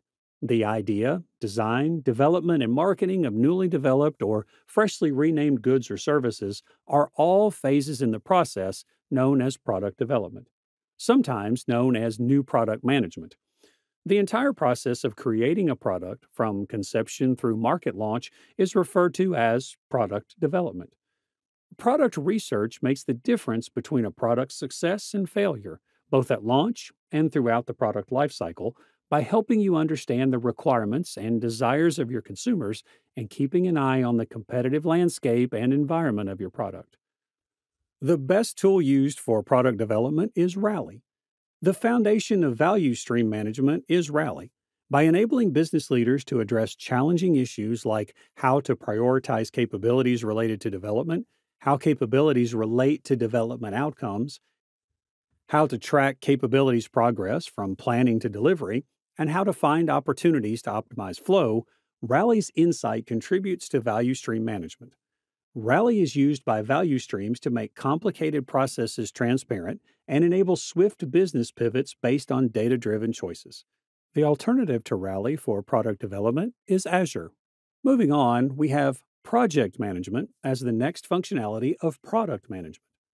A project manager oversees several projects that are necessary to achieve the various goals that a product manager sets for it in terms of vision, goals, and business trajectory. The project manager is therefore more of a man of action, whereas the product manager is more of a master strategist.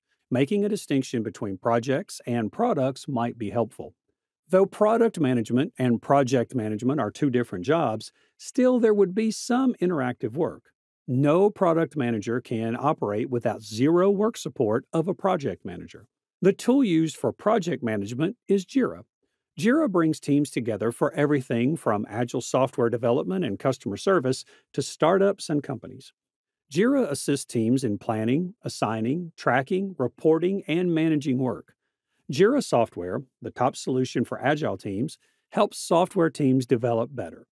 A workflow is the first step in managing projects and tasks in project management software. Workflows outline your procedure and make task tracking possible for your team. Visualize your process so that your team is aware of the status of tasks and projects. Projects frequently contain checkpoints or milestones that must be met to maintain the overall project's direction. Versions are milestones in Jira Work Management. After creating versions, you may group work into several versions. Other than Jira, Pivotal, Monday.com, and Diagrams.net are the tools that are used for project management.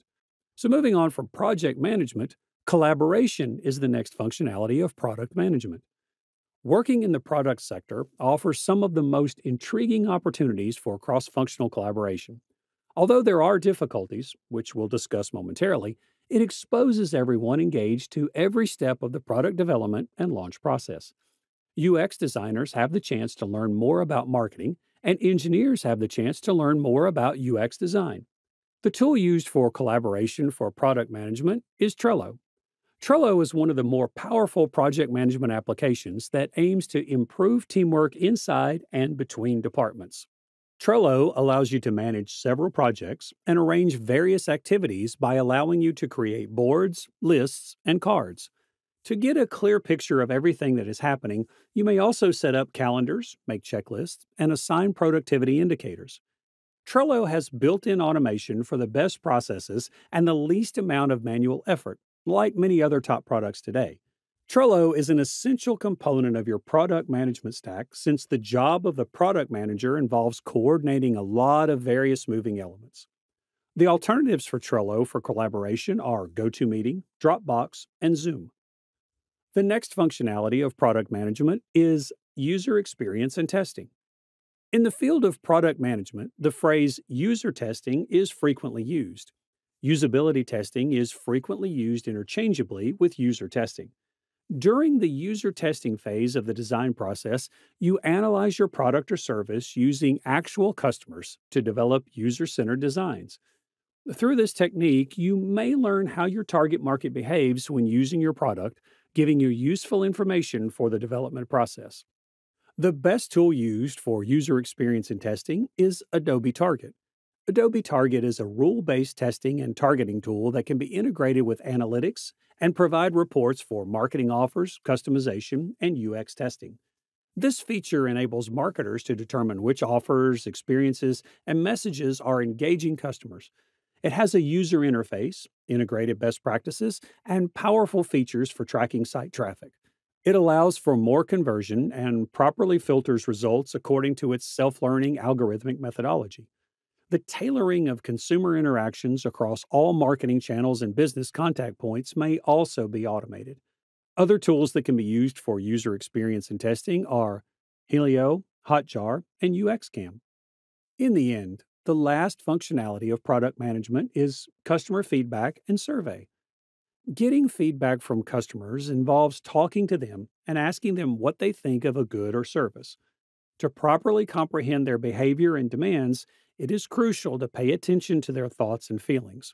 It is crucial for product managers because before you can offer a helpful solution, you must embrace your people and understand the suffering caused by their issues. It's helpful to have a defined goal before pursuing a certain feedback technique. Outlining your learning objectives can help you concentrate on your study and choose which potential or current clients you should contact. This is particularly important if your product or service appeals to a wide range of demographics. And this is because various client segments may experience your product in drastically different ways. Therefore, it's crucial to be specific about who you want to talk to and what you hope to discover about their needs and expectations. The tool used for customer feedback and survey is SurveyMonkey.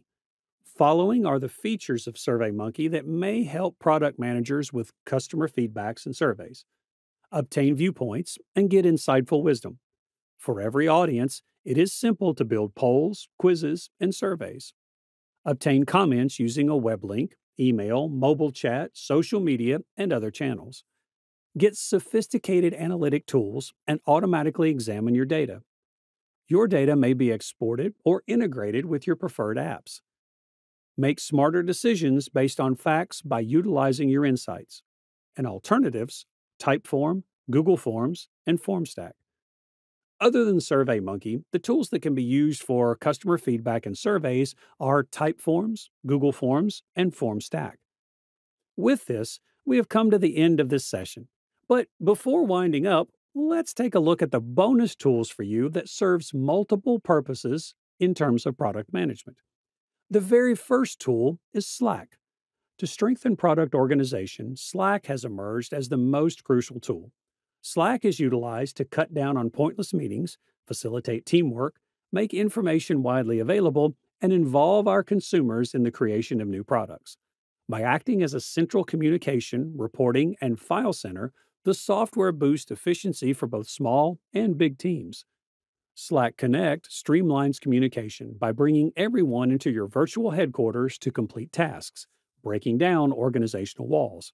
From debating the finer points of a contract to analyzing the most recent drawings from your creative agency, Slack Connect enables real-time collaboration. Moving on, we have Canva. Branding image creation is as easy as dragging and dropping using Canva. It will just take a few minutes to do what used to take a lot of work, whether you decide to utilize your logo, social media accounts, or a hashtag.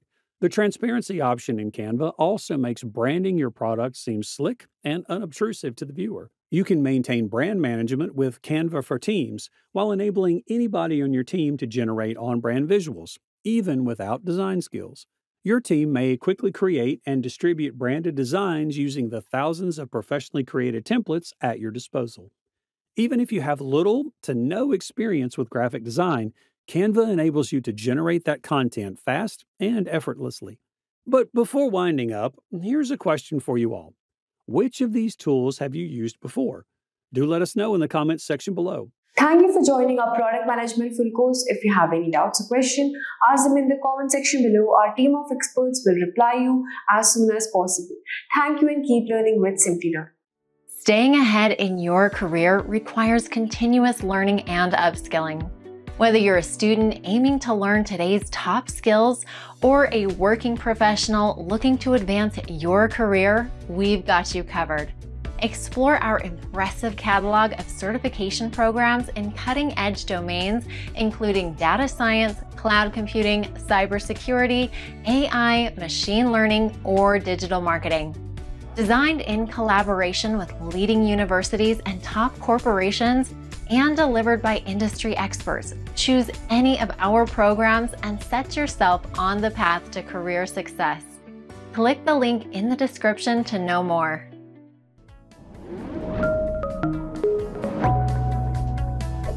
Hi there, if you like this video, subscribe to the Simplilearn YouTube channel and click here to watch similar videos. To nerd up and get certified, click here.